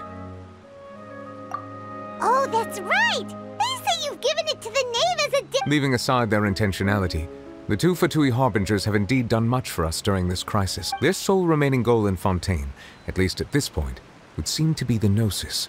The Oratrice has ceased to function. The Hydro Archon's divine throne is now no more, and I do not need the Gnosis's power. As such, it has lost all meaning for Fontaine. If the Fatui have impure designs, then we might as well accede to their request now, and avoid unnecessary conflict. What complicated considerations? Paimon thought you were just giving it to them out of gratitude to the knave and as an apology to Child. Ask away. I will tell you the truth as I know it. You will soon be heading to Natlan, I presume? I'm afraid that I have little talent as a travel guide, so all I can do is tell you what I know about that land. As far as I'm aware, Natlan can be said to be a nation of dragons. A nation of dragons? You mean like you? No, I suspect that I would not find myself welcome there. Unlike ancient dragons such as myself, the dragons of Natlan have undergone long years of development and evolution. Large numbers of them have entered a form of coexistence with humanity. Natlan is also the nation of war. War ravages those lands like an undying flame. There is one other piece of information I got incidentally from my negotiations with the knave that I believe may be useful to you. The Harbinger known as the Captain has thrown his hat into the endless ring of war. Captain. Sounds like a real tough customer. Seriously, everywhere you look, there's a Fatui Harbinger doing their thing. I suggest that you fully prepare yourself before going to Natlan. In the meantime, Fontaine's doors will always be open to you. Ask away. I will tell you the truth as I know it. Hang on a sec. Paimon, when we spoke to Linny earlier, he mentioned that your attitude towards giving away the Gnosis had clearly changed. We guessed that there might be some reason for it that only you were aware of.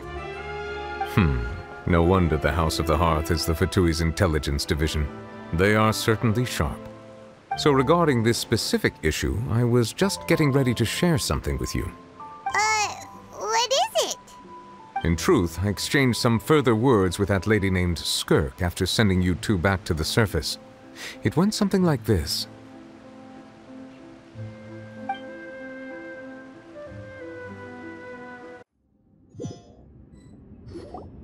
Well, we're going to head topside to see what's going on. You hurry over soon as well, all right, Nervalet? What next? The all-devouring narwhal isn't here, so I'm no longer getting any interference. I can finally catch the scent of your power, what it's made of. It is the authority of the planet's primordial dragons, but with something very similar to a god's curse mixed in. It's quite a novel blend. I'm sure I've encountered something like this before. What was it again? I do not know what you speak of. Of course. How could I forget? You should have the remains of the third descender on your person, yes? Remains? I've never heard of any such thing. According to your parlance, I believe it may be called a gnosis. Well, that much is true. After Focalor's divinity faded, she handed her gnosis to me. But I fear I have never heard of it described in the manner that you just did. I've been training with my master, the Foul, ever since I was young, and I have never returned to the surface since. So most of the information I possess, I got from him. It is only natural for those who are greater than humanity to possess a different sort of common sense, which is why there are so many problems in our attempts to communicate with humans. Regardless, you should probably get rid of objects of misfortune to prevent any disasters from befalling you. To live in itself is a blessing. But once a person dies, the bonds he once had with this world shall all turn to curses. What do you mean by that? No need to fret. These are just my personal thoughts, and my reason for no longer wishing to return to the surface. This third descender you refer to, who are they? And when did they die? Master never mentioned them to me. Perhaps it just wasn't that important for me to know. If you're interested, though, I could ask him. I'll be sure to pass the answer on to you next time. Next time? You believe we will meet again? I do. Wait. I have a disciple of my own, don't I? He can be the messenger then.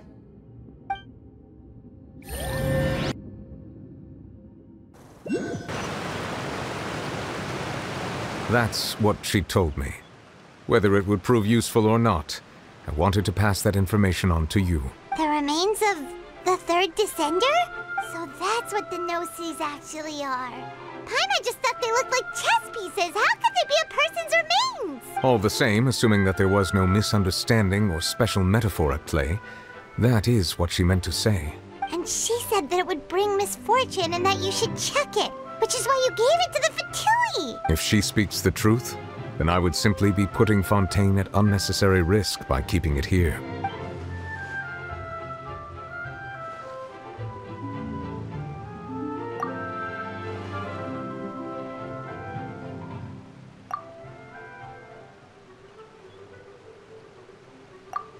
I had guessed that you might already be familiar with this concept, but I did not expect you to be one of them. That means that the Gnosis, which are exceedingly element-compatible and can even enhance elemental abilities, do indeed come from the third descender. I wonder, does your body also possess similar properties? Like being able to use elemental powers without a vision! That does sort of count as special compatibility, right? No, let's not think about this stuff right now. It just feels creepy, comparing the Traveler to the dead third descender and all. That's what you say, but this topic still feels like bad luck. Once Child recovers, let's get some more answers out of him. Or go look for his master and get the answers that way. I too believe it unwise to make too many blind guesses when information is lacking. The same is true of being at court. All right. Whatever the case, it seems like the crisis here in Fontaine's over for now. Yes. All of Focalor's efforts were for this moment as well. But she sacrificed herself in the end as a god, and she suffered through all those years as a human. Was that really what she wanted? I suppose that would be the mystery of a god's will. I suspect not. But once in a while I too would guess that if wishes were like the clouds in the sky, they will one day return to the earth as raindrops. Life flows like water, and rain is the final answer. And what, ultimately, is the difference between the rains that fall upon all of us?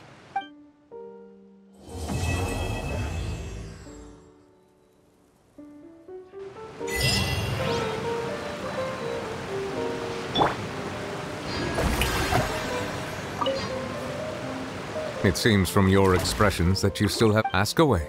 I will tell you the truth as I know it. I suggest that you fully...